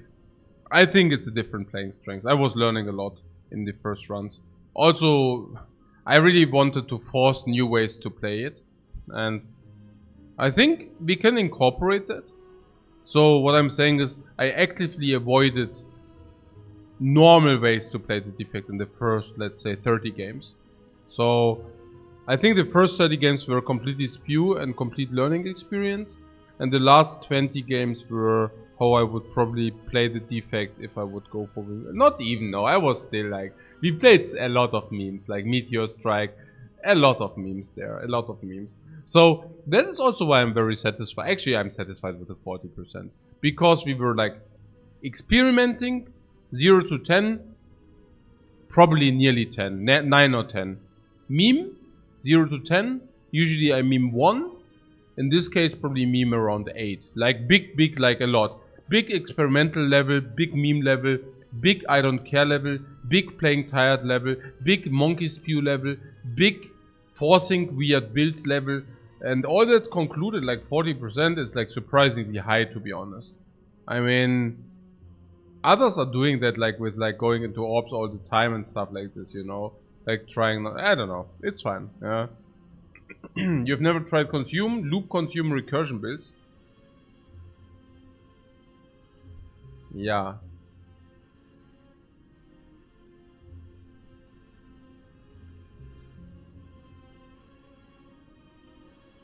True. True.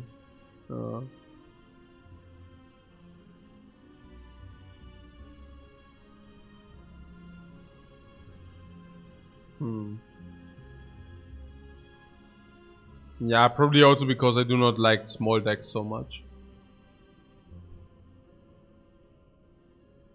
In order to do this, you would rather like to probably a smaller deck, get it in more focus,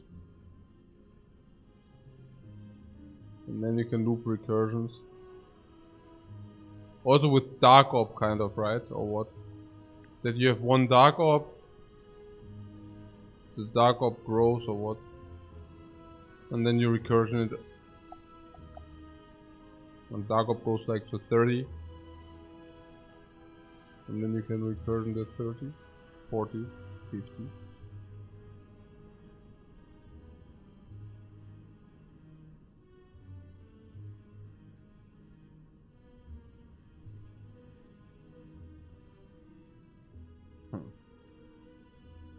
But how do you approach that?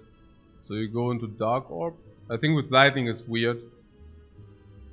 So probably Dark Orb. Then you find Consume. Then you consume your orbs down. Ah, weird. But maybe you can stay with one Dark Orb and then you also need to find a recursion. One Dark Orb, one Frost and keep recurring. Yeah, that's what I'm thinking. I wonder whether you need a loop for that, but yeah. Loop is uncommon, right? Of course. Yeah, so... I mean, let's say you already have an orb. So now you pick a loop into a dark. Which is possible. It just makes your deck so slow, a loop. Like a loop makes your deck literally super slow. Like in hallways, yeah. So now you have dark already. Now because you have dark, you can pick loop. It's probably break even. Yeah, so if you get it offered, you can probably take it. So now you're sitting there with a loop and with a dark orb. Now you can nourish your dark orb. And yeah, if you then find the recursion, you can probably take it, because you know that the recursion will usually be able to shine in longer fights. Sounds like a late game build to me. I'm never a fan of like late game, too much late game. Yeah, Bottle Doom and Gloom or Virus, but still, I don't know.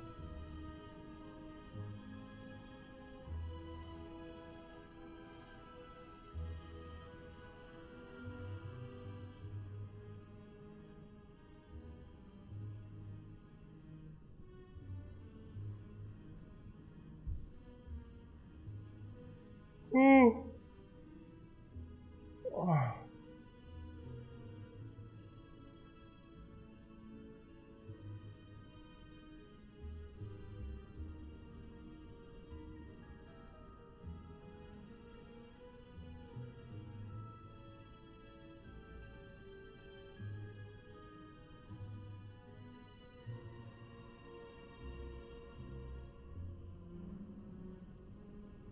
We had a lot of weird runs, which we would have played different if you would have been more motivated, but it's always the case, so let's rather make a new performance and see whether we can, you know, like it's easy to say I could have played better, but maybe just playing better would prove the point. So let's make this new performance with a better gameplay. Simple. Again, I'm not a fan of like just taking many samples and just taking the best one. So it's obvious, right? But if it's a different game strength, yeah. So what I would never do is I would never do 3 performances and then take the best one out. But as long as they keep increasing the win percentage, it just means you become better. I give you one example. If you play 10 sample sizes and they deviate up, down, and you just take the best one, well, that's kind of weird because you just take the best variants. But as long as your performance goes up, let's say you play 10 performance and they're like 30, 40, 50, 60, 70, 80, 90, it just means you become better. Yeah. So, but yeah, you should always take the last performance also, by the way. Yeah. You cannot just like nitpick or something. Okay.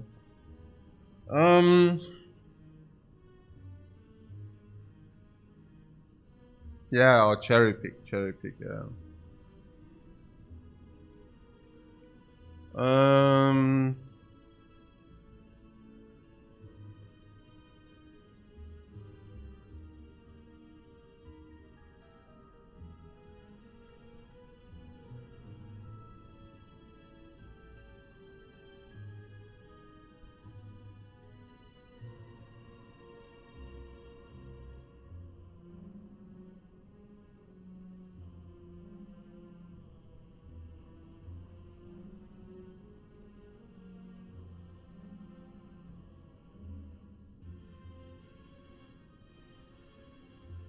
Sorry, laughs is, I laugh hot moms. 40% is pretty reasonable, could be better. Yeah.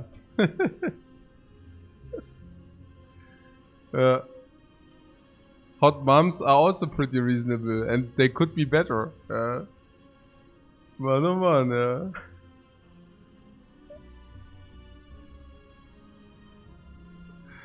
So, what can we say? I wanted to actually maybe take a look at the cards and see whether our evaluation changed in the midterm, like after the 50. Like what we played and how our evaluation changed, or also my personal evaluation changed regarding the cards. So, let's do that. Yeah, let's do that.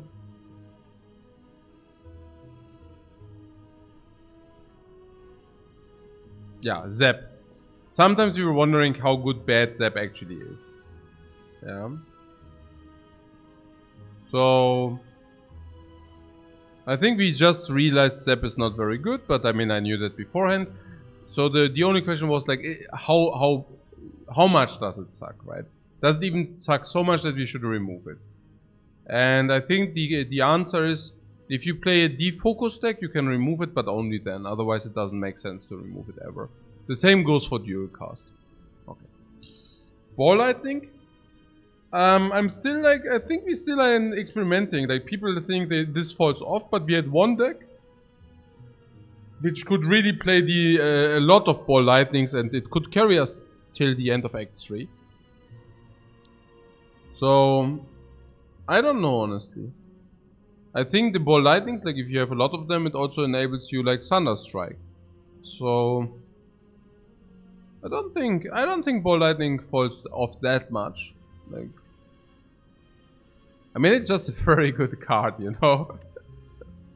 It's just, yeah, it's just that. Barrage, I don't know. I don't think my thinking's changed about this. Yeah, Beam Set is a noob.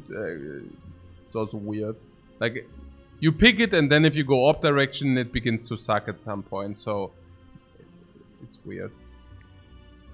Yeah, Claw. I guess Claw. I was thinking, okay, let's experiment with it. But I think by now I'm pretty convinced that it sucks big time. Even to a point where I don't even want to pick it. Basically never, nearly. Unless maybe at the very beginning of the run, if you give, and actually never. I don't even know whether I want to have a Claw, even if it's nothing or Claw. I don't know.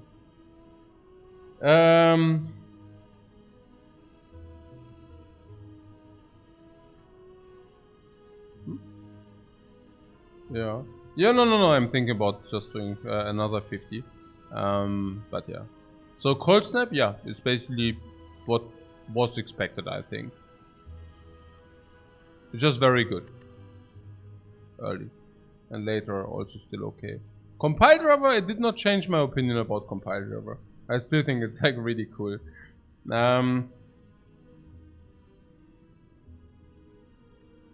Would you pick Streamline? Yeah, we can talk about the Streamline. So the Streamline is a card I thought is not good. Well, I did not change my opinion. I think Streamline is still not a good card. Whenever I pick Streamline, I mean it's so absurd, you know. Do you know when you know that cards do suck? Yeah, if you upgrade them and then you realize in Act 2 that you do not like to draw them. So Streamline is a card which is like, people are saying, well, maybe pick it like before leads and such. I would pick literally any attack over the Streamline, really. I don't even know. I mean, maybe not Claw. But no, literally any attack is better than Streamline. So what about the Streamline then? When would I even pick it? Well, if it's nope, I would even pick a block over that. I probably pick here. Like, if you get offered Leap, or let's say Reinforced Body, and not Charged Battery. Charged Battery or Streamline, I would probably still pick the Charged Battery, even at the beginning of Act 1. The FreddyBot says Streamline carries Act 1 pretty well though. I disagree. I think Streamline does not. I think if we are talking about something, it's like the upgraded Streamline. So now I'm thinking, I mean, that's freaking sad. I mean, this is so sad of a card, you know?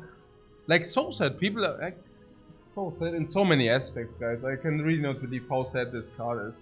I mean, it deals damage, which is like falling off in an orb build, yeah? Which you usually go for.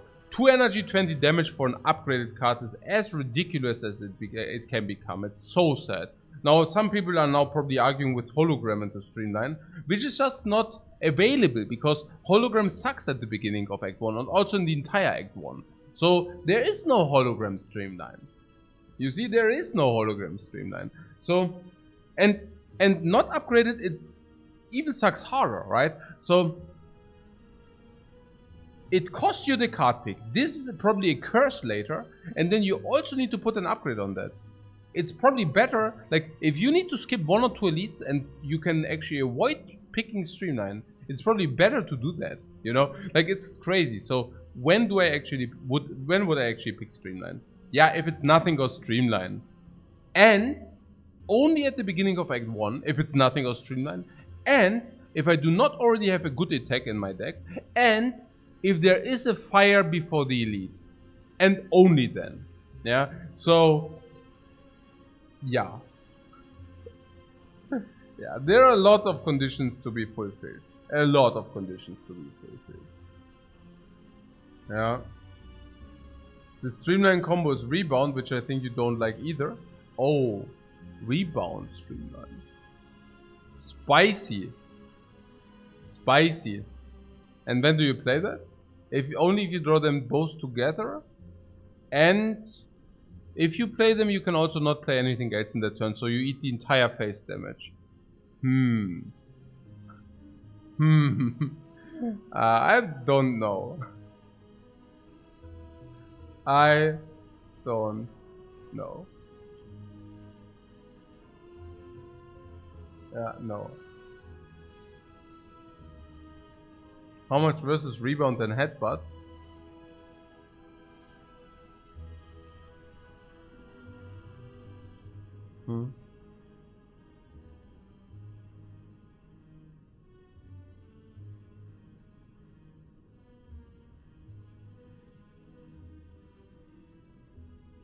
What was Headbutt nochmal? Headbutt was putting...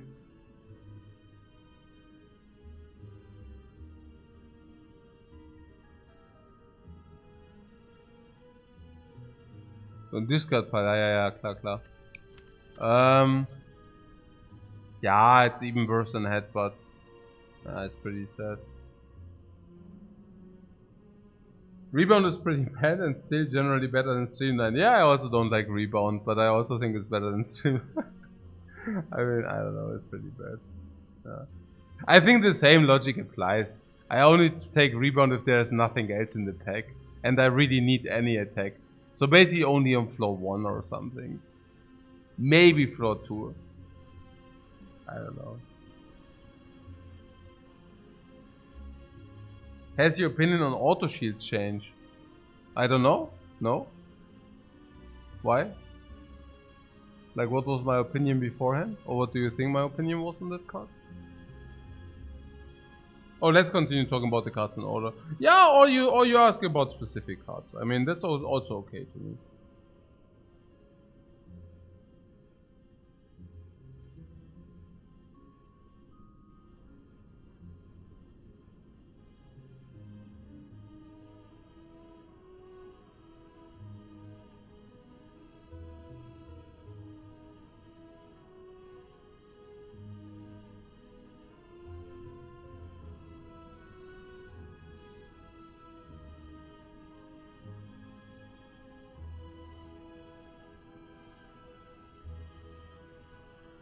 What? Joey says, I think you thought it was garbage. Because I have seen you skip it very often at the beginning. No, I did not think it's garbage. I just thought it's like... maybe on a leap level, something like this. It's as strong as leap is. So... like this. And I think that did not change. That didn't change. I still think... the first auto shields, I mean, we never play 2, that's clear, right? I mean, that should be glass clear. I hope so. So, I guess the first auto shield is just maybe like slightly better than Leap, maybe.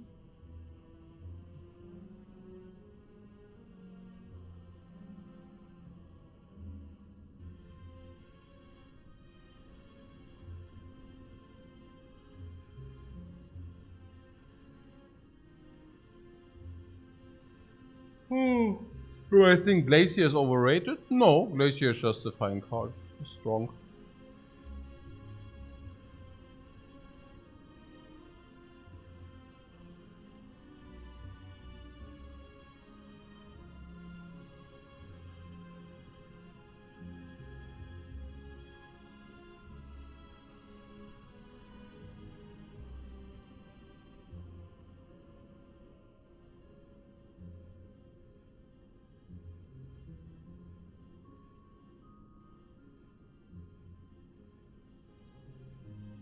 Is Fission a good rare? Yeah, in my opinion, Fission is not so great, no. I mean, I don't know. We had some really strong Fission decks, but they are falling off. Apparently it's better to just nurture your orbs. Yeah, you do not want to get rid of your orbs in an orb deck, it seems. Yeah, I don't know, like what can I say, yeah. It's front load, and at some point front load completely wears off, and then you're sitting there with your Fission, and you never want to play it. Because it just burns you out. Like, I mean, with Dark Ops, it's garbage. Yeah, so I don't know. Yeah, I mean, we can go a little bit in order. Yeah, it's okay. I mean, cool that it is okay. Like, I don't like maybe something which I mean, what stands out? I think Hologram Act 1 is just garbage. I think this is something we might. Yeah, I mean, for like if it's not obvious already. I don't know. Yeah, I never picked Recursion. I don't know. I don't believe this card is really good. Yeah. Chaos is okay depending on what you like. Not but upgraded you can sometimes pick it, I don't know. Stack same, like you want to have this upgraded, I don't know. Blizzard, we learned Blizzard is really bad. But that is, I mean, not a surprise, I hope.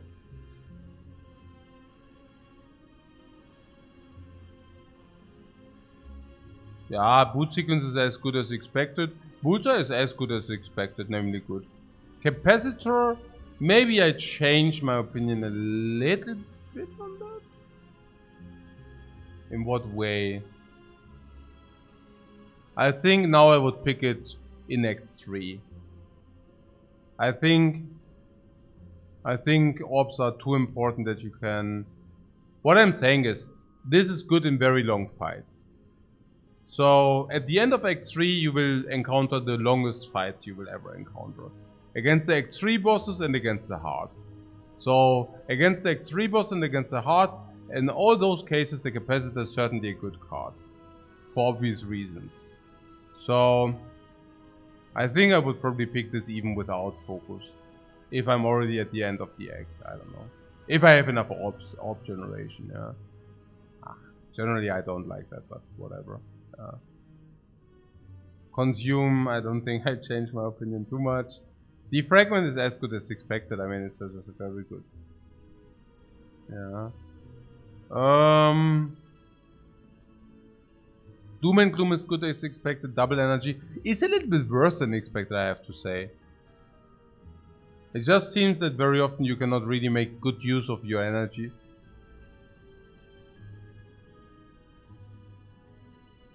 And also keep in mind, whenever you double your energy, you also have less cards in your hand. Equilibrium is as good as expected. Aggregate seems to outshine double energy by a lot.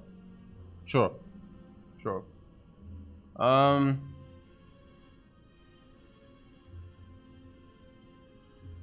FTL is as good as expected. Yeah. I mean, these are... I know. I mean, only where I change. Genetic algorithm, I think it's better than people think. Because you will have a lot of problems against the Heart to block. We will see that in our games to come. But I think you need to have some way to block in the first... Okay. Why am I so sleepy? Probably it's very good to have a day off. I mean, I really like pushed these 50 games like without a day of break. Like I really pushed these 50 games to the limit. I think we played these 50 games in like what, 3 weeks, 2.5 weeks. Coffee. No. I think the day off will be very useful. I really pushed them through like unreal, yeah. Like day and night, every day, man. Yeah. No regret. A 3:40 a.m. coffee? No, that doesn't hit me as a surprise. I mean, maybe I should really, yeah, maybe I should get myself one. So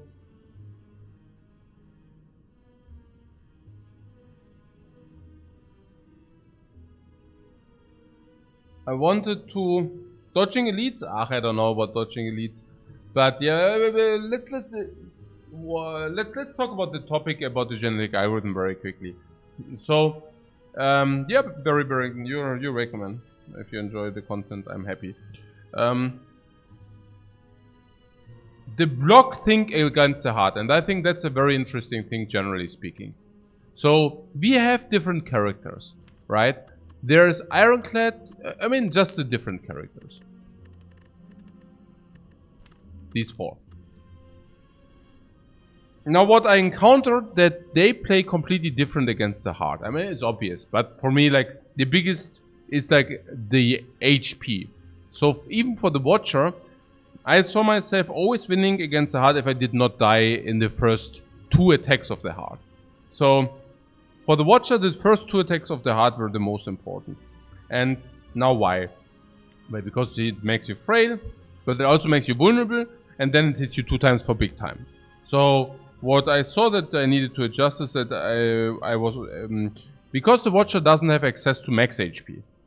So if you go into the hard fight, even if you have max HP, that's 70 life. So, but the heart hits you for 120. So if you have 70 and the heart hits you for 120, that's bad news because you're not set up. Yeah. So what I tended to do is to value anything which can help me in the first 2 attacks against the heart very highly. Like a weak potion, saves you 40 life, for example. And whenever I survive the first 2 attacks against the heart, you have room to breathe for another 3 turns. Or 4 turns, actually. Because the next 2 attacks are not that dangerous. You are not frail, no vulnerable, and the heart still doesn't attack for that much. Now, with the Watcher, it was usually that I mean, I did not have a singular game where the heart attacked us again. I mean, not the second iteration, but the third iteration. By turn 8, with the Watcher, the games against the heart were always over. So that's that. Yeah. With the Ironclad, the first 2 attacks do not matter because you will have a lot of max HP. So who cares about the first 2 attacks, right? The later attacks are more important. For the Silent, you also have mitigation with block or with race form or with the dexterity. So that's okay as well, you know. But the Defect has no access to max HP. So I found ourselves very often just dying against the first 2 attacks. Too often, to be precise. And I think if we just put it in a way that we prioritize not dying against the heart in the first 2 turns, I think we will be able to increase our win rate by a lot. I mean, by a lot means, you know, the standard things like if we can increase our win rate by 5%, if we focus more of not dying against the heart in the first 2 attacks, well, that's a big success then. And I think we will definitely be able to accomplish that. Yeah. And so now you see why it actually is so important to have maybe one algorithm in your deck. Because this can exactly accomplish this. Yeah. The genetic algorithm, you draw it and it saves you 1 attack of the first 2. And that's huge. That's definitely big time.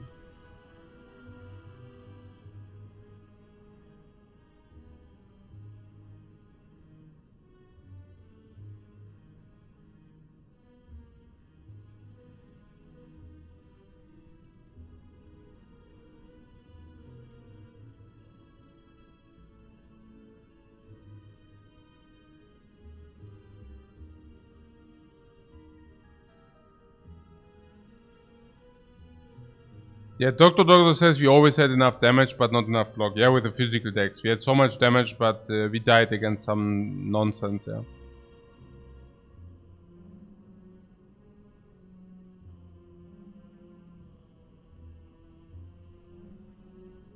Crimson Blur. Notice we pick Reinforce slightly less than others. Reinforced, but not Reinforced Body, or what do you mean? I love Reinforced Body, but oh, which one? Which one Reinforced? I get myself more to eat. I need something like some carbohydrates or something.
And I bought myself some fruit yogurt and a buttermilk.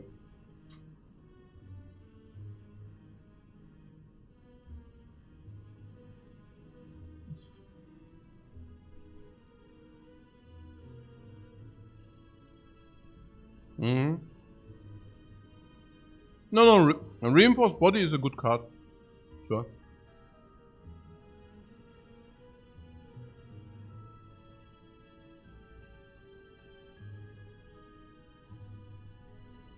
Okay, so what else?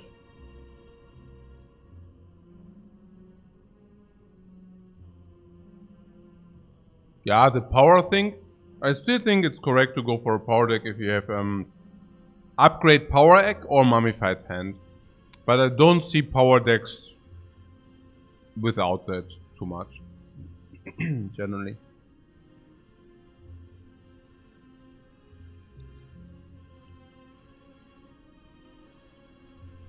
Yeah, with the unceasing top it's bad, yeah.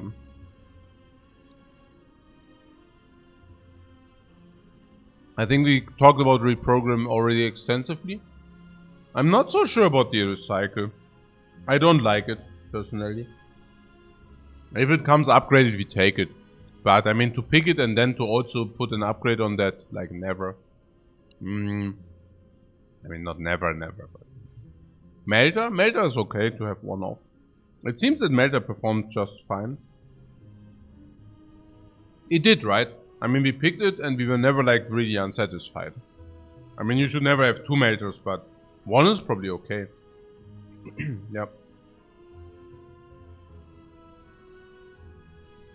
How do we feel about the Infinite? Yeah, very nice. I mean, you pick holograms anyways, and if you receive Madness, you upgrade holograms, and then you have some Infinite blocks ready.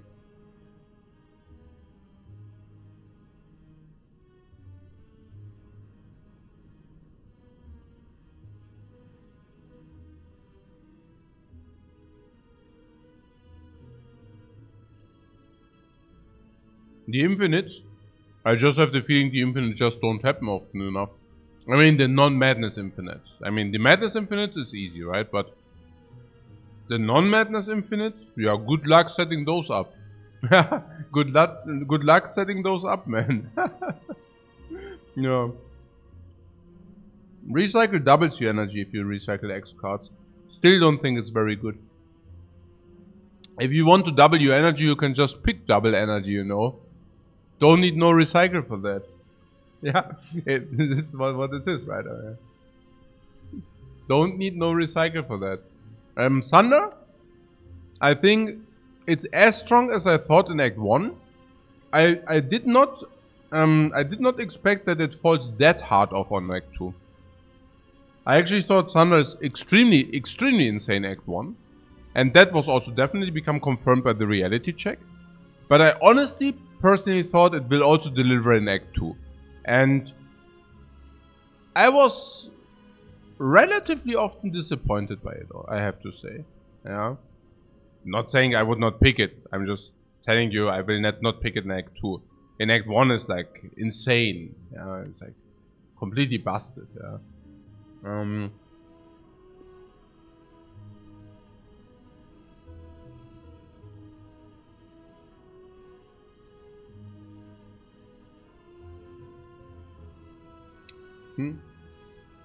Combo with Tempest and Multi.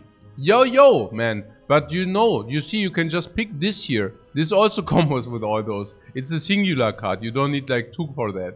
Like, you do not need to go as far to take the recycle to W energy. You can just take double energy. There it is.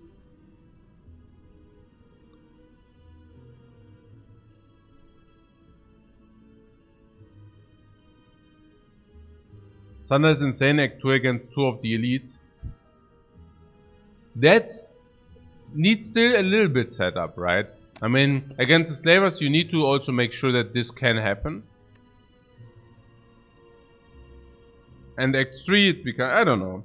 Yeah. I mean, I just meant it performed weaker than I thought. I thought it's really, really good.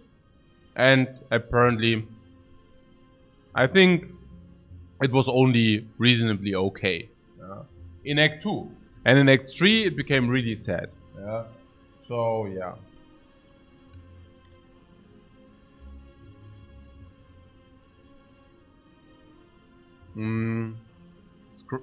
Scrape. Yeah. Happy that they buffed it. I was not even satisfied with the buff. So, even shows more that the buff was more than needed. Now, even with the buff, it's still slightly sad. Which is funny, yeah.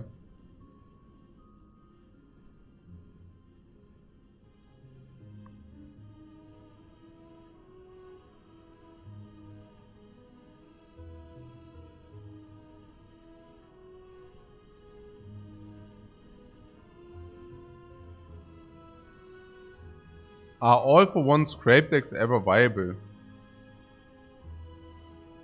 I mean, the thing is that scrape and all for one do not go very well with each other. I mean, kind of, I don't know. With a Snacko Eye, both cards are good. Yeah. I mean, I don't scrape, but all for one is good with his Snacko Eye. Scrape. I don't know. Is it? I don't know. Snacko.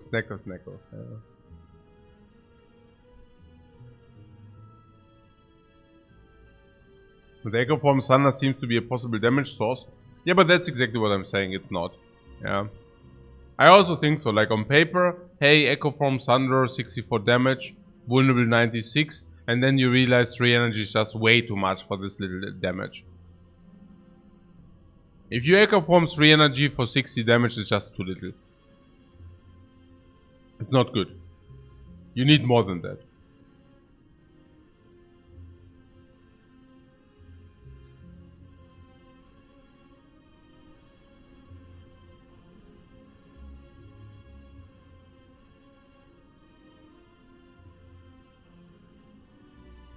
No, I don't like Snacko personally. Amplify.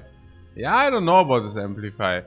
I guess if you have a pure power deck, sure. If Vimes ask, hey Lifecoach, what do you do to work out? Yeah, I stream. What the heck, man?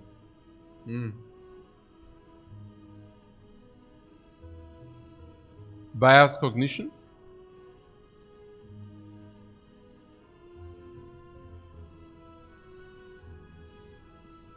Buffer?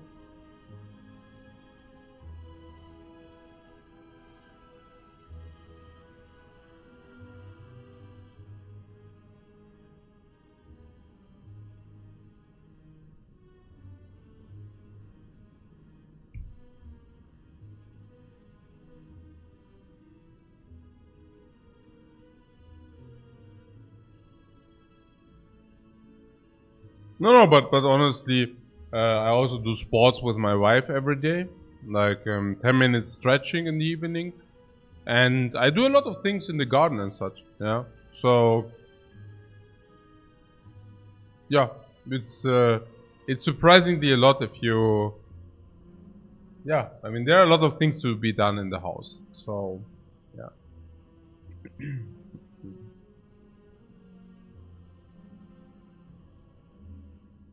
It seems you do not like creative AI at all. Yeah, I like it. If you have the mummified hand. Sure. If you have the mummified hand. If.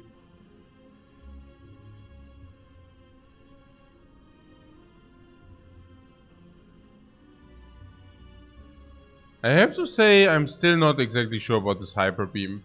I mean, it feels weird to draft like a curse into your deck. Seriously. I don't know. I mean, yes, it lets you proceed. And then it's a curse later. So I don't know. Like, if you upgrade it, it still is a curse later. So I usually do not feel that great about drafting curses into your deck, you know. Generally speaking. It's kind of a sustain card, yeah.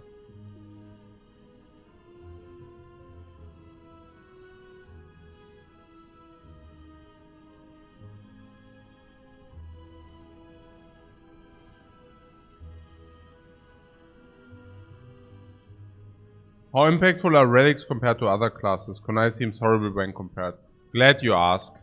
So I have the feeling relics are doing much worse on the defect.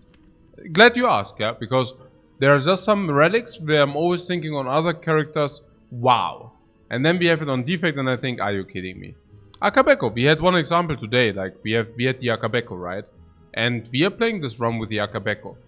And the highest of the feelings is that we can actually draft an AoE card, which then comes down with an Akabeko. Like, that's the highest of the feelings.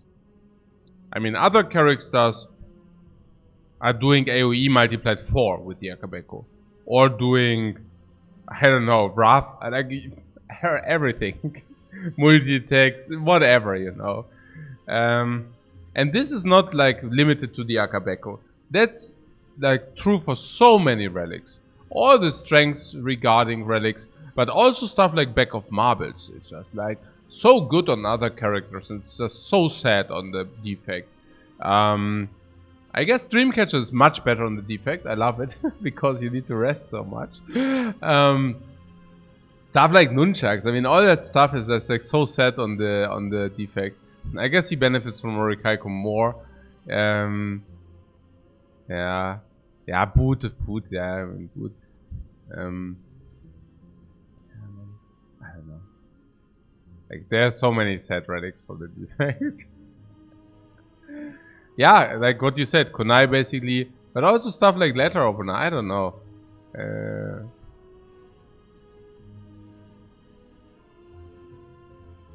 Also stuff like Hourglass falls a little bit off, because you actually snowball, right? So actually chip damage you deal suddenly is not even that important any longer. Strike dummy, we do not even need to talk about strike dummy here. And that's like also so sad. What else? Yeah, klar. I mean, Duodolls. Yeah, Ginger.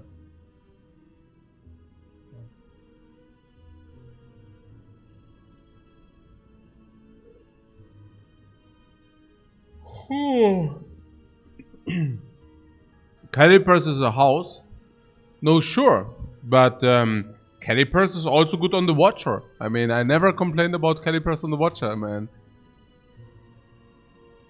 And on the Ironclad certainly also not. Unless you already drafted a Barricade, of course, right? So, I would argue Calipers are just good on every character. Because it's strong.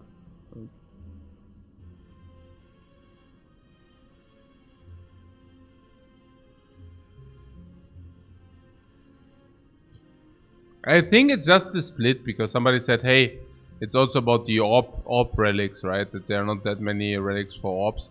But it's also a little bit like the split. Because you need to split between damage and orbs. and suddenly you know, always wrong. You go into look. You go into strength direction, and part of the relics you find are garbage because they are working for orbs. Or you go into orb direction, and then suddenly you find the relics which give you strength or something like this. And these are suddenly complete garbage, right? So what I'm telling you is, this is also the reason why the Watcher won so, one of the reasons why the Watcher won so much. You can never go wrong. All the relics play for you. You go into like the game, you find relics, and you know what? You're usually very happy because the relics do play. You don't have that many empty relics where you really think, okay, wow, that sucked. You don't have that. Every relic plays, and now then you go to Defect and you find a relic and you think, okay, this relic sucks. Okay, then you find another one. You think, okay, that relic is actually also doing nothing for me. You know, like if you go Watcher and you find a Vira, you're like, okay, wow, that is so cool, you know. And then you go ahead, and I don't know, you find a Gyria, and then you suddenly have your win condition. You find the Gyria and you're okay. I found my win condition, you know. And on the Defect, you find a Gyria, and you're like, I found a curse. You do not even want to do that. Okay, I usually tend to proceed and do it anyways because I hated to have empty relics. But like Strike Dummy, you find a Strike Dummy on the Watcher, and you're like completely amazed. And yeah, no.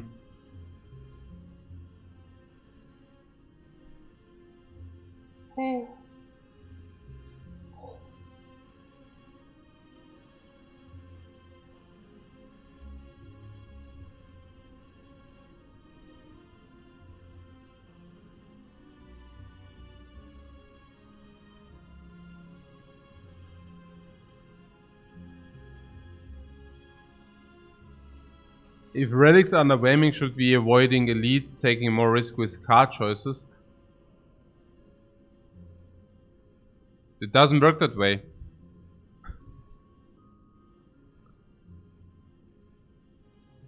What do you want to avoid elites for? I mean, I always I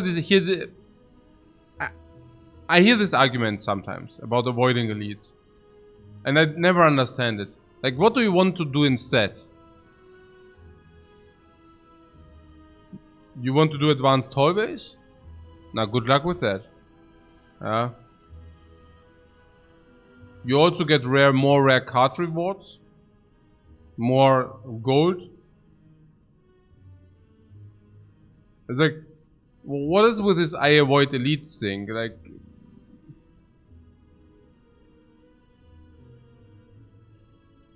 it's not easy to.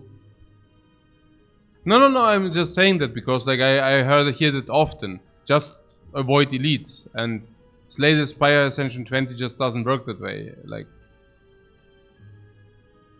yeah, advanced hallways are really bad. Yeah, exactly. And question marks are also not that much better in Act 1, you know. So just many people lose more heads against elites. Makes sense to avoid it. The thing is, like, advanced hallways are also very scary. So you cannot escape. You cannot escape in this Spire, you know. It's also about Act 2. Like, some people say, do not take risk in Act 2. You cannot take no risk. Like, it's not even about the hey, you cannot take risks, but you can literally not take no risks. It's literally not possible, you know. You go through the Spire, and you will die eventually, very quickly. It's not like you can just dodge or something. The game throws at you, like, all the time, and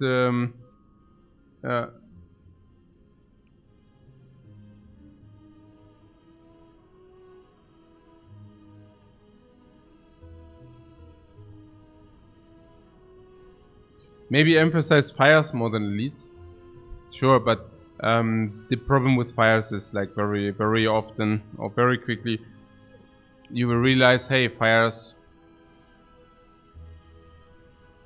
Like, what do you get from a fire? You usually lose a floor. You lose a floor for an upgrade. And the upgrade makes you, I don't know, like, yeah. And let's ask different. Like, if you find something like this, are you happy? No. And this upgrades you too. I know it's not pinpointed, but I'm just saying, you know. Like, this is better than one pinpointed upgrade, and you're really sad if you find that. Now, you might say, yeah, but you didn't lose life in the elite fight. But the thing is, elites are not even that difficult. That's the point, right? I mean, who cares? Not in Act 2. In Act 2, they are difficult, but in Act 1, I don't know.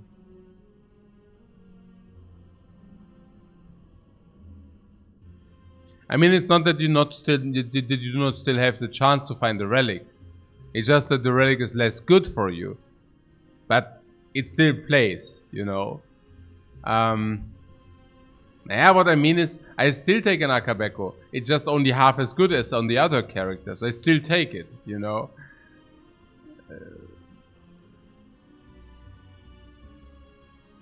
There are so many good upgrades on Defect. No, I'm not so sure. We usually didn't have that much upgrade depth.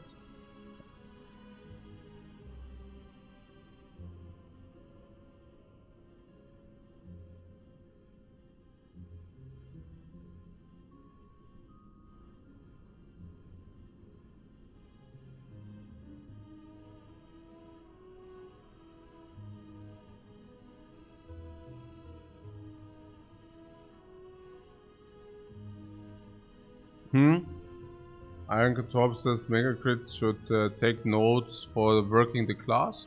No, I think they're doing just fine. I mean, they just did, right? They just did. I mean, the reprogram has been significantly changed, and I'm also happy that it's not too strong. Like, really happy, because if you make such a change and suddenly it's too strong, it might mess up the game. So I think it's a very, very good change. Probably this card is still too weak, but maybe, you know, it's just about right. Like, it's useful now. You know, it's useful in these certain builds if you have a lot of holograms. So that's perfectly fine. Yeah, it's perfectly fine. Also, if you take a look what they increased. This is a beautiful game. I'm very happy that they decide not to change much. Yeah, full stop. Yeah, I'm really happy with the. I would hate it a lot if they would change more. Honestly, the amount of changes what you just saw, I think it's like the max. Like changing. Oh, they're even here. Yeah. Hey guys. With power difference among the characters, fine with that. Yeah, no, of course. But I'm just saying I'm very happy with not interchanging a lot, because I also think it just changes the texture, and not only the texture but also the flavor of the game. And I think currently these characters have a lot of flavor, and also very specific flavor. And I think changing too much, only a little thing, you know, and a small cog too much, and suddenly a character is completely different, will just break the entire character. So for example, if there would have been a change which suddenly makes physical builds very too strong on the blue. Like, I give you one example. Let's say reprogram would reprogram would not read +2/+2, but let's say it would read +3/+3. And suddenly this is the way to play the defect. It would completely lose all the texture. It would also completely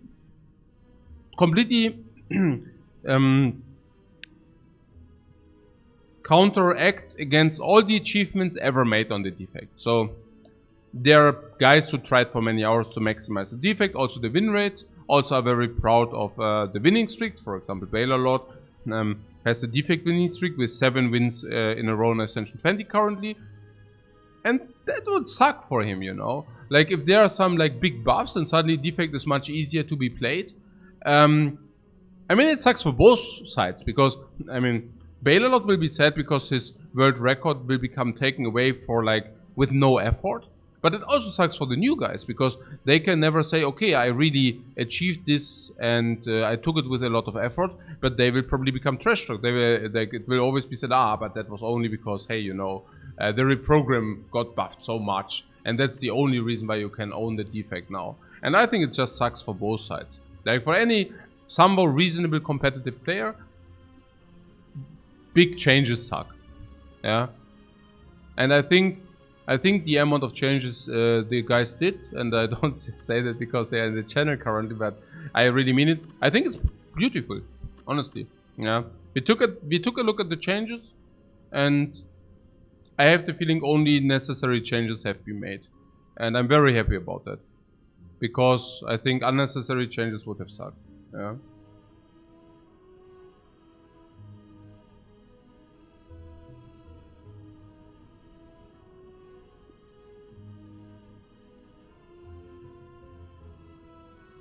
Not saying that, I mean, you know, and also with the different tastings, yeah.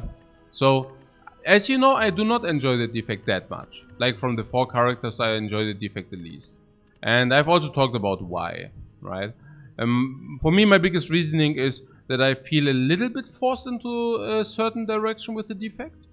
So a little bit to the orb direction, like being pushed into that, you know. And I also do not like the randomness, the RNG effect of the orb so much. I also do not like the snowball into a direction where you don't need to think that much, you see? So those are the things I do not like about the defect. Making the defect, for me, the least enjoyable character of these 4. For myself, like, personally. But that does not mean that the defect is in the wrong place, because, you know, there are 4 characters to be played, and people do not spend thousands of hours in that game like I do, right? But people usually spend dozens of hours, or some hundreds of hours. But, you know, the characters are being designed in a way that you can easily put 100, 200 hours into each character. So, in short, it's good that there are also characters I do not like that much, because this will be a very good character for other players, right? So, I love to think a lot. I like to have clutch games where my lifeline is on the line and glass cannon style. That is also why I love the Watcher, and why I love the Watcher so much, and why that was my first choice. Yeah, because he is the style I played as a glass cannon style. Your lifeline is always on the line, and every mistake can mean your demise. Everything matters. Everything. Every decision. And you have extremely high player agency.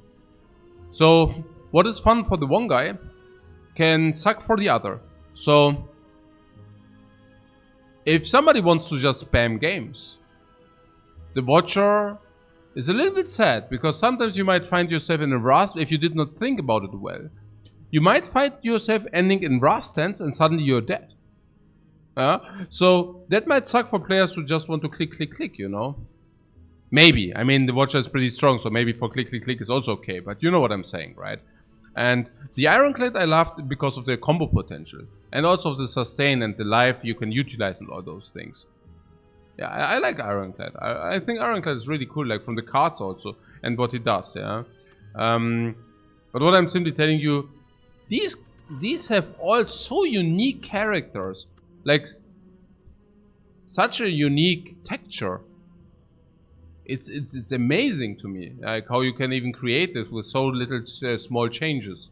Yeah, you do it a little bit with the max life total, but it's of course more about the cards, and also of course about the quest and fatality. Side quest, fatality. So Ironclad has a card which gives you max life as fatality. The Watcher has a card which gives you like upgrades for fatality. Unfortunately, these two don't have. I mean, Silent does not have any side quests, I think. Is it correct? And Defect has the side quest, but it's not fatality. So it's just amazing how you can create 4 characters which have so much different texture. Just by, I don't know, like identity. Identity is the word I wanted to say. It really amazes me a lot.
Yeah.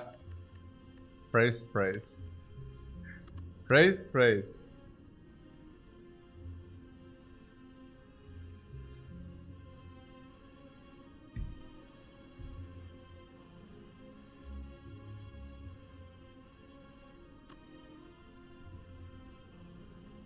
I was just thinking about what I also wanted to share, because obviously I'm thinking a lot about this game.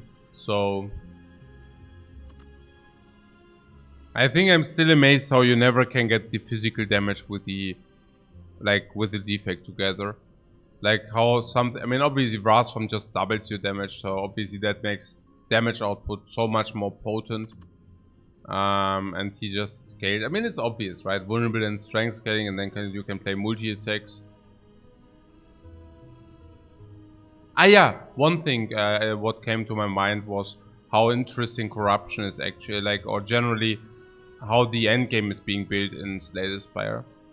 So, kind of, for example, corruption is a card which makes every card you pick one time applicable, being exhaust, right? So you pay a certain cost, which is like way too big in the early game, for getting a singular payout for every card you ever drafted, therefore making your payout linear into the end game. So at some point you reach a break-even point where corruption becomes good, and then it just becomes better into the end game. And I don't even know why I thought about that. It was just about the end game scaling something, but yeah.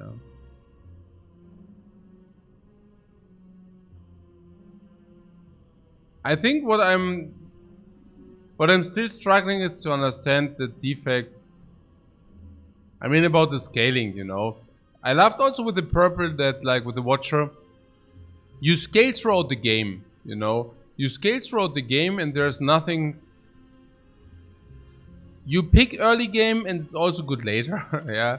And with the Ironclad you need to decide a little bit at least, but the cards are not complete trash or garbage later. And I also think with the Silent it is partly true if you do not go into the poison direction. Now what I found with the Roboter is really every early game you draft is garbage later. Which is like, I don't know, yeah, like you pick a streamline, you freaking upgrade it, and you realize, wow, it's trash in Act 2. Or it's like, yeah, it's so. You feel punished for every card you draft in Act 1. It's so sick.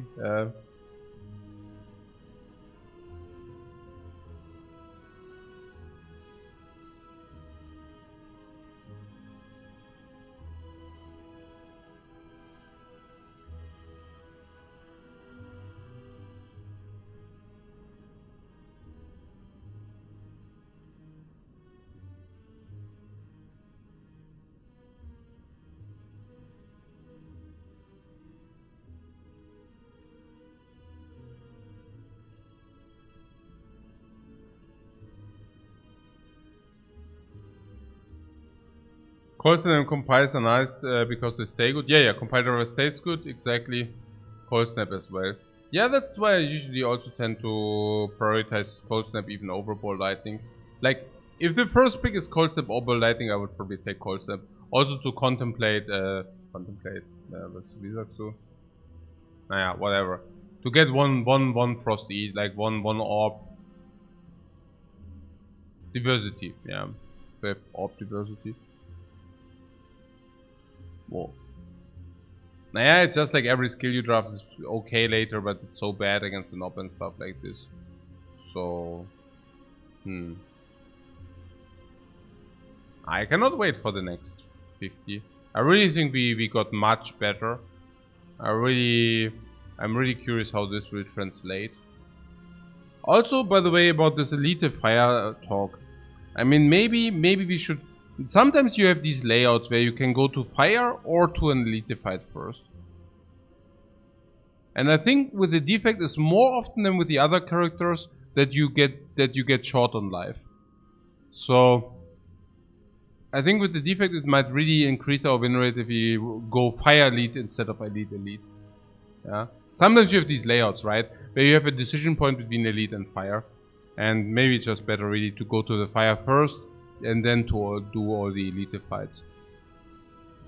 Basically skipping an elite for that, you know.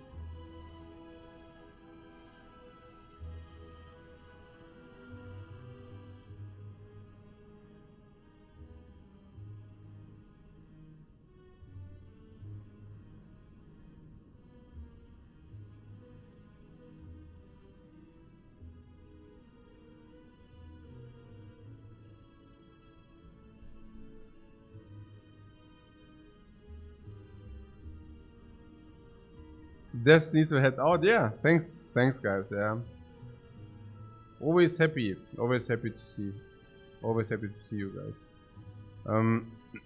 So what? Iron Kotorp says, you have been on a real emotional roller coaster about this class lately. Hate, looking forward to synergies. Hate, liking, hate. Nah, yeah. I mean, again, there's a reason why I touched this class the last. Yeah. It's there's a reason why I touched that class the last. And yeah, naja, okay, whatever. Okay.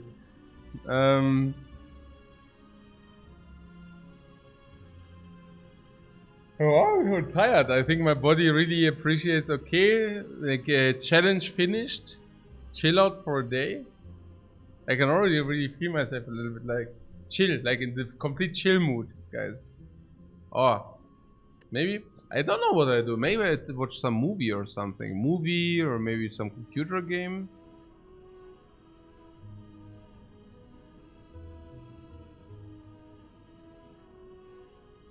Time for mods? Why, what?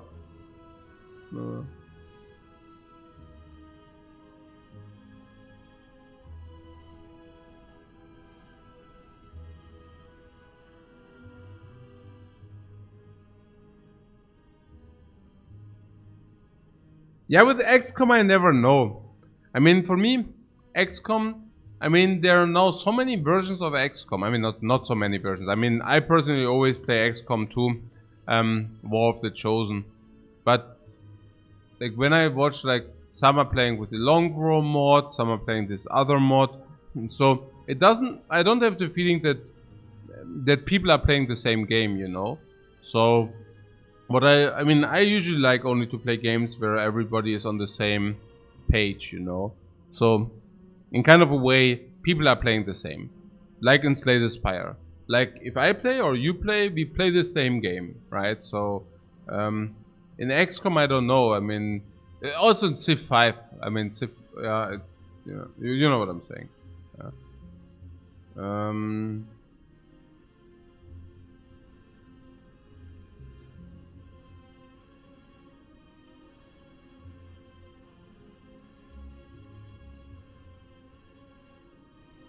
What? No, I don't play Ascension 20? Currently.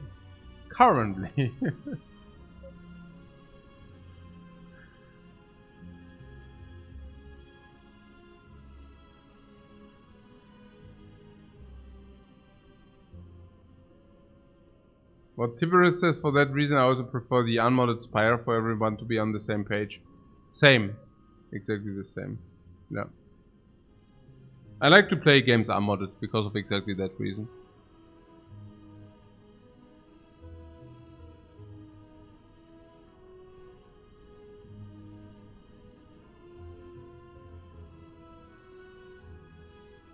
Yeah, but it says I have 2 mods installed, schon klar. Schon klar, ja. Okay.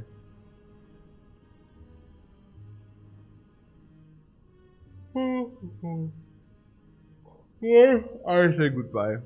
Let's see who's online.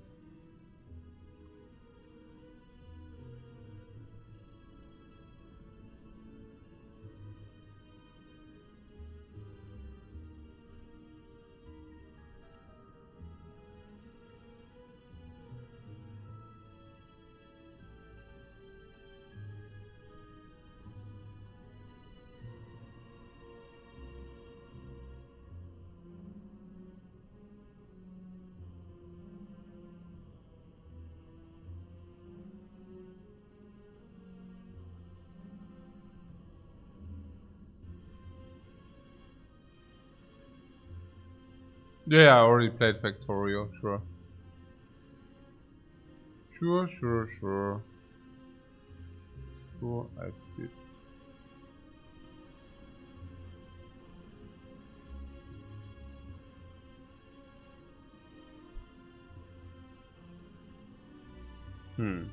First time playing Slated Spire. Perfect to raid.